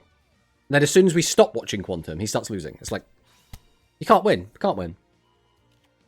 How does it do well into that? Well, you can... Basically, the defensive board is all basically a bunch of 25s. So you can just get the Tearfing out onto your Chrysaor. That deals with the board immediately. And then you can just get 2 other guys to just slap in. And that'll do enough damage a lot of the time to either kill or, like, at least wrestle control of the game. And a lot of the time you're ending on quite big bodies. So, like, I don't think it's, like, a hard counter pick, but it's a deck that can deal with the threat. And you're gonna get that almost every single turn, right? That's kind of what the deck is built to do. It's a weird one.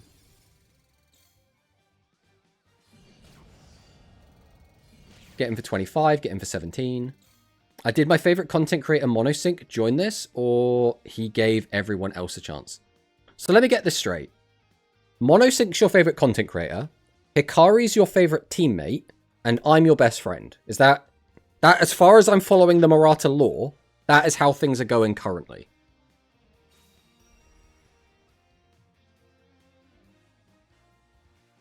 But yeah, he did not play. What Tomato says, when I face level 8 slop, I Tearfing. Okay, but if level 8 draws a single Shady, it's already over. Kind of. The issue is, Tearfing can play through Shady. It's just not the easiest thing in the world. Like, I don't want to bring this up, like, but the best way to prove my argument for this is against Giorfio at Worlds, the guy that knocked you out did play through Shady on Tearfing and still got the OTK. So, like, it's not easy, but it's possible. 3 Shady versus an entire deck of monsters, odds well in their favor.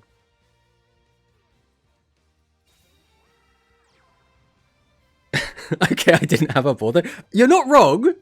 You're not wrong. But usually, Shady would just stop the turn entirely, right? That's what you would expect from that matchup.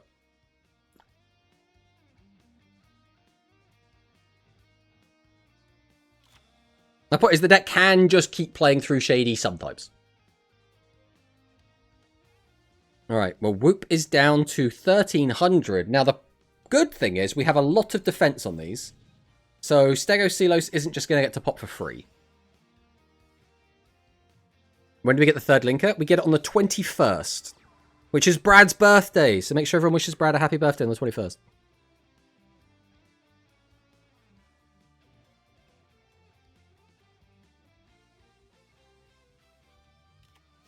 Okay, Shady is going to get used here. This is a pretty big Shady. The thing is, we can't flip... Oh, we are flipping it down. Ooh, we're not playing around Kong. Do we get punished? All right, it doesn't matter. I was going to say, if we had Kong there, that could have gone so big. He's not on the graveyard either. Imagine we just drew Kong off of Curse. Imagine that. Okay, this is now lethal. This is just lethal.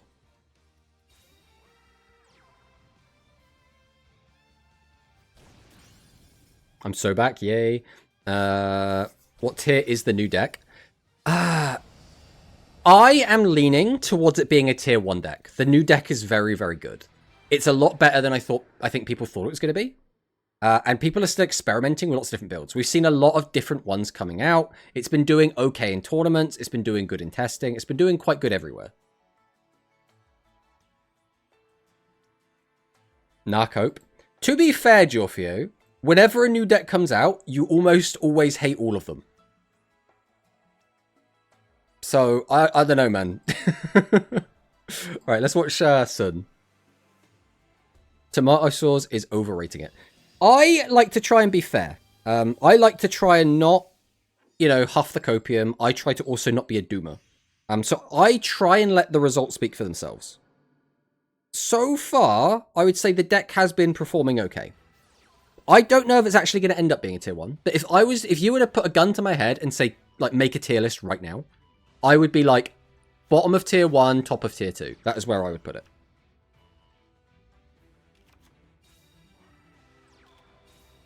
He hated Aqua. Aqua was bad. On paper, Aqua is still kind of bad, right?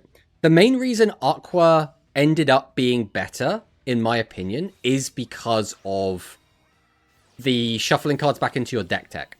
Because people were like, well, what do you do if your opponent just keeps setting cards? Okay, well, the answer is you just refill up your deck and stall them out, right? That's it, right?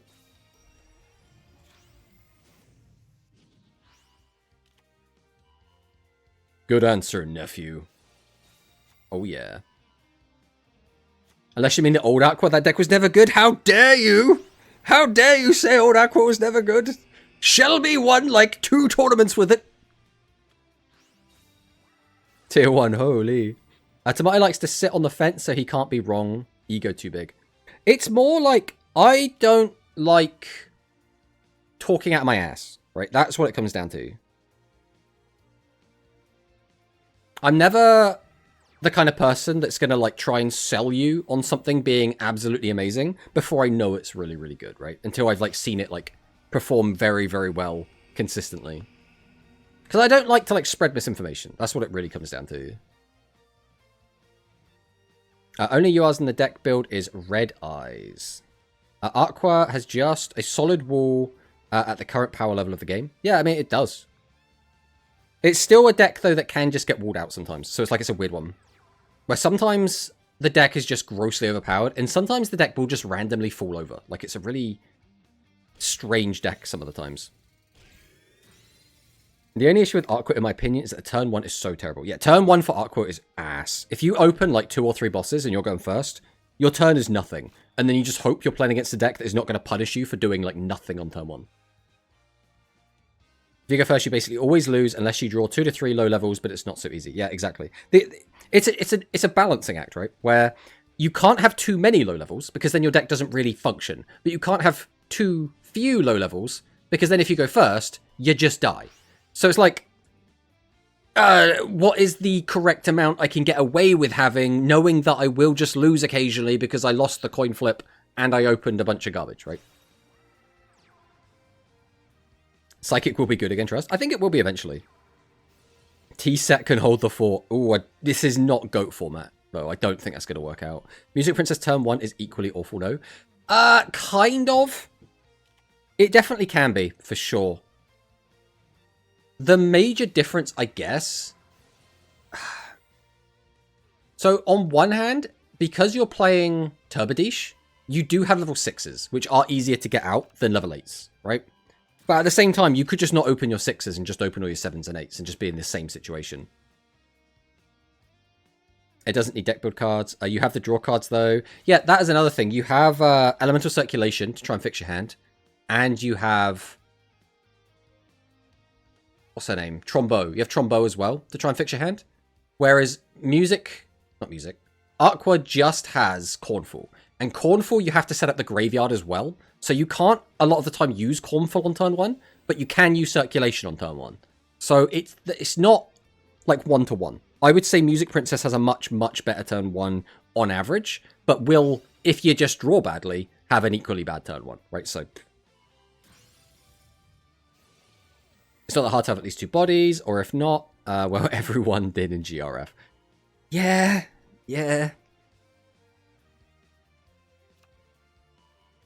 Oh, we've added back the Kong. Kong here is a bit awkward, but with no back row, we do just win. So do we have Slime, or do we have Negate Attack? We have neither. So Sun is going to get the win there. What deck has a good turn 1 now? It feels like all are mid or bad. Well, like, a good turn 1, a lot of the time, can just be set 3 monsters, keep 2 cards in hand. Like, that's a fine turn 1. Most of the time, you're not going to get punished through that. Because the biggest punish, if you go first, is that your opponent curses you. So if you have a way to put 3 bodies on the board and not open yourself up to curse, that's just like a good turn 1. The downside is, because you've played around curse, you have 2 less cards going into the second turn. Or your second turn, so turn 3. Which sucks, right? Because you don't...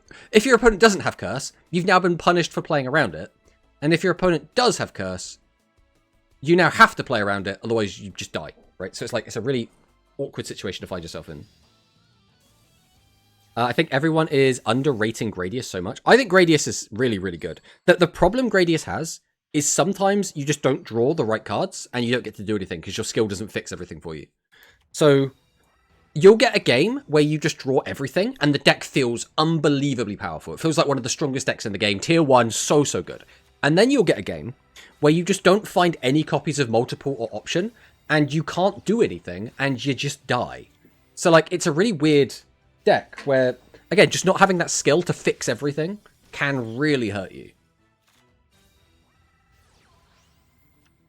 Officially X2, 1 more round to go. Time to finish strong. I believe in you, Colin. You got this.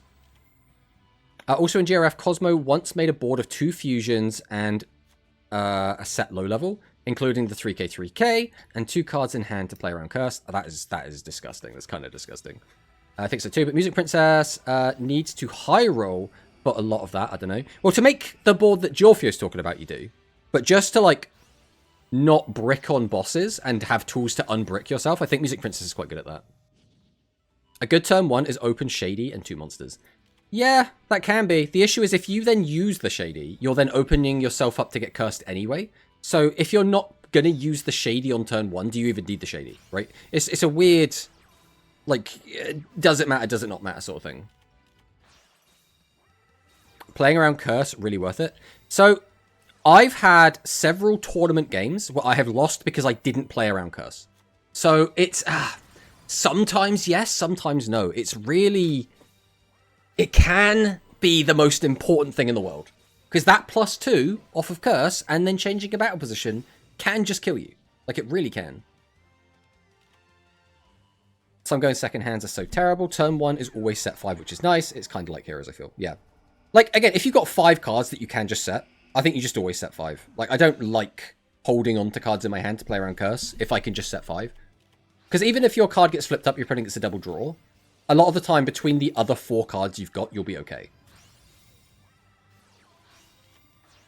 What feels really bad is if you can only get 1 or 2 monsters on the board turn 1. That feels like so bad. It feels so awful. Curse is either the most broken card in the game or the most nothing card. Exactly. And that's why it's quote-unquote balanced, because sometimes it does nothing, right? I was asking because it doesn't feel worth. Yeah, it's a tricky one. Where sometimes you have to play around it or you're dead. And sometimes you can't afford to play around it, so you just don't, and you don't get punished, right? So it's tricky. It's tricky.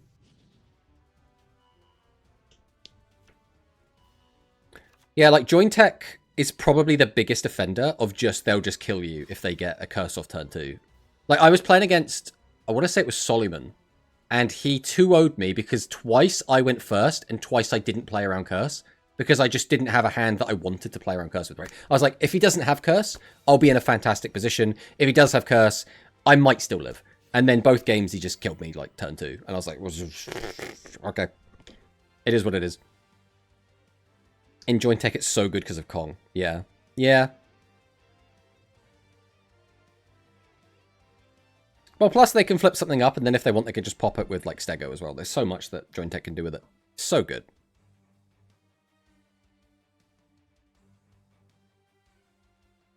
Well, only 7 cards left in deck for Cosmo here. We are going to use Abyss Soldier to get rid of one of these fusions, I would assume. Probably the 28. The funniest part about Curse in Join Tech is that they have their own version of Curse in OCG. Are you talking about Join Tech Joint? Oh my god, I can get Forbidden Droplet with the 8th anniversary dream ticket. Oh my god. I've already got 3 Forbidden Droplets. That doesn't really mean much to me, unfortunately. Soliman will always have what you don't play around. He is the protagonist. He really is. Soliman is just Man can bring, like, any deck to a tournament and just do really, really well with it, even if it's, like, just not performing well everywhere else. It's really weird.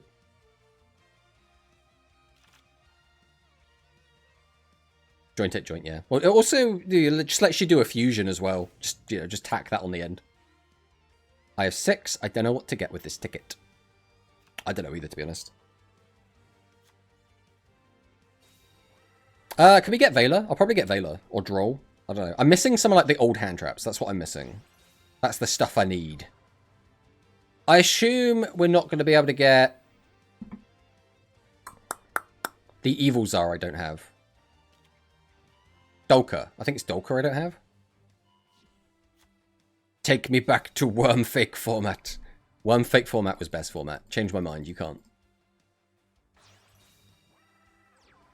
We summoned forth Digisoon. 1 card left in deck. 1,300 life points. Straight Pierce! The game is over! El Chico Cosmo takes the W. Take me back to Psychic Tier 0 format when Melody was not optimal, but everyone played it anyway. Yeah. What a great time to be alive. Psychic format was so much fun, man. You know what really we have to go back to? We have to go back to Noodle format. Man, Noodle format was so good. Noodles. That deck's so fun, guys. We need to go back. We need to go back. Royal Rebel format as well. Not Invasion format. Like, you know, the good Royal Rebel format. We'll go back to that one as well. We like that one. Looks like everyone's sort of done.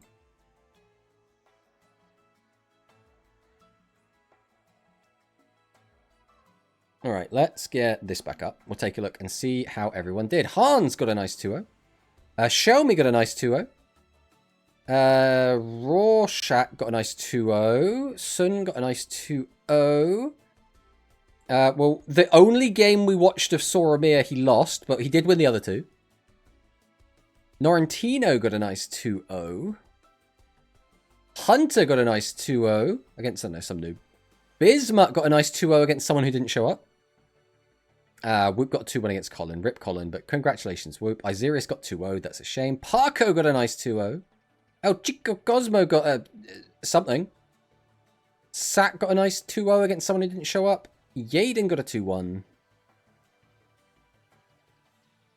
Jinzo got a 2-1. Is that everyone?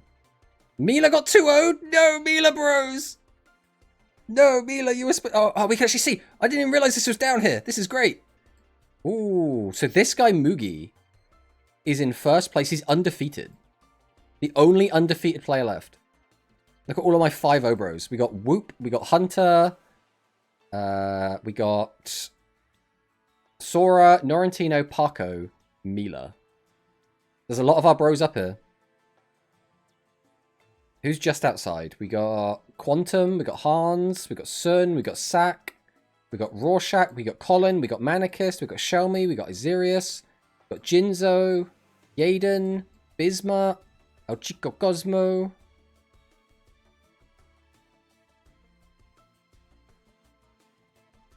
And then the did not finish players. Zenzo, Giorfio. Oh, Giorfio bros. Zenzo bros. Where my worlds bros at? JD Scrub. Zeta, Prostrate. We got Huki. Tsukimura. Matea. No. Lost memory. The round starts in 4 whole minutes. Come on, guys. And the last 4-2. So I'm out of top 16. No. Well, we got next round yet, right? Let's see who's going to be playing in the last round. So we have a bye on the guy in last place. Whoop versus Mila. Holy. The match to end all matches. We got Rorschach versus Hans. That's going to be an interesting one. Mugi is against Riaj Strike, so the undefeated guy against one of the other guys that we don't know. Norrentino. Paco versus Edu. We got, Hunter versus Soromir. You can still be in top 16, but not top 8, and I think they will just make top 8 and give top 16 the prize. I'm getting sleepy. You can't go to sleep, Murata. We're just getting to the good bit. Guess I'm playing Sora. It does seem that way. Colin versus Tigray Doproer. We got Victor Lee versus Manicist. El Chico Cosmo. We got any other? Shelby versus Quantum. Dear God. They said the perfect match didn't exist. Bismuth versus Sack as well. Oh, we got Jinzo versus Yaden as well. We got some good games. Madark with the free win. But that's the Victor Lee, Quantum. It's the Victor Lee.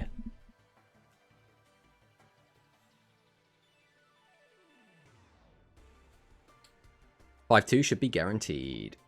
Well, just everyone win. If just all of you win, then everything's fine, right?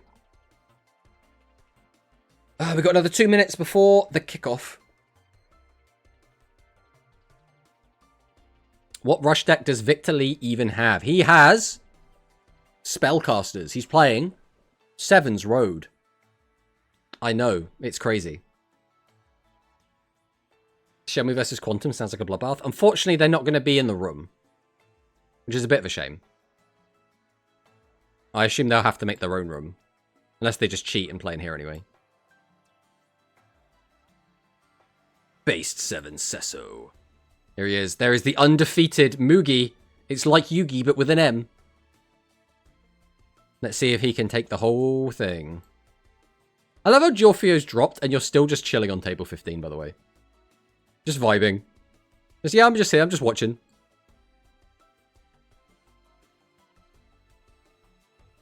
Mila and Whoop ready to go. That's got to be the exciting match that we can actually watch. I imagine a lot of people are going to be living at Quantum's place when it comes to sending prize support. I don't know. It doesn't... Because Quebec is in like a bit of a weird situation right now. So I'm not sure what the postal service is going to be like there with like import fees and everything. So I'm not sure. Yes, I should leave. I don't think it really matters. But, you know. Like, Zeet is still sat at a table as well. Riaz Strike has the Neanderthal profile picture.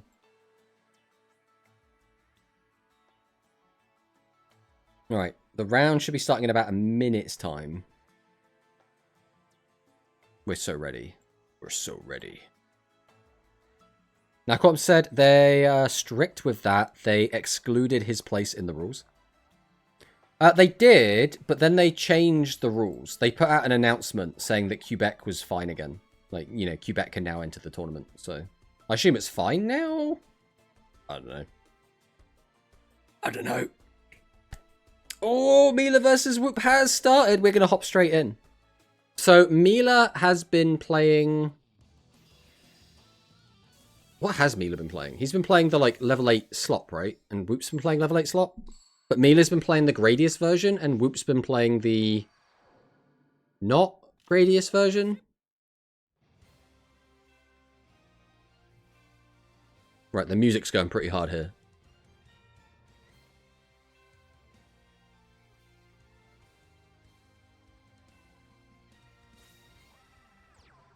Right, we're setting. We're setting. We're setting. Oh boy, we're passing. Right, what's Mila got? We're ready for a huge play. Pot of Greed. Right, that's a good start. It's a good start. Activate Curse of the Rising Light. We're just going to +2 immediately. This is as good as it gets. Activate Power Capsule Red. Are we going to get another +2? Are we going to find a vanilla? We don't find the vanilla that we're looking for. But we do get to add either a multiple, a Gradius' option, or a Super Dimensional Lord British Space Fighter. We are going to add the Super Dimensional Lord British Space Fighter. We're going to normal summon multiple. Yeah, this is Gradius, but with the level 8 skill. Activate multiple, mill the Poglace. So now we can flip another card up. Then we're going to Contact Fuse. Thank you for the follow, Stefan. Welcome. Oh, there's the Vanilla Gradius. Okay. So this is just 5,000 damage. This is just 5,000 damage currently. This might just be over. The game might be over. It depends what Whoop's face down is. Oh god, I think it's SRM. Yeah, we already knew that's what Victor Lee's been playing all day. So now we can activate Lord British and bring back... Oh, we can't bring back multiple because multiple's back in the deck. Actually, a good point. We can bring back option. And we just put a multiple in the bin? We can now just bring back multiple? Activate... Wait, why did we bring that back? We could have activated multiple, flipped this up, had 3 monsters in attack position. Contact fused those. Surely that was better. I guess if we don't have another monster to summon, it just doesn't matter. I guess I'm just shocked that we had a 7-card hand and no level 8. Power to Weave Hope. Oh, okay. So now we put this back. We do that. Swing, swing, swing. We clear the board. We have 325s. Right, we're not doing that either.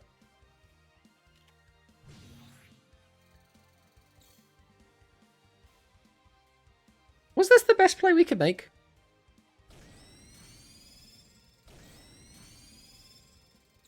So there was a very obvious line. We could have flipped this up into attack. We could have put both of these into the deck, summoned out another one of these, put the attack down to 0, attacked him for 5,000. That would have still been an attack. We then wouldn't have had another body to summon out the 25 from hand, is the issue. Because we were like 1 body short of doing everything we wanted to do.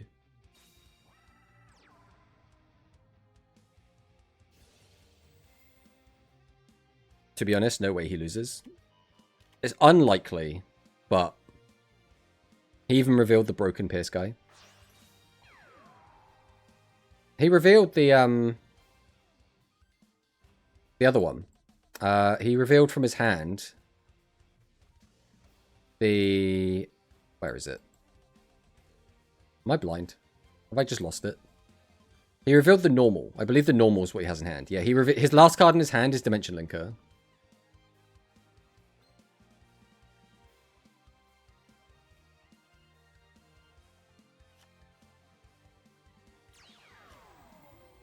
Polglace changing to defense. Did we summon the... How did we get the Polglace out? Did we just tribute it? Yeah, we just hard tributed it. Okay. We got another Polglace in hand, so we can use the skill to summon that out. In defense, change it to attack. Give a boost of 1,000. The issue is this isn't just killing now. And then we're just going to die on the crackback. Like, this isn't a bad turn, but this isn't going to win us the game. And then this card's effect is still live, so we use this, get that out, reduce this by 800, and then just attack over it for game. So we have lethal on board. We don't have to do anything.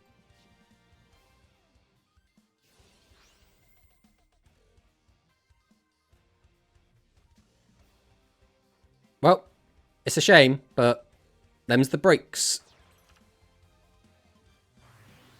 Come forth, Ripple Laser. Activate the effect, reduce the attack, and that's just 1,400 damage. Milaneso takes game 1. Alright, is there any other good games going on right now? We could just jump into another one of the same two. I think we're probably going to, looking at some of these games. Because, like, a lot of these games have, like, a good player or two. I want to watch 2 people that we know, right? Which character fits Dimensional Linker the best? Tomato? I went Uamu for now. Uamu's not bad. I mean, it's a Cyburst, so you could maybe go Nail. That's not a bad shout.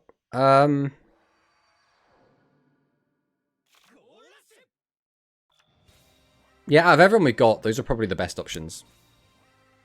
I feel like Udius. I kinda get it. It does kind of look like a Galaxy card. It also kind of looks like a Psychic, so you could, like, go Roman. They're Cyburst? Yeah, it's a Cyburst monster. It was mistranslated when it first came out as Galaxy, or, like, someone on a Discord server, I think, like, when they posted the leak, put it down as Galaxy. Alright, Polglace on the board, turn 2. This time Whoop's going second, so we'll see if Whoop can do a lot more going second than he could go first. Roman is the best character for every deck, so it doesn't count. No, it still counts. Right, 2,700 damage in, but only one body is not ideal. No cards in hand for a shady play. Are people not using Bright Eyes with this? People were using it like day one, and then I think people worked out that it's maybe not the best thing you can be doing with it. So a lot of people just kind of took Bright Eyes out. Or, you know, Bright Dragon, Blue Eyes Bright Dragon.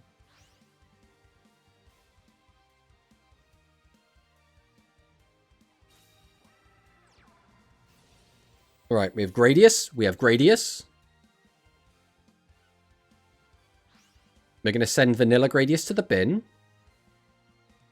We're going to bring back multiple. Activate multiple. Its effect is just going to change its name because we don't have Lord British Space Fighter. Contact Fusion. Come forth, Ripple Laser.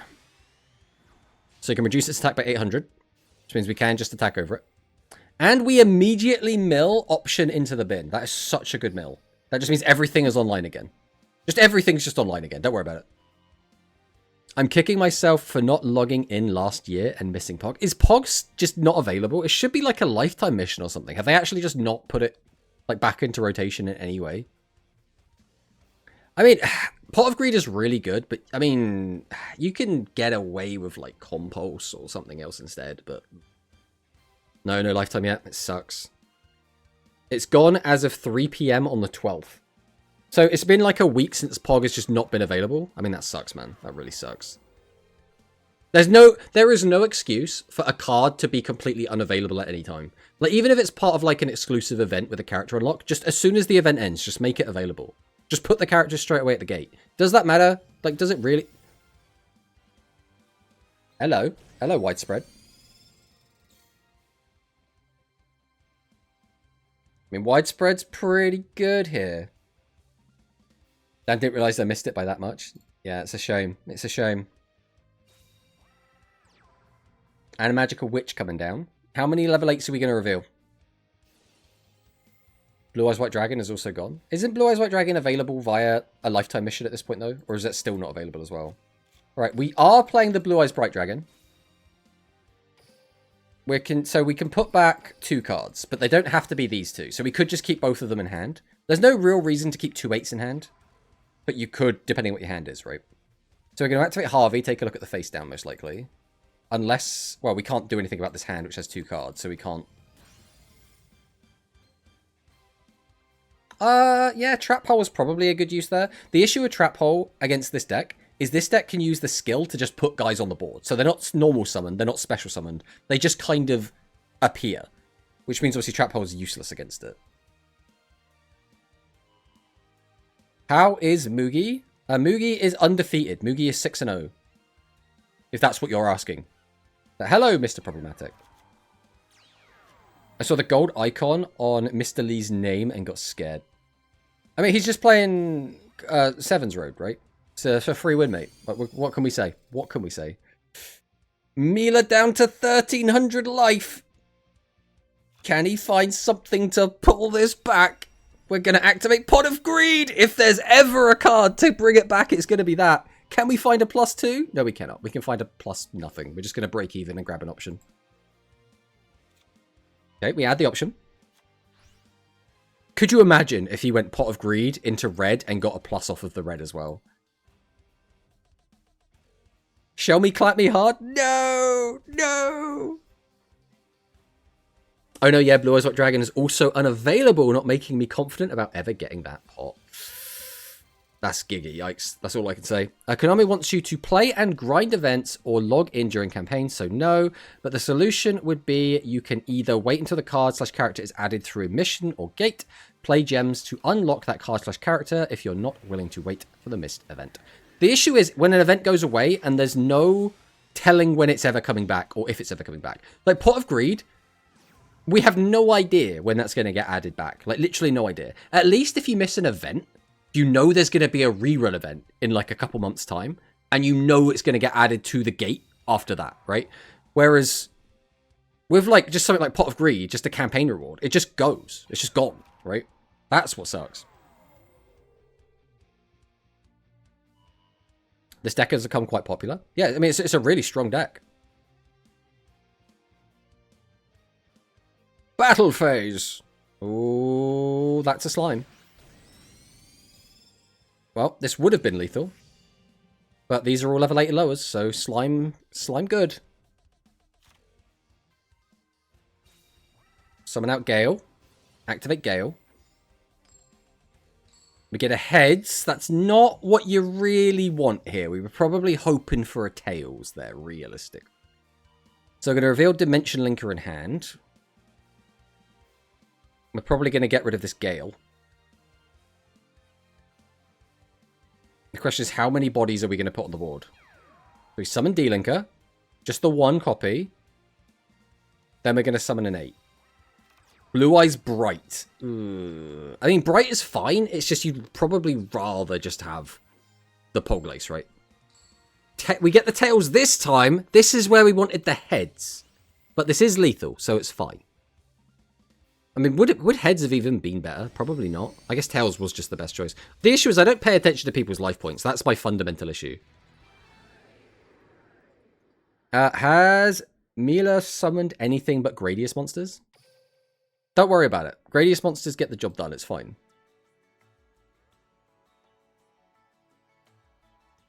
Who else do we have? There's one game going at the moment. Oh, we can watch Parko. Watch Parko versus 18 Diabril.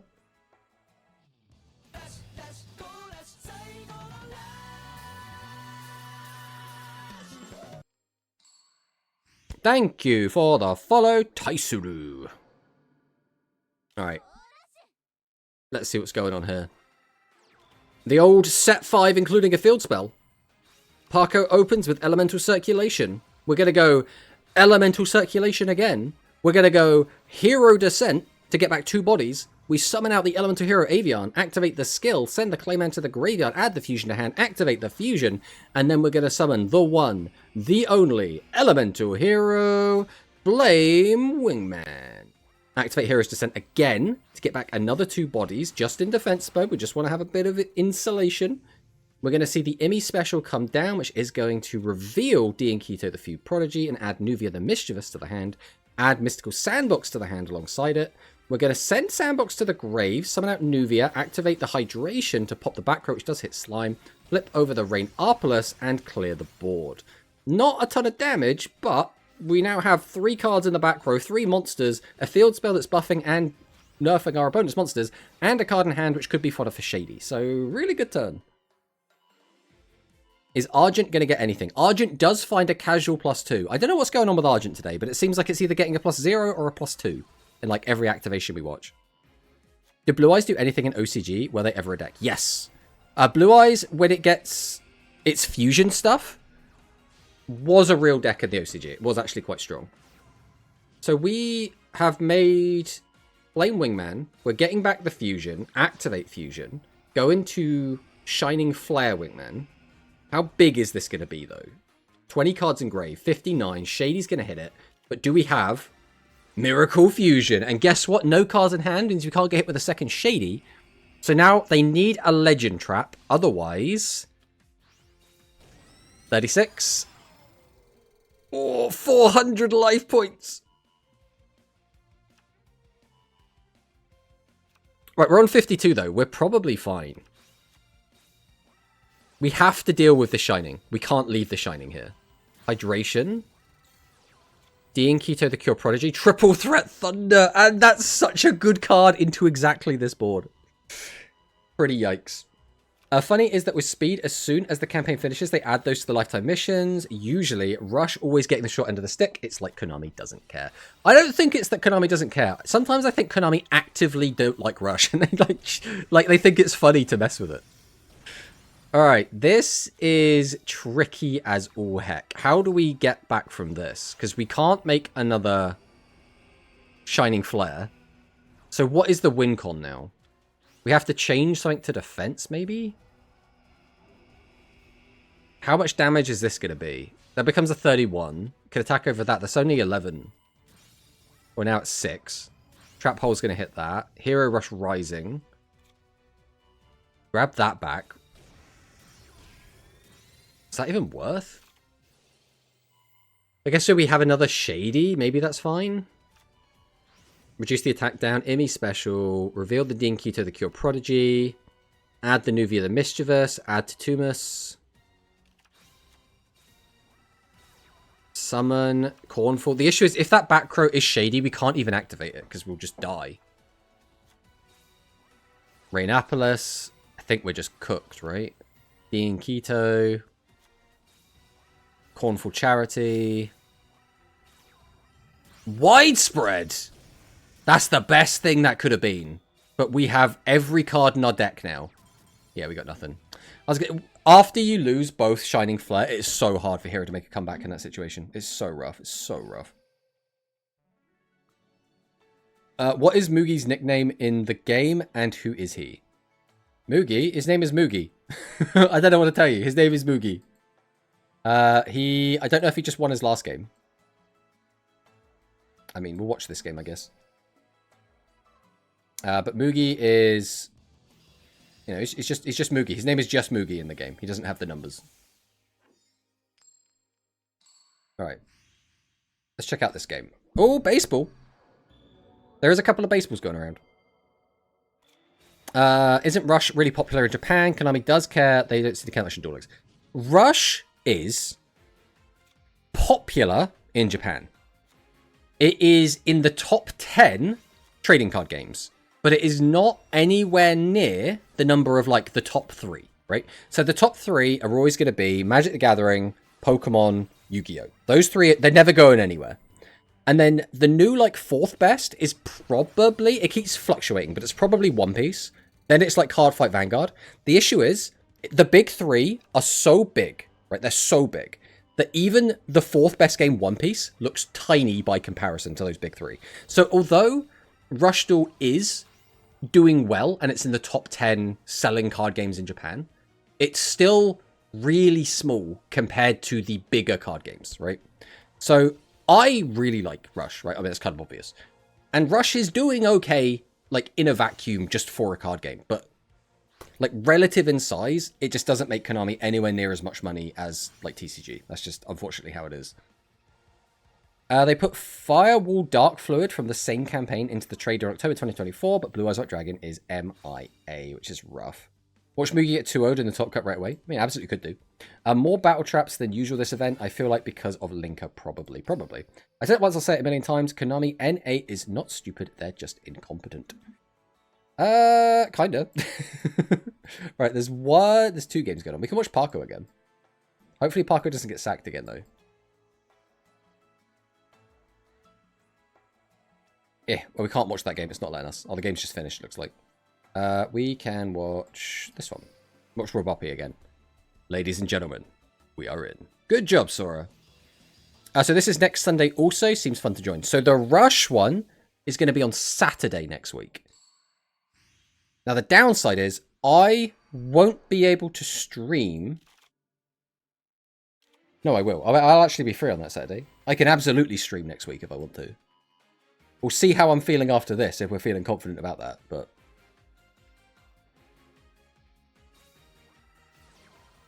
Alright, Elemental Circulation coming down from Robopi. Hello from Malta. Hello, Bellatrix. Welcome, welcome on in. Even better. I'm 1-1 right now. I believe in you, Paco. I believe.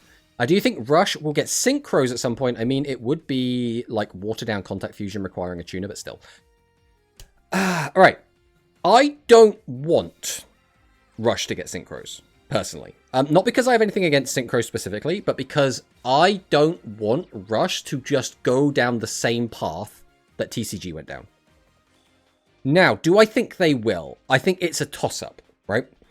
Konami could go, okay, we put in all the base mechanics of ritual, fusion, that's fine. That's all we want. We just wanted mechanics from the original version of Yu-Gi-Oh!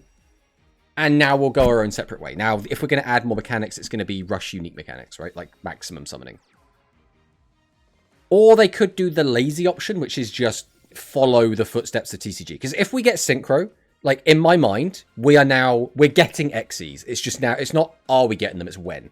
You know, we're getting Pendulum. It's not about are we getting them, it's about when. We're getting Links. It's not about are we getting them, it's about when, right? So Synchro is the first domino, right? If Synchro comes, I think we're getting everything. If Synchro doesn't come, I don't think we're getting any of them, right?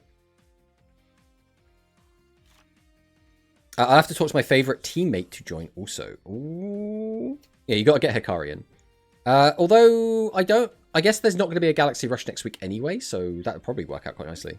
I really hope not. Tomato's Rush audience grows when he streams later. I mean, it's probably because there's a big tournament going on, realistically. This is like the biggest, like outside of like Worlds, this is like the biggest tournament, right? We need more Rush original if we get anything new. I mean, that's what I want, but I don't know if that's what we're going to get, right? I'll just support the old mechs more and combined, yeah. Like the Manabu stuff. The issue is the maximum fusion is really mid. So maybe do it better than that? I don't know. I wish they add number 96. I mean, that would be interesting. I think Synchro is as far as I'm okay with it going. I don't want Xyz onwards. Why are these people talking about more extra deck nonsense? I mean, they're just curious. It's a good conversation to have, for sure. Yeah, but they need new mechanics. The only reason why Yu-Gi-Oh! Survived for as long as it did was because of new mechanics. The game doesn't evolve, it gets stagnant and boring. Well, that's why in the OCG, we've just added Ritual, right? Like, Rituals are still kind of new. Like, they've been around for several months at this point, but they're still new, right? So now, all that needs to happen is, like, in the next year, right? Like, literally, like, a year, maybe a year and a half, we just need a new mechanic, right? But that new mechanic doesn't have to be something we've already got. All right, we are in an ad break. So we'll just wait for that to go away.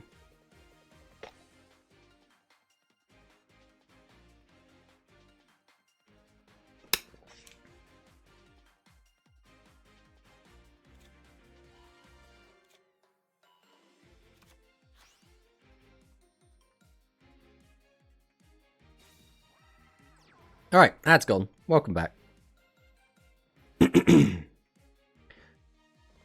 Give me unions. I think unions would actually be a good mechanic if it was an extra deck mechanic, right? The issue is, at what point is it just a contact fusion? Right? Because it's a union, really. Either it would just be an Xyz or a contact fusion, depending on where you put the material. So it's kind of just a whatever, right? The other thing I think would be cool is a level up mechanic. So you have the higher level versions of your card, of your boss or whatever, in the extra deck instead of in your main deck. And then you play the level up spell card to change your one monster into a leveled up version, right? I think that would be cool. The issue is that's just fusion, but with one material. But it has to be like a specific material. So I think it's different enough that it would be interesting. And it's simple enough that it could be a rush mechanic, right?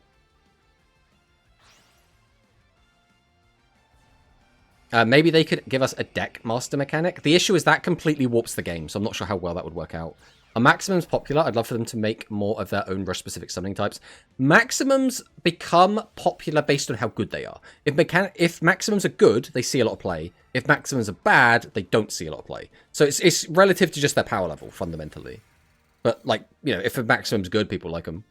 But that's not what's going to happen. If Synchros come, everything comes. Yeah, that's exactly what I think as well. Fusion, Ritual, and Rush original stuff is the old stuff, which is perfect. If they did new Rush series, I could see them doing Synchro as a new mechanic. I mean, I hope not, but I could see them doing it. No, no way. Ideally, we could get a new anime to go with a new Rush mechanic that isn't the crappy Chronicles. I mean, I'd love to see that, but, you know, we'll see. We've got 4 minutes to the round ends.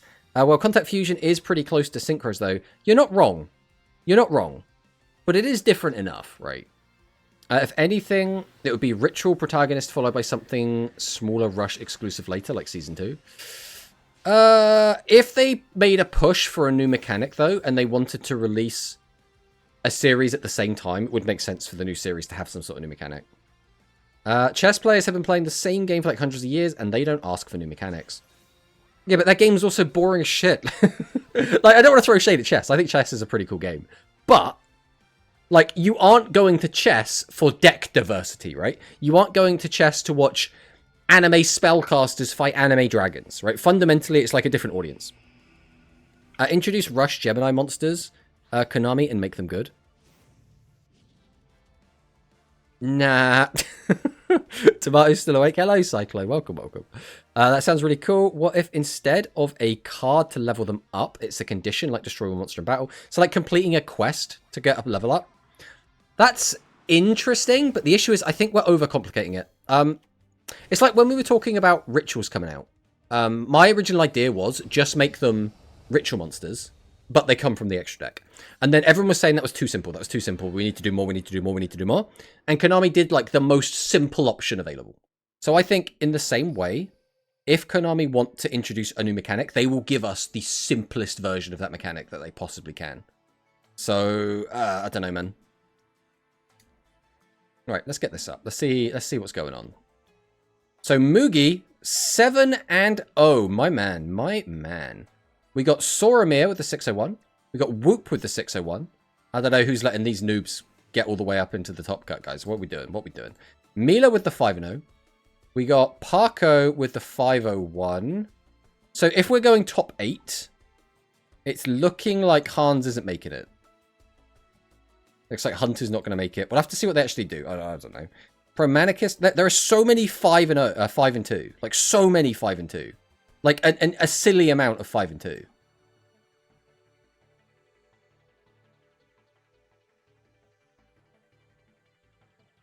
A Wish of Outerverse could have been a good maximum, but they forgot to give it protection from the opponent's turn. Well, you can't give maximums everything, though. If they become, like, the most powerful, like towers ever, it becomes, like, too good, right? Robopi playing every possible deck. That's what we like to see. Good night, everyone. I'll be cheering for Soromir in my sleep. See you, Murata. Chess is less about pieces and more about the plays. If you go to chess and you move one piece and your opponent says, you're going to the Bulgarian. Slither rush play interesting or some shite. I mean, yeah, that's fine, though. You know, different strokes, different folks. Third card type for spell/trap zones. Maybe a card type that is in the extra deck. I still try to make sense of the spell trap card be returned to the extra deck line, which we now already have on level 8 monsters or so. Yeah, I mean, they'll probably do something with it eventually. We just don't know exactly what it's going to end up being. I would prefer if they made better equip spells to be closer to continuous spells, power level wise.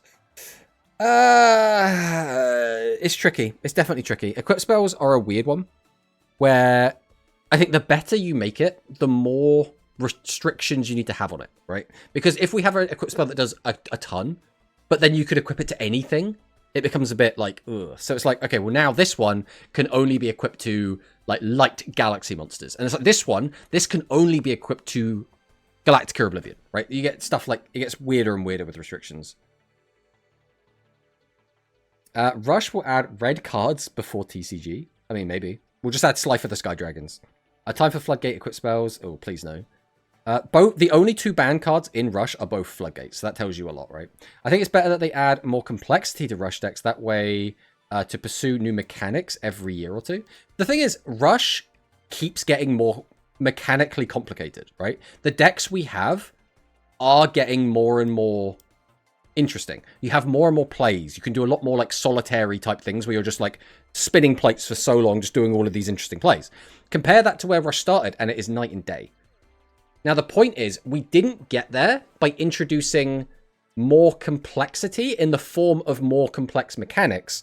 We just started stacking different mechanics on top of each other and then adding more powerful cards that give you the option to make more complex plays, right? So I don't think you necessarily need to introduce a brand new complicated mechanic in order to add complexity to the game, because they've been doing just fine so far without doing that, right?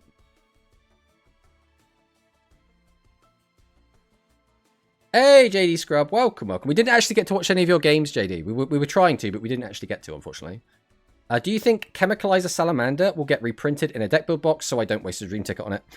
Probably is going to be my answer. The issue is, it would need an alt art or like a different like Overrush, or if we already have the Overrush, the non-Overrush. So probably, because it's got a fusion, right? So it's probably going to get a reprint eventually, but I don't want to like tell you not to do it and then it not get a reprint, right? They should do maximum additional mechanics, like swapping out pieces on the board that are like upgrades of the pieces you already got, kind of like how Mech Lords worked in 5D's anime. Yeah, I could see that working. I think that'd be fine. I want an extra deck monster that is fully red. I mean, sure, that'd be cool. Most likely as a non-overrush rare version. Yeah, that's what I'm thinking as well. Yeah, I mean, we are halfway there. Yeah, I think maximums need more interactivity. With some having R and L pieces. Ooh, I fat-fingered into the battle phase. Oh, no, Parko. Oh, no, Parko.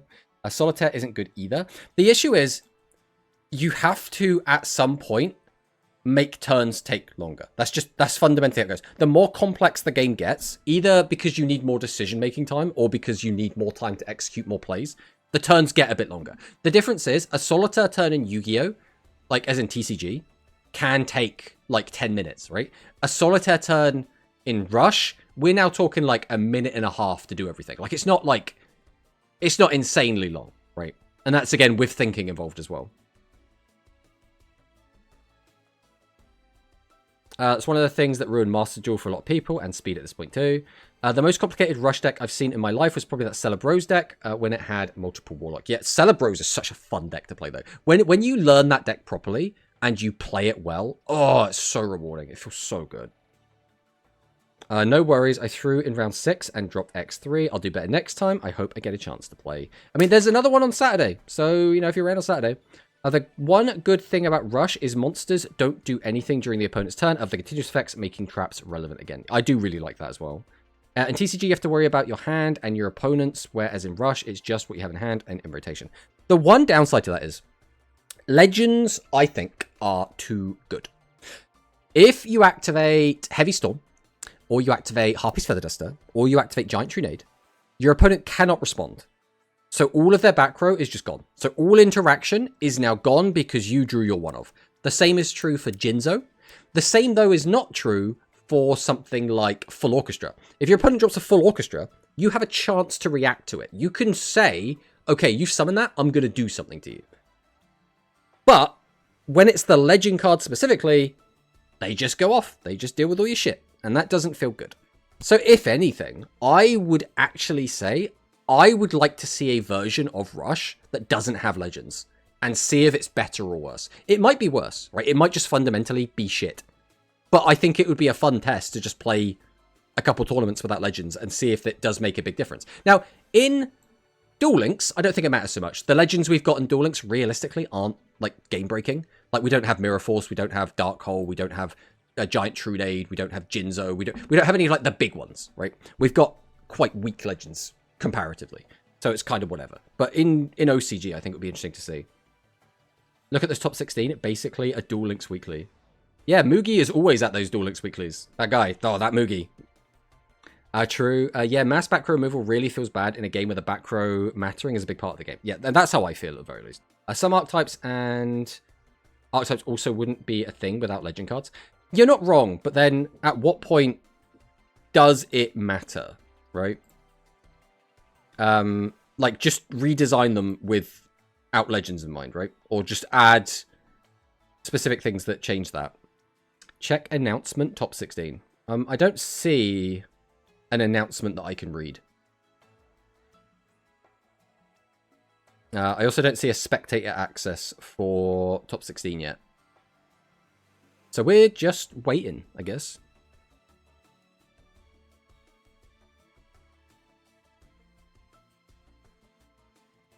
I mean, if you've got the spectator code, we can hop in, but we don't have the spectator code, so we can't go in yet.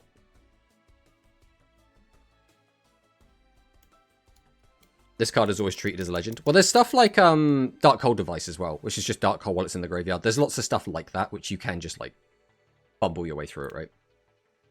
Mass back removal would be fine if there were trap cards that could be activated from the graveyard, which seems crazy, but it doesn't have to be that OP.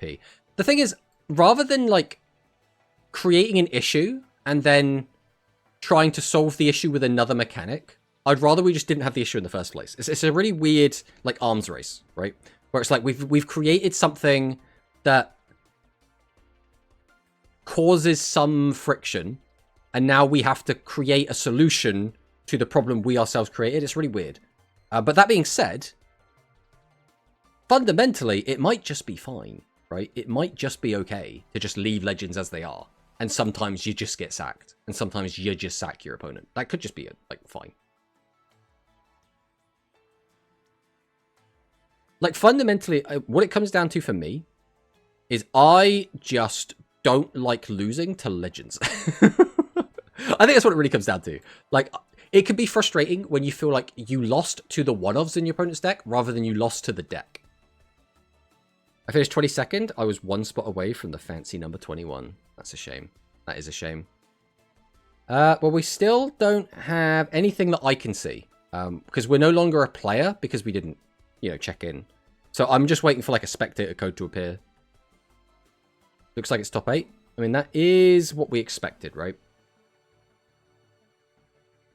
Check the Battlefy site to the 16th player. I mean, that's fine, right? We know who the top 8s are. Norrentino has made the cut. Rest in peace, Hans. Rest in peace, Hunter. But if top 16 still get prizes, that means, you know, Yad and upwards are still going to get prizes.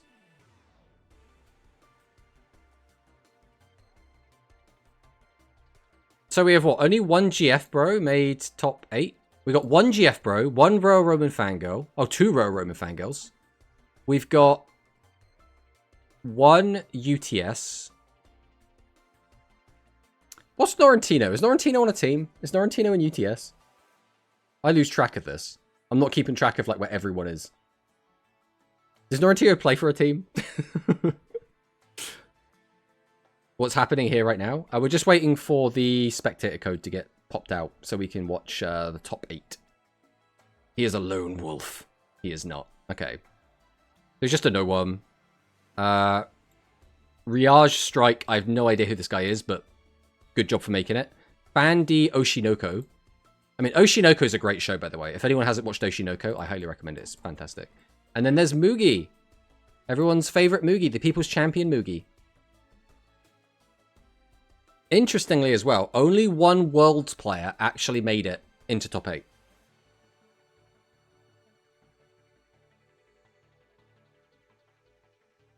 Arigato, Mr. Mia.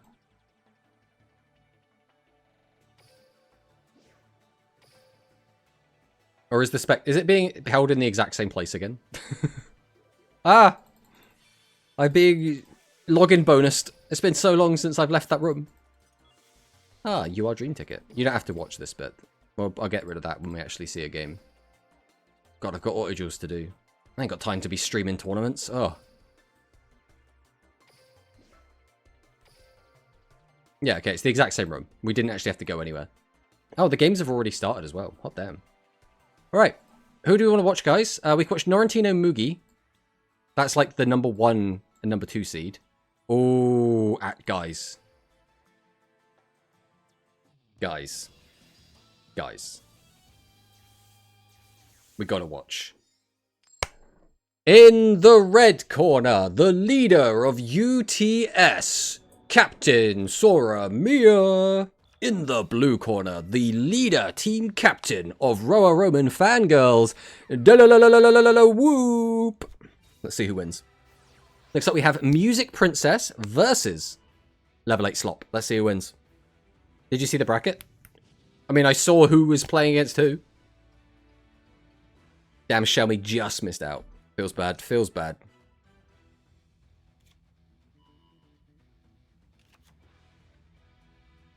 Okay, we've activated the skill. We've also just, like, added a boat onto our hand for free, which is quite nice. We just got just a casual +1. UTS leader versus RRF leader. Exactly.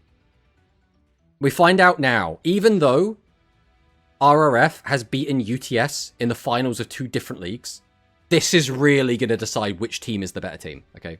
This is where we find out which team is stronger. Ensemble Fighter, the Music Fiend.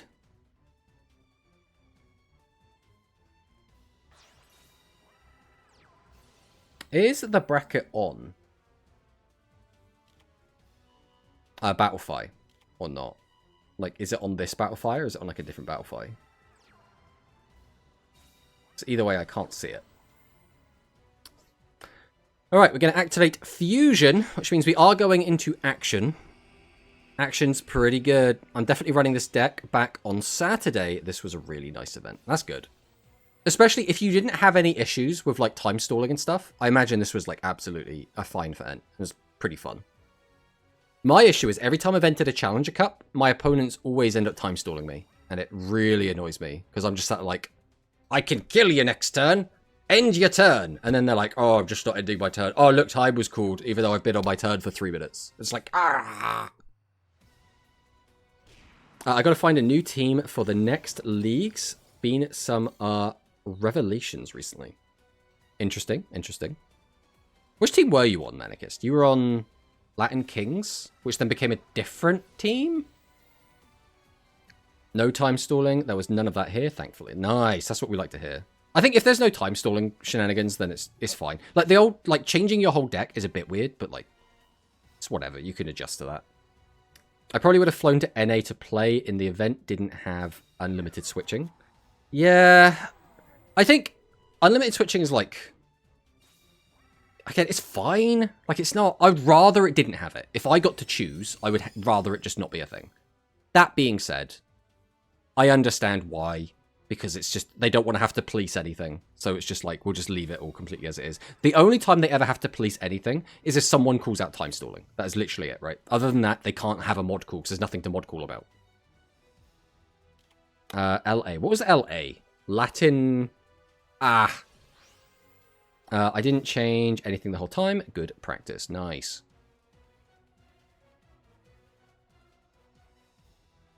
So, Trombo... Mills 3. We draw 1. Summon out Boton.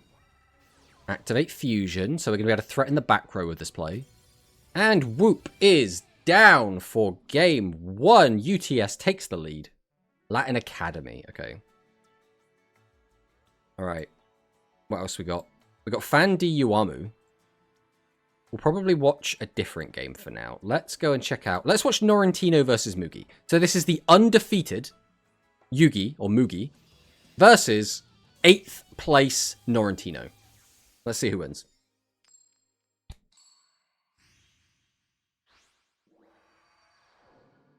Need someone to send my top scene stuff in NA. Well, you got any friends that live in North America? That's right. Mugi's the music princess who's pissed on all of his cards.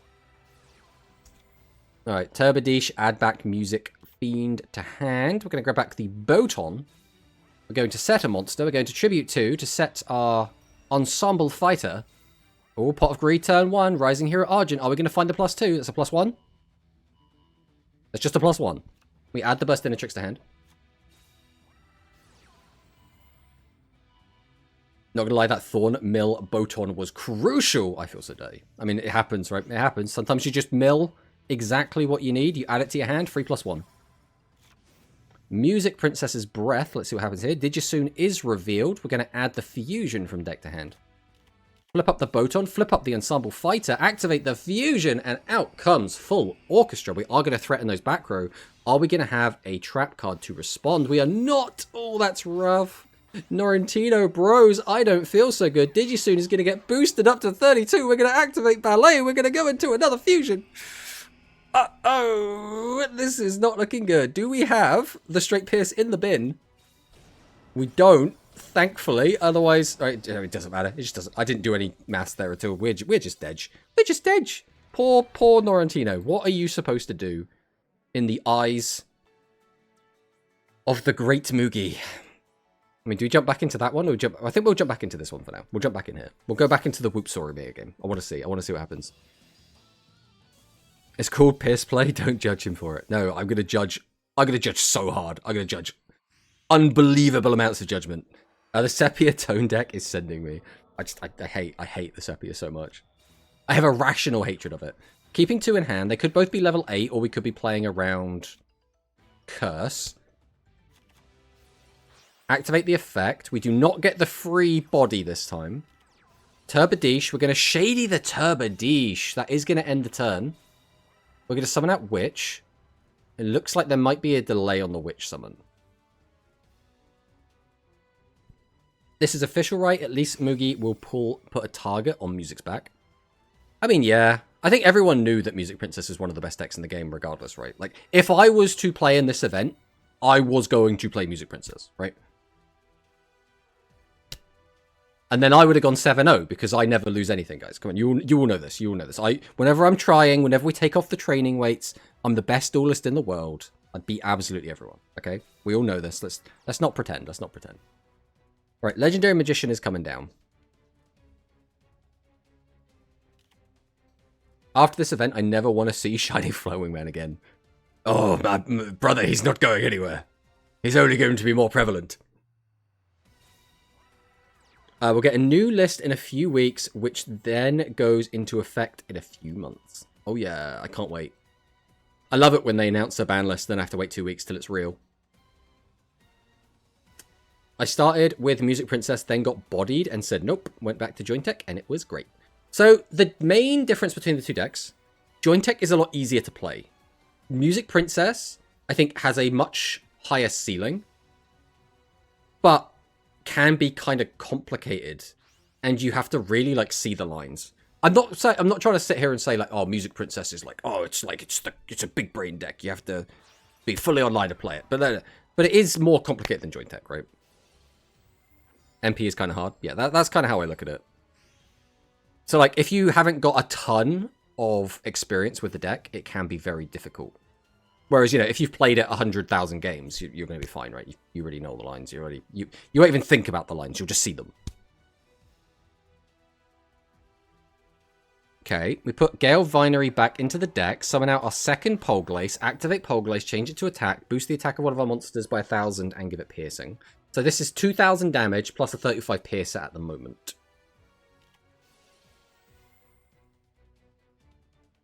But you rated it as Big Brain. I mean, yes, yeah, a bit of big brain. Nothing, a deck can be a big brain and also not be a big brain, okay? I don't see what the confusion is. Jointech is also a lot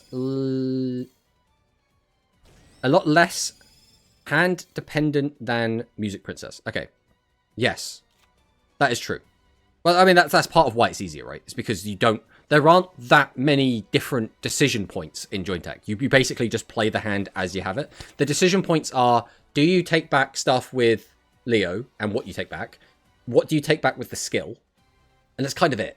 Like, other than that, like, it's like, what order do I need to put my guys on the board? Should I play Rex first, right? There's not many. Whereas Music Princess has a lot more decisions to make. It's like, what order do I have to do this in? Do I do this first? Do I do this first? If I do this, what are the chances that I get exactly what I need off of that? Like, there's just a lot more going on. But I kind of like that. I like that the best deck in the game is a bit more challenging. The issue is then you get Heroes. Heroes is a weird one, because Heroes is... there are decision points in Heroes. There's just not as many as Music Princess. But the issue is Hero can be really, really simple. But also then it can be kind of difficult. But also we played it for so long that even though some of its plays do require a bit of like lateral thinking, it doesn't matter because we've all played 100 games with the deck. So we're so used to it, we don't even think about it anymore, right? Does Matarian have a future from where it is now? I'm planning to build it once I finish my heroes. We have most of the good Matarian stuff already. We're missing the fusion spell. The fusion spell is going to be big, because the fusion spell lets you get back resources and lets you make fusions easier. Beyond that,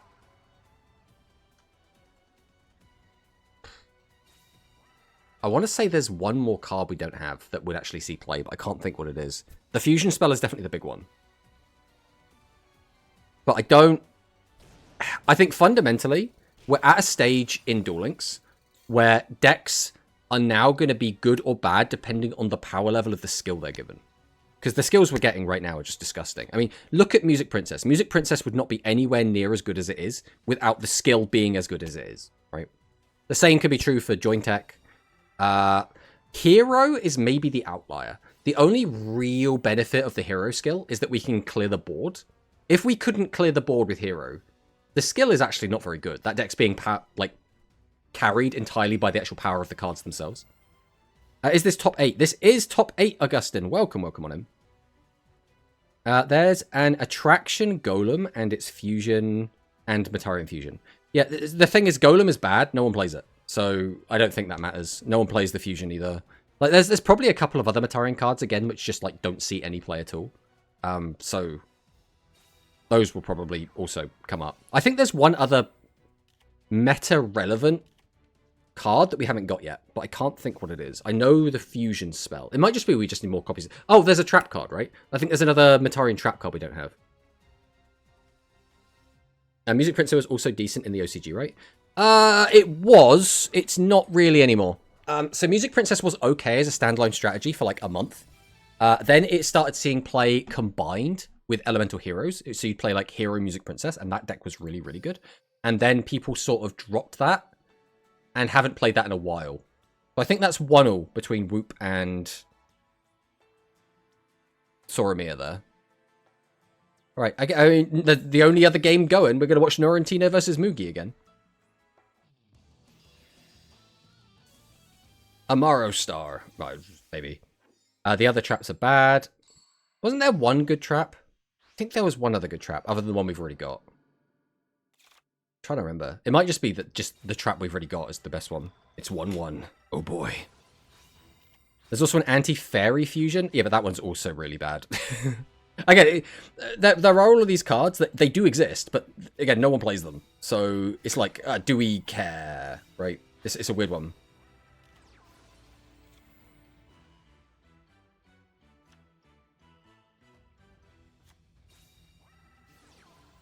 Okay.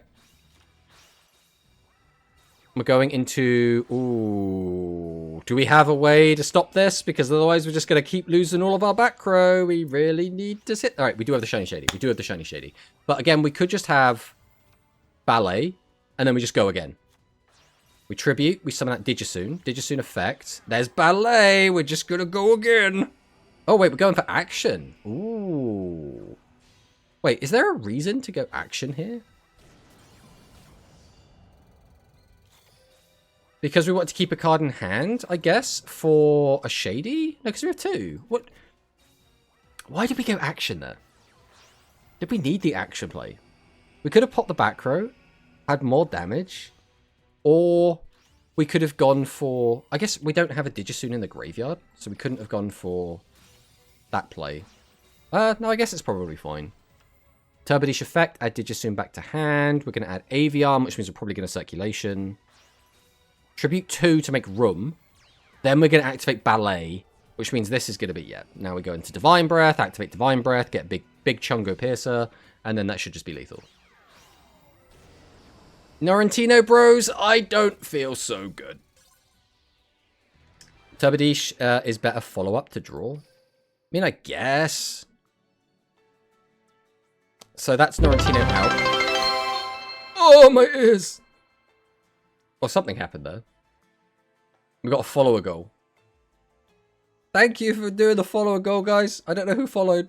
It didn't come up. Sorry, bros. It's 1-1. We'll jump into this last game. Not gonna lie, I did throw lethal, which is taking control of non-maximum monster. Yeah, again, that one just doesn't see play at all. Why is the Dimension Linker skill so restrictive with deck building? I get why only level 8 that needed to be light with 2500 attack, but can't you run 7 or 6 5s? I want to cook with the Cyburst card. Screw you, Konami. I mean, the deck's doing really well, so if it was less restrictive, it would probably be really, really, really good. So I kind of like that it's as restrictive as it is, I guess. Alright, full orchestra in defense, turn 1. Full orchestra set pass. Okay. Powder Weave Hope. We got the Polglace. We are going to reduce the attack of that monster. We're going to summon out the Polglace. So this already just beats this. 2 cards in hand? What? What is in Whoop's hand? It must all be level 8 effect monsters. But there must both be level 8 effect monsters. Unless we're really playing around Curse. Okay, we got the Turbodish.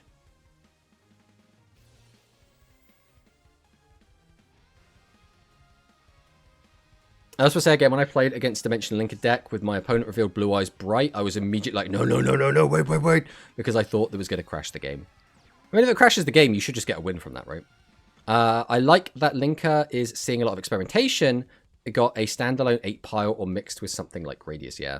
We don't want the meta to be Gaia meta. I mean, that's fine. And my guess was proven by the leaks that it was because they didn't want Monarchs to be used in the deck because they're getting their own skill. That being said, the deck should instead say 2500 or higher, in my opinion, so you can play Blue Eyes. The issue is the deck's, like, doing well as is. So I wonder if you could play Blue Eyes, if the deck would be even better. And then it's like, at what point does it maybe just become, like, the best deck in the game? I don't know. It's a weird one. Like, some people were saying with Copen that this deck's really good, but I mean, a lot of people in the top 8 are playing this deck in this big 124-player tournament, where the winner gets a Steam Deck. This seems like the place to pull out all the stops. What is the Deckmaster Cup? Hello, Flowerboy. Deckmaster Cup is the official Konami tournament. 128 players, that's the one. 128 players. And the winner gets a Steam Deck. This is the top 8. That's what we're watching right now. I probably should have set this up to actually have it like look like a tournament. We haven't really done that because this was very impromptu. Like, we finished streaming earlier. I just went and got some food. And then bam, we're here. So I haven't got like a... I probably should have had like a... Oh, we're in the top 8. Like on the screen somewhere. What does top 16 get? That is an excellent question. Let me have a look. So top 16 gets a Duel Links DM World chipset and a Duel Links coin. Top 8 gets a Time Wizard plush. Wow. Top 4 get the Dark Deckmaster Cup desk mat and Nendoroid of Joey Wheeler. Top 2 players get the Yu-Gi-Oh! Millennium Eye Globe and first 4 figures Red Eyes Black Dragon Black Edition. And the first place gets a Steam Deck OLED 512GB. The deck looks really good, plays around Shady, has Pierce and attack manipulation, and is consistent, and more importantly, not even at full consistency yet without the third linker. But I do get how being used might render the other Blue Eyes skill in the future irrelevant. Yeah. It's a tricky one. It's a tricky, like, tightrope to walk. I do get how being used might render... Yeah, we read that. Get a prize for previous ranks too, I think. Alright. What is Whoop doing? We're staring down a 1300 attack monster. Uh-oh. Whoop Bros, I don't feel so good. We're going to have a hell of a back row here. We need, like Shady plus Legend. Otherwise, even Shady plus Legend might not be enough here. If we could just stick a full orchestra, like, the game's over.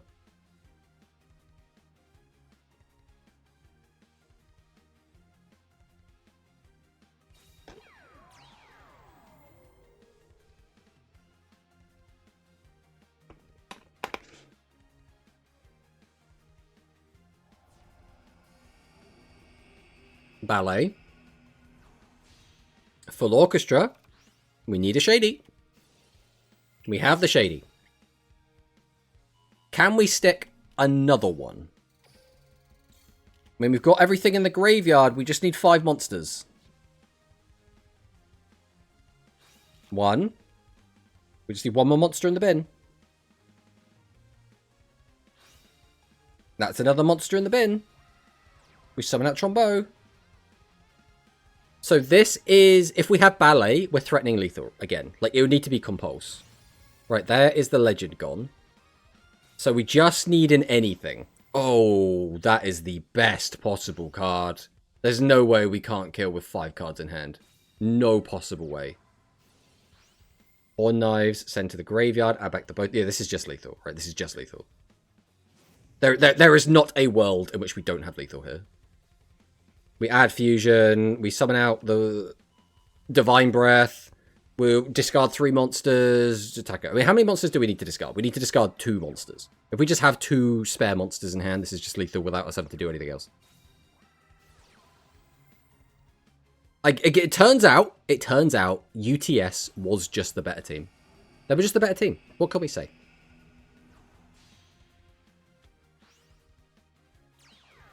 We activate the effect of Divine Breath, the orchestral music fiend, discarding 2 monsters from my hand.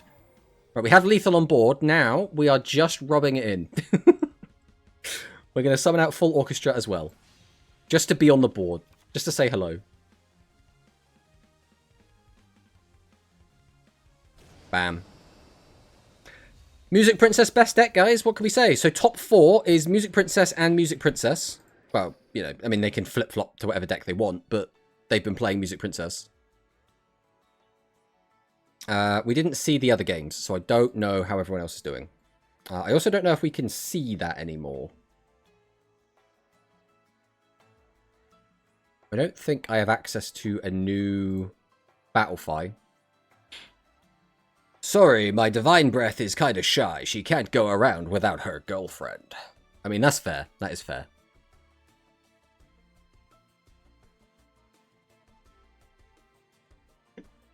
So now the question is,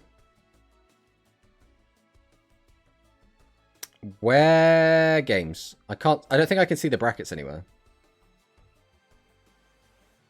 I don't think I can do anything. We just wait. We're just going to wait and see what happens.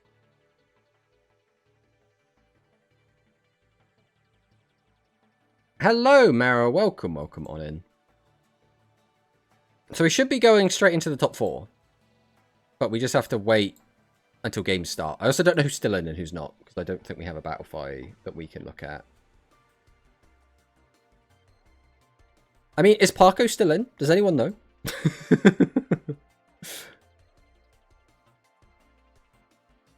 I don't know. Is Mila still in? Did those guys win? Did they lose? I have no information for you.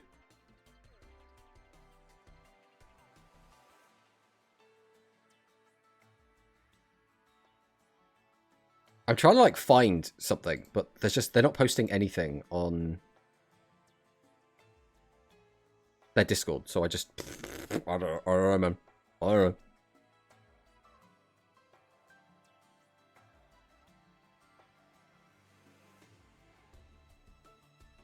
I mean, there's no other games happening, so we just vibing, we just waiting. We'll just see what happens.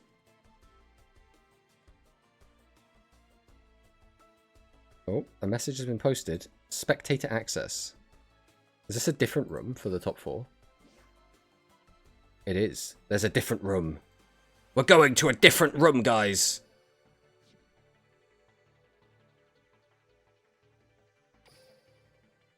Having a new room for the top 4, apparently. I dropped round 6 out of 7. Milo dropped 4 out of 5, I think. Well, Milanesso's in the top cut. Or at least he was. Enter room. No, that's the wrong button. Spectate. Whoop. Alright, Mugi is in here. Fan Di Uamu. Fan Di Uamu is who Milanesso was playing. So I think Fan Di Uamu knocked him out. Mugi knocked out Norrentino. Oh, wasn't this the guy... Who's in here? No! So that means both Mila and Parker got knocked out. No! So that means it's these guys and Sora. So Sora Mia is our last hope for a member of the community to win this event. So I hope everyone in here, I hope you're all rooting for Sora Mia, okay? Red Boot in the top 4. Someone used it against... Milanesso. Okay, that's interesting. That's interesting.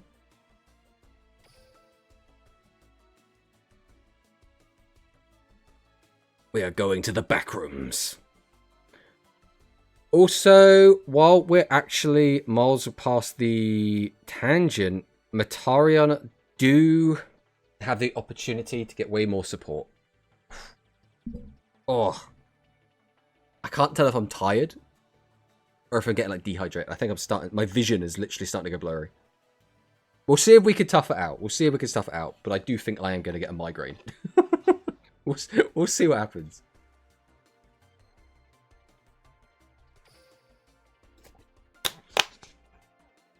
Old age.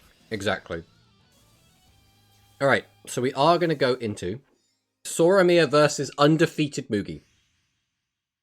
Mugi has won 8 matches.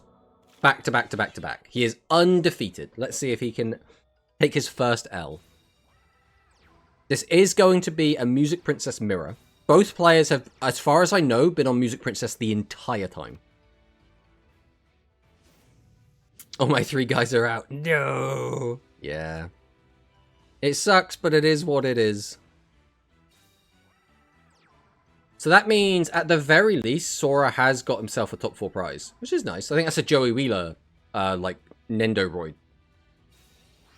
Tomato, what's your opinion on the whole event and anything that you would want to add or remove or suggest that anything to differ when it comes to the format we used to? If you're talking about this event specifically, this tournament, personally, I would like to see no changing of decks. I would like to see a less restrictive time limit. I think 45 minutes is fine. I don't think why it has to be 30. That being said, I don't expect them to make any of those changes because they've created this rule set very specifically to try to have as little moderation as humanly possible.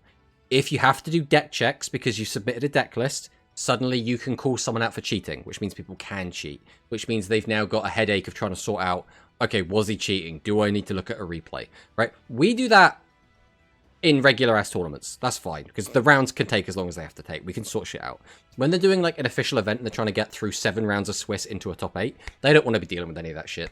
So they're just not going to. So they've specifically created this rule set as a way to say, I don't want to have to fuck around with anything. I just want the tournament to basically play itself. And I can respect that, but I don't like it. Much variety, then speed for sure. What was Speed's top cut and Swiss like? Actually, I played Join Tech almost the whole top cut. I played Join Tech almost the whole top cut. What? We just watched you play... We just watched you in the top cut play Music Princess. I don't know what... What? I didn't watch the Swiss version, but I probably be Despiacino. Sepia, Music Princess. Wow, he actually topped with it. Yep. Sorry, the whole Swiss. Okay. We didn't get to watch a lot of your games, Sora. I think we watched one game, and I think we watched you lose. And then you made a comeback afterwards. Uh-oh. Uh-oh. Uh-oh. Alright. That's probably game. And how much damage is this? We got 47 plus 600. So right now that's 53. If we have a single monster in hand, the game is over. You know what? That's even better. That's even better than a single monster. That is the best possible last card he possibly could have had to maximize damage output. That's pretty fucked up. Let's jump into the other side. Let's see what the other guys are playing. Let's see what they're playing. We complained a lot yesterday on Speed about life point skills and the time, and they said they will work on changing it. Yeah, that's the issue is, at what point is it just lip service, right? At what point are they just telling you what you want to hear? And they'll be like, oh, we'll think about changing it maybe in the future if we can be bothered, right? Versus, okay, we're actually going to take this feedback on board. We are actually going to look into this. We're going to try and improve the experience. Because, like, these are issues that have existed during the Challenger Cup, right? These aren't, like, new problems. Like, it's a weird one. It's Konami, what do you think? I played D-Link Sparks Heart till I dropped, and I think, in general, people stuck to one deck most of the time anyway. We spectated a lot, and a lot of people were flip-flopping. So, it depends. If we're talking about... I would say it felt like, I don't know, about 33% of people were just changing deck to try to match what they needed. And it felt like 66% just played the same deck over and over. So I'd say it was a majority, but like not like an overwhelming majority, right? Isn't Mugi Japanese? I have no idea. I've never heard of him before. F it! We do a little trolling. Oh boy. No one would ignore the location condition in a rule set, Clueless. Don't worry about that. They changed the Master Duel format for EU Challenger Cups to use submitted decks, but those actually had players, unlike the Duel Links ones, so no wonder they dropped it. That is rough. But look, guys, it's Red Boot. It's High Tech Dragons being played by Fandi Uamu. Boost to Wyvern, burn for 6. Are we gonna wait? Are we gonna try and kill without even going to battle phase? I mean, we can burn for 18. We're only 300 off without going to battle phase.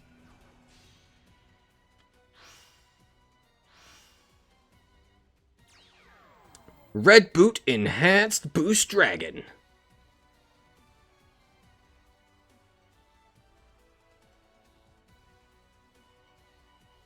So we have 2 Music Princess, 1 Red Boot, 1 Aqua. Yeah.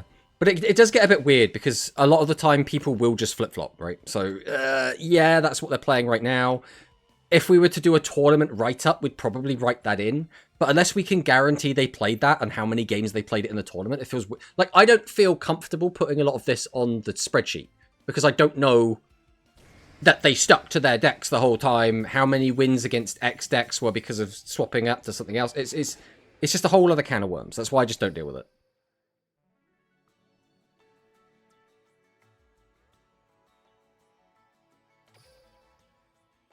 Alright, we're going back. Are we actually...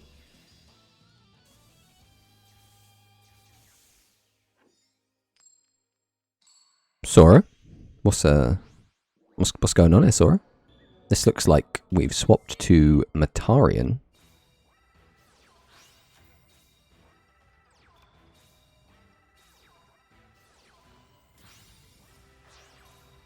Will it pay off? Will it pay off? You gotta trust me! I mean, we did see this. Who did we see this from earlier? We saw this from... Yaden? Yaden did this earlier, when he was specifically against Music Princess. And it did work for him. Okay, article on DLM for these, if we can get the lists, but aren't going towards any tier lists or power rankings. Yeah, I think that's... It's worth to talk about it, and to like have a discussion about it and see which decks were doing well. But it's hard to put it on like a list or a power ranking sort of thing. You go... Sora wants to use the deck. The deck was bad. That's why I lost excuse. Real. Is this the latest Tomato has streamed? Yeah. I mean, I don't... I wanted to be in bed like an hour ago. But we're still here. Hey, Penguin. Welcome. Welcome on in. We'll also do... I know we did one earlier. But it's been long enough that I'm going to do an exclamation mark Icy again. There you go. We'll give another shout out to Icy. Icy deserves 2 shout outs.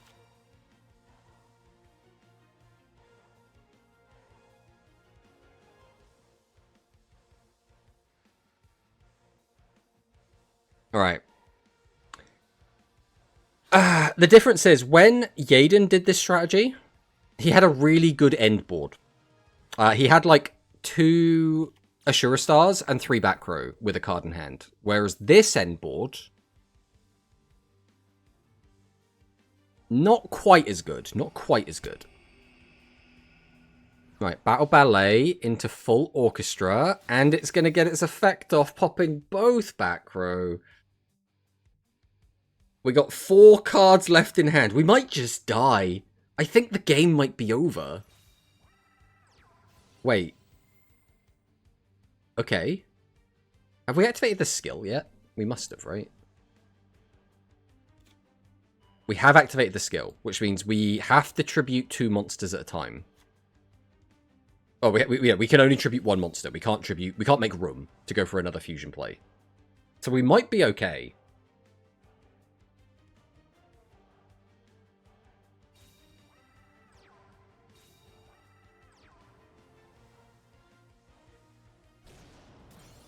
We smack. We smack. We smack. Okay, 1800 life. Our opponent has 2 cards in hand, 2 back row, 3 bosses. It's not looking great.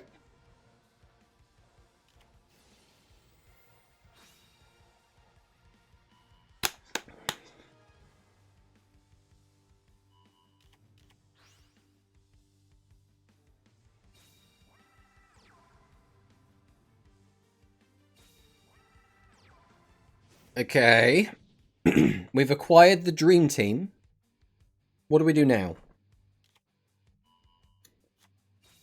So we can go into the boy. We can do a little sucky. We're going to gain... We'll be on 28. Plus... How much is that going to be? 30, 47? So if we attack over the 18, he's going to be on 300. So this is not lethal. Oh, straight to battle.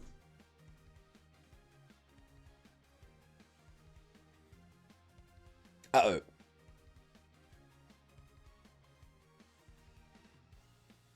Now we have to make the decision of, do we clear the bigger guy whose effect is live? Or do we kill the little guy who gets us a little bit more damage, but its effect is not live?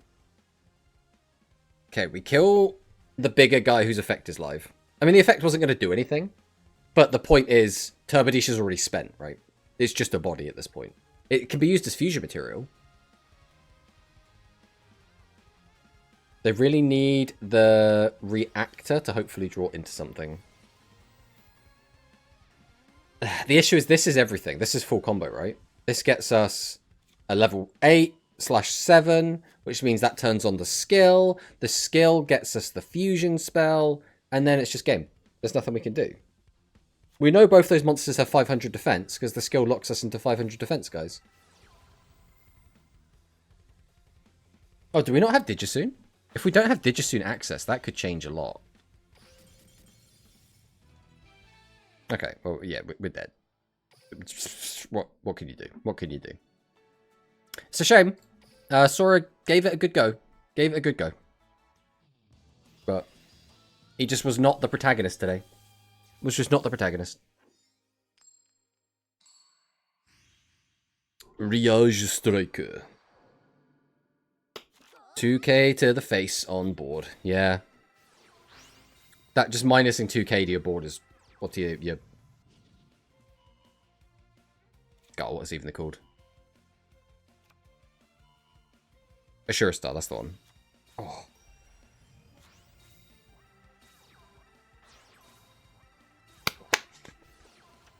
Alright. We're going to have to take some drastic measures here if we're going to continue streaming. So, I'm going to do this. I'm going to do this. And I'm going to do this. Ugh. I need to turn my lights off. Otherwise, I am going to die from migraine. So we're going cam off for now.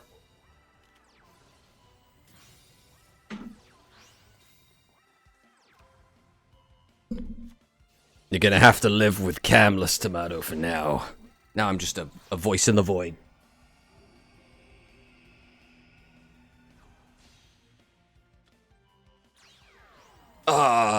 Having the spotlights off is so much nicer. Alright, what have we got now? We have... Blue Fang Enhanced Burst Dragon. Our opponent is summoning out a whole Aqua board. Tomato have sent you something to pep you up. Don't read it out, though. Not a joke. What have you done that I'm not allowed to read out? Okay.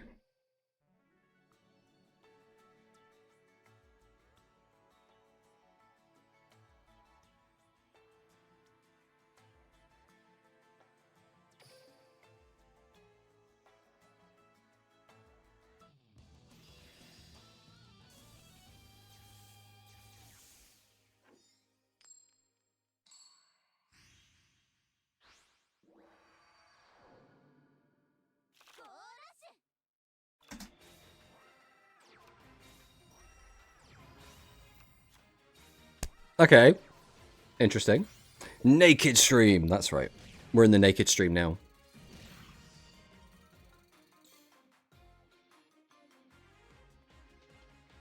I can't wait for this tournament to be over. I am so tired, and I'm slowly getting a headache. But dear God, we're gonna see it to the end.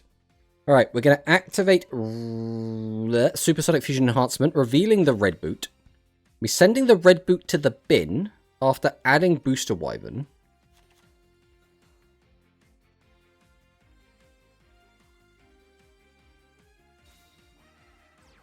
Summon out Striping Wyvern. Activate Striping Wyvern. We just sent Luster Dragon to the graveyard. Interesting, interesting. Well, Sora lost, so I'm going to bed. Good night, Toti. Thanks for hanging out. Waiting for Paco so I can sleep. What do you mean you're waiting for Paco? Paco's not in the top 4 anymore. Alas.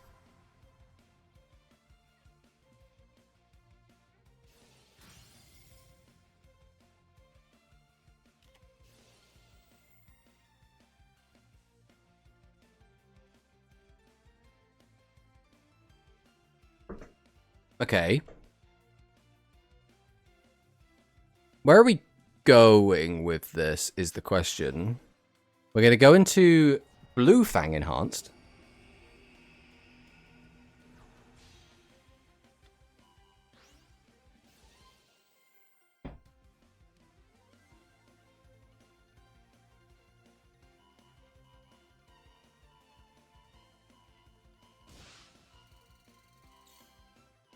I'm just going for the little burn.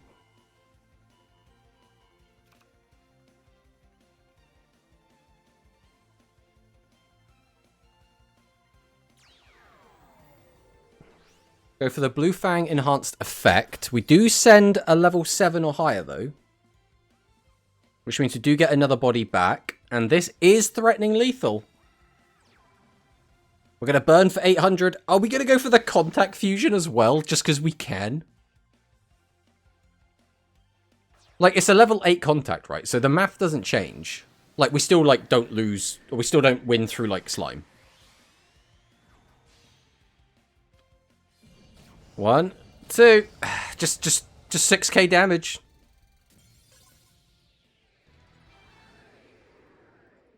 Is that, like, it? Was that the round? Like, the match won?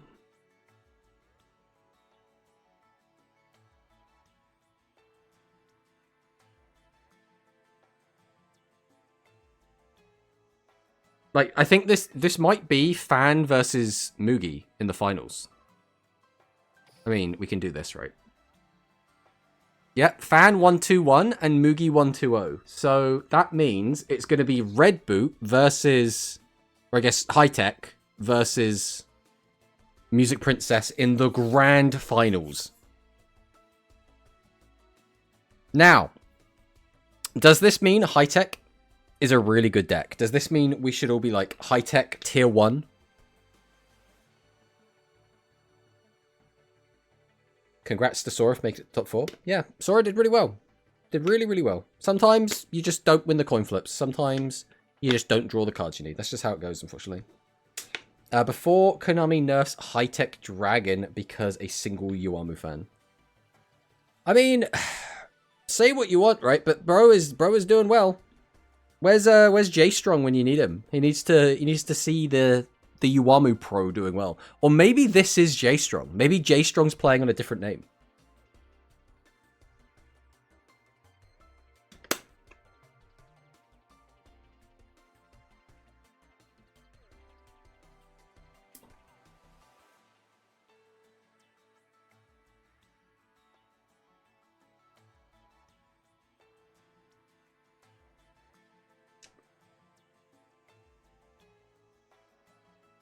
Sometimes you choose to play Matarian and lose because you will lose, obviously.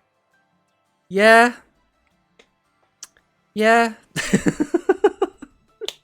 Oh, it's going to kick off the grand finals. Don't forget, this game is the difference between willing... Right, this is literally... The winner of this gets a Steam Deck. The loser gets a shitty Red Eye statue. Right? This is actually... an insane difference between winning and losing this exact game here. So this is actually huge.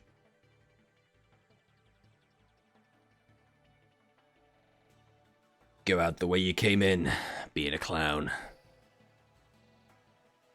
It could be extremely funny if High Tech won and then immediately walked back all the ban list busts they did. That would be funny. Hey, the figure looks sick. It's not a Steam Deck, though, is it? The statue, depending on its availability, could be worth more in the long run.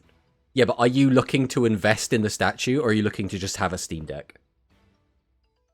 I take the statue, thanks. I prefer Yu-Gi-Oh! Product rather than other things, to be honest.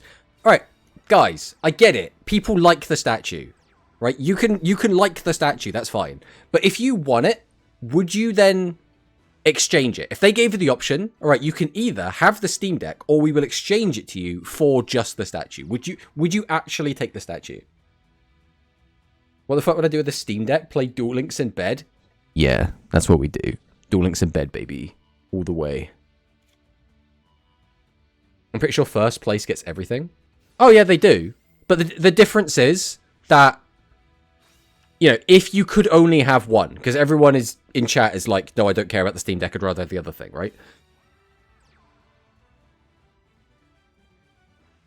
No, you can play Team Fortress 2.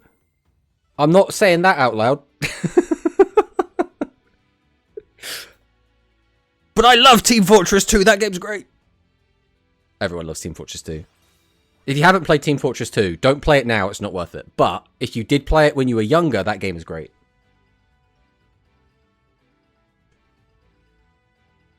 We? Who's we? It's you and me, Colin. It's you and me, baby.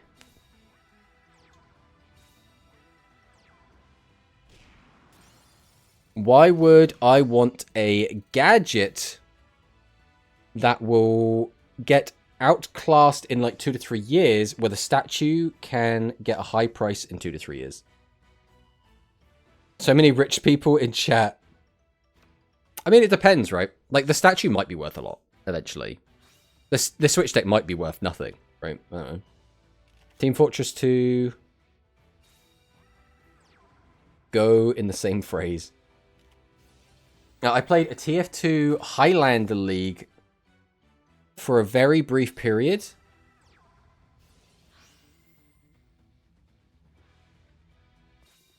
I was very heavy on Team Fortress. Team Fortress was so fun, man. I loved Team Fortress so much. I played so much of it.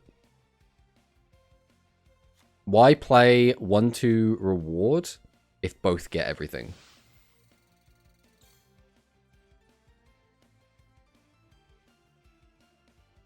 Well, if I ever get Batman rich, I'd bring you here. Oh crap! My eyes are failing me. You over here, set you up with a nice place. I'm really struggling right now, guys. My eyes are just really not. We're really not having a good time, but we're gonna stick it out. We're gonna stick it out. We're gonna stop reading chat. We're just gonna try and pay attention to the game, because reading is what's like failing me right now.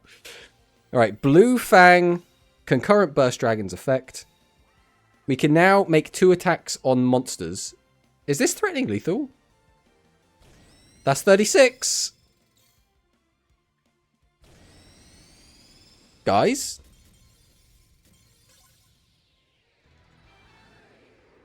Is Oh,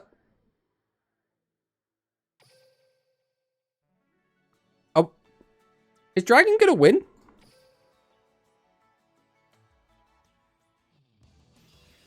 Moogie mode activated.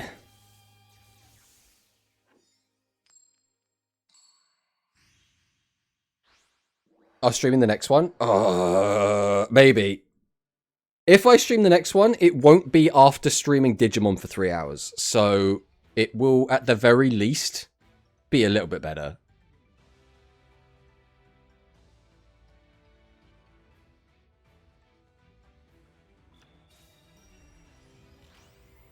Bro camera? No, we can't have the camera on. I'm failing right now. Just skip Digimon. I mean, it's a Saturday, so we won't have Digimon. Either way. Okay, we're summoning out Blue Fang Burst Dragon. We're gonna set. We're gonna set. We'll get a set. We'll get a pass. Okay. Let's see what Mugi's got. Glory to the Dark Meister. Alright, Trombo. Trap Hole. Okay. The camera can't be on Tomato. Will violate Twitch terms of service and have to change to OnlyFans category. I don't think there is an OnlyFans category. I'm pretty sure there isn't.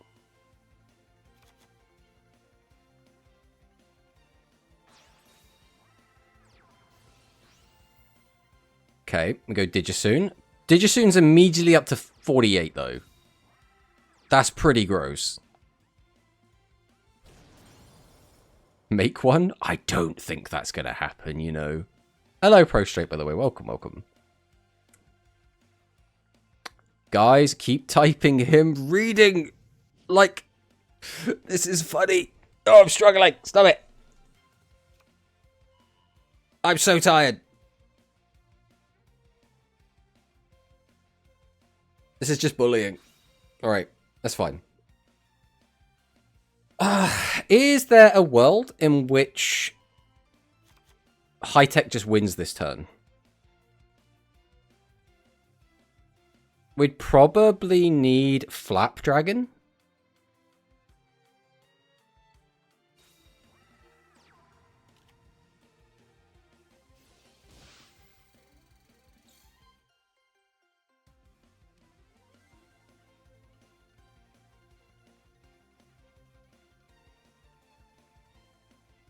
Need a flip or a 1300 burn. I mean, we've got a 300 burn. Apparently top 4 gets top 4 prizes plus the prizes below. Yeah, that's as far as I know, yeah. I'm more than happy. Yeah. I mean, you got loads of stuff. That's great. And you don't even have to ask a friend to send it to you.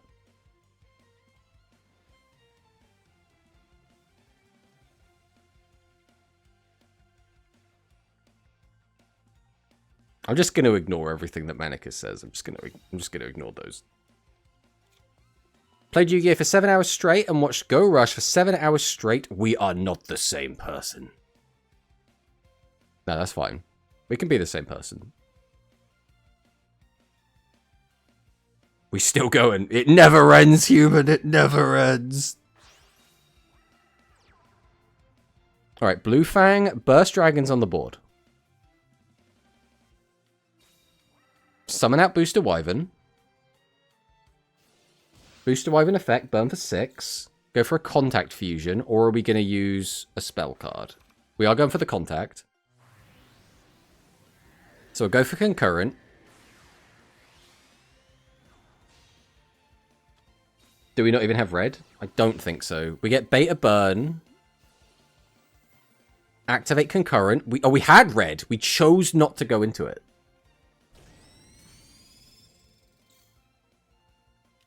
We have to attack there.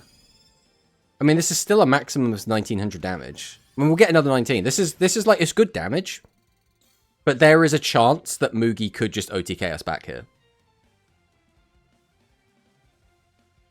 Did Tomato get absorbed by the background? No, I needed to turn the lights off and everything. I've been suffering a mild migraine for a while. And we've just been trying to tank it.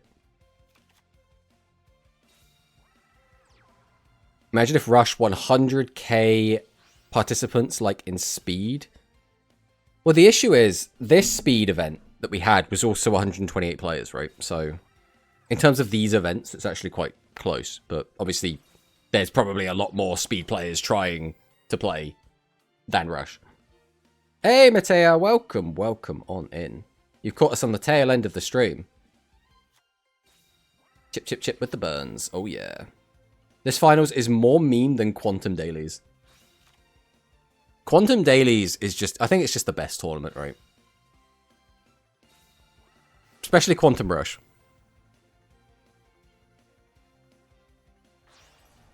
Where the points are made up and the score doesn't matter. This is the finals. Yep, this is the grand finals. These are the two finalists. It is Fan Di Yuamu versus Mugi. In a 128-player tournament, these are the only two that remain. That's a lot of resources. It is. I mean, we had one card set. And we've now created a fusion monster, a Turbodish to get us another plus. We just keep creating more cards. That's just what's happening right now. Red Boot could have hard game. I mean, they might just die. Like, this is something that Music Princess can just do. They can just murder you. Double action.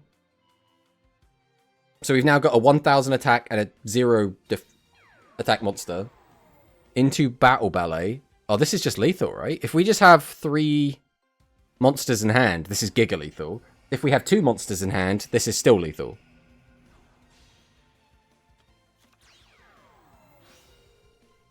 Yep, we had 3 in hand. This is just 6000 damage immediately. In 2 different ways. Alright, but that was game 2, I believe. So we still have another game. Which means I still can't go to sleep.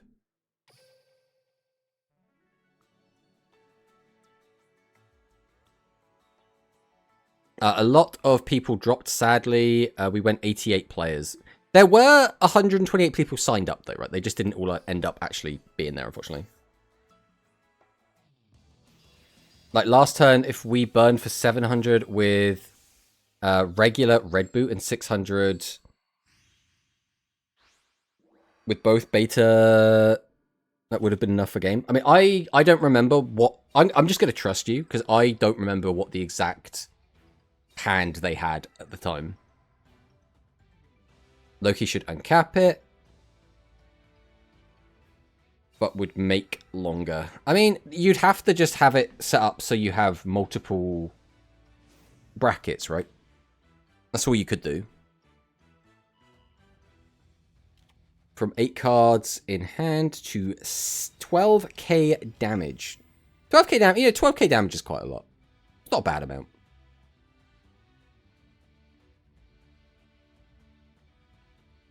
They increased Master Duel from 256 to 512. I think maybe they should do the same for speed. I mean, maybe. It's probably for the best overall. Alright, Digisoon is up to 48 again. This is the second time we've seen a 4800 Digisoon. We're going to go into Turbodish.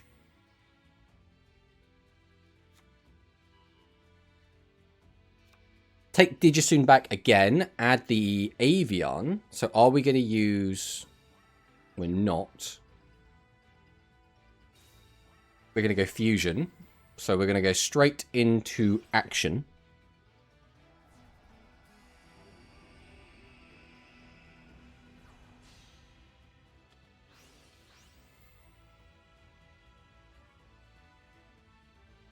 So we did manage to mill a monster, so we are going to get an extra card back.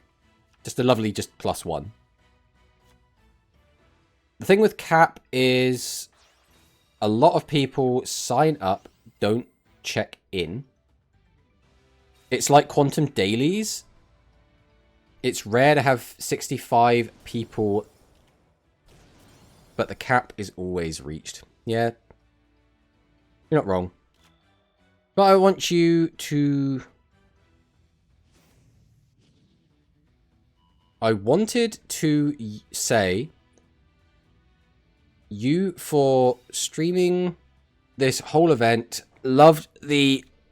I'm struggling. We're struggling. We're just gonna focus on the game, guys. We're just gonna focus on the game. Alright, we're gonna summon out the Red Boot.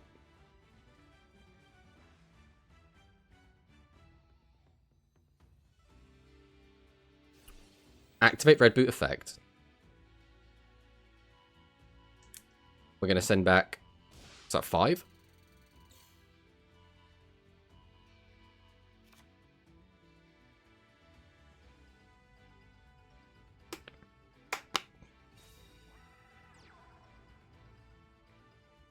Get out Booster Wyvern. Activate. Little burn. Then boost Fusion. So that's going to be what? Another 1800?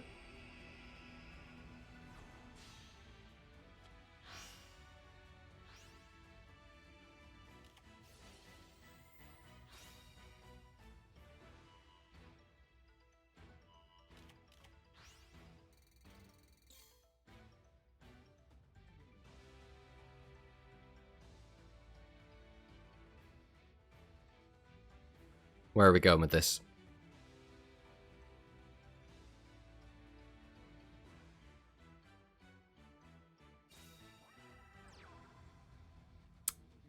Not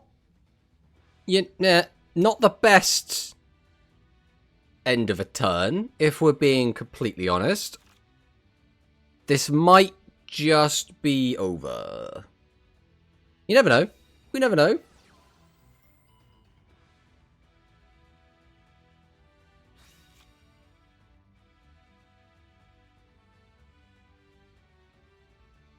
We just have to believe. Believe in Yuamu, guys. Come on. Guys. There is a chance. It's not likely, but there's a chance.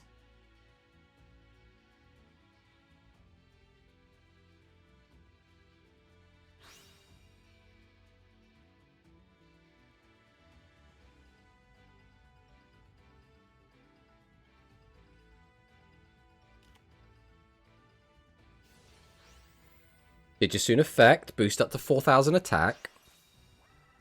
Then we're going to tribute both. Okay. So it looks like we're going to go into Orchestra. Where are we going with this? So we can pop the back row. That's fine.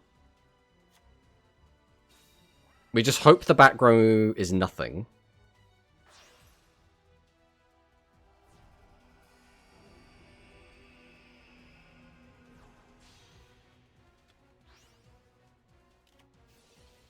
Well, the back row was not nothing. But we did force it out.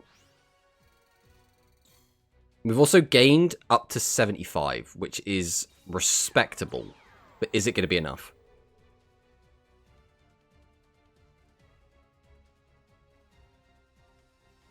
At the very least, we know that the last slot can't be replaced with a tribute monster, right? The tribute monster, a fusion monster. We have to tribute if we want to get another monster on the board. 5,000. Okay, that's 4,500.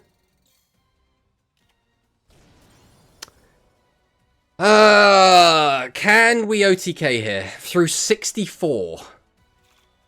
It's not looking great, but I mean, there's a chance. There's always a chance.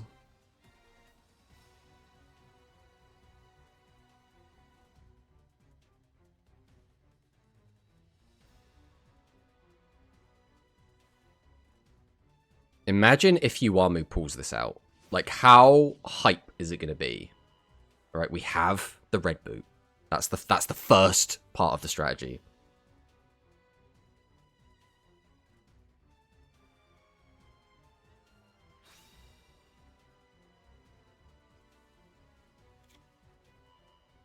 Okay. Grab out the Striping Wyvern. We're going to summon it. We milled our Legend spell.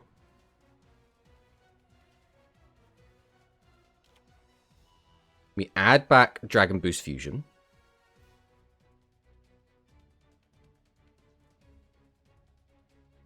On the plus side, we have enough monsters in the graveyard. We can probably get a full 700 burn. Happy Ryax with the raid. Welcome, welcome on in. You've caught us right at the end, like at the very, very end of this tournament. We are in the grand finals, game 3 of the end of this official Yu-Gi-Oh tournament, which is, it's exciting. But again, you come in right at the end. But welcome, welcome. How was the stream? How was the stream? I'm gonna attempt to do a shout out. We're gonna try. If my brain power has enough. There we go. We did it. We got there. We managed it. Just wanted to raid. I appreciate it. Thanks for the raid. Oh, I am so tired. My brain is barely functioning right now. Like I should be asleep. I should have been asleep like 2 hours ago. That's how bad we're doing right now. But we're staying till the end. We're staying till the end of the tournament. That's the plan.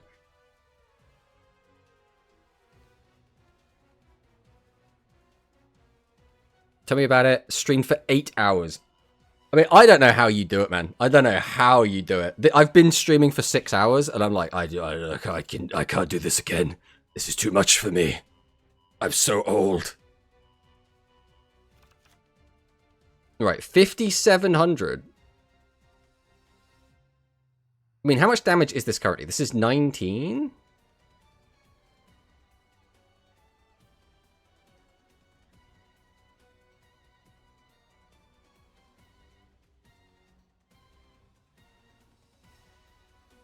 We're stacking the deck.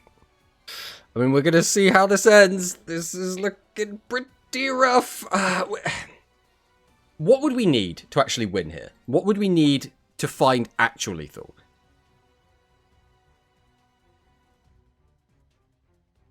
Like, this deck's actually going to have. Like, I don't think this guy's playing, like, Talismanic, for example. Make him draw 5 vanillas. Oh, yeah, so the opponent dropping is the backup strat. We can take a look at his graveyard quick. Like, there's not a lot going on here. We're also just playing Dragon's Inferno.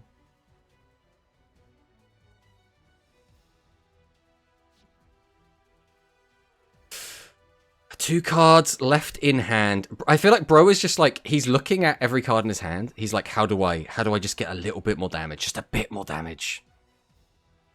Just doesn't see it. Straight to battle phase. 1,400.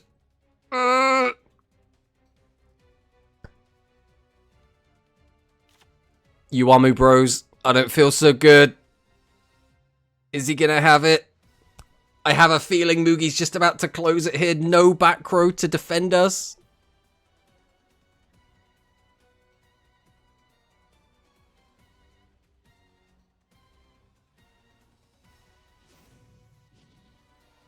As long as you don't get pierced again. Well, he's got piercing on board. Because we have the Divine Breath. He won't get the extra bonus attack, but he still gets the piercing.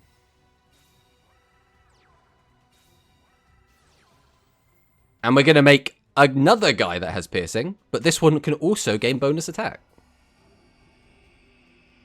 Yeah, we're so dead. Like, it's just 2 piercing, even without boosting the attack, is just mega death. There we go. And that means that Mugi ends up winning every single game. So he won 10 matches. He won 10 matches without dropping a single match. He did drop a couple of games here and there, but 10 matches. Insane. The only undefeated player throughout the entire tournament. GG Mugi. Well, that was exciting. That was a fun one. Guys, I don't know how to tell you this. I need to go to sleep. So I'm just going to disappear now. Thanks for watching. And I'll see you next time. Goodbye.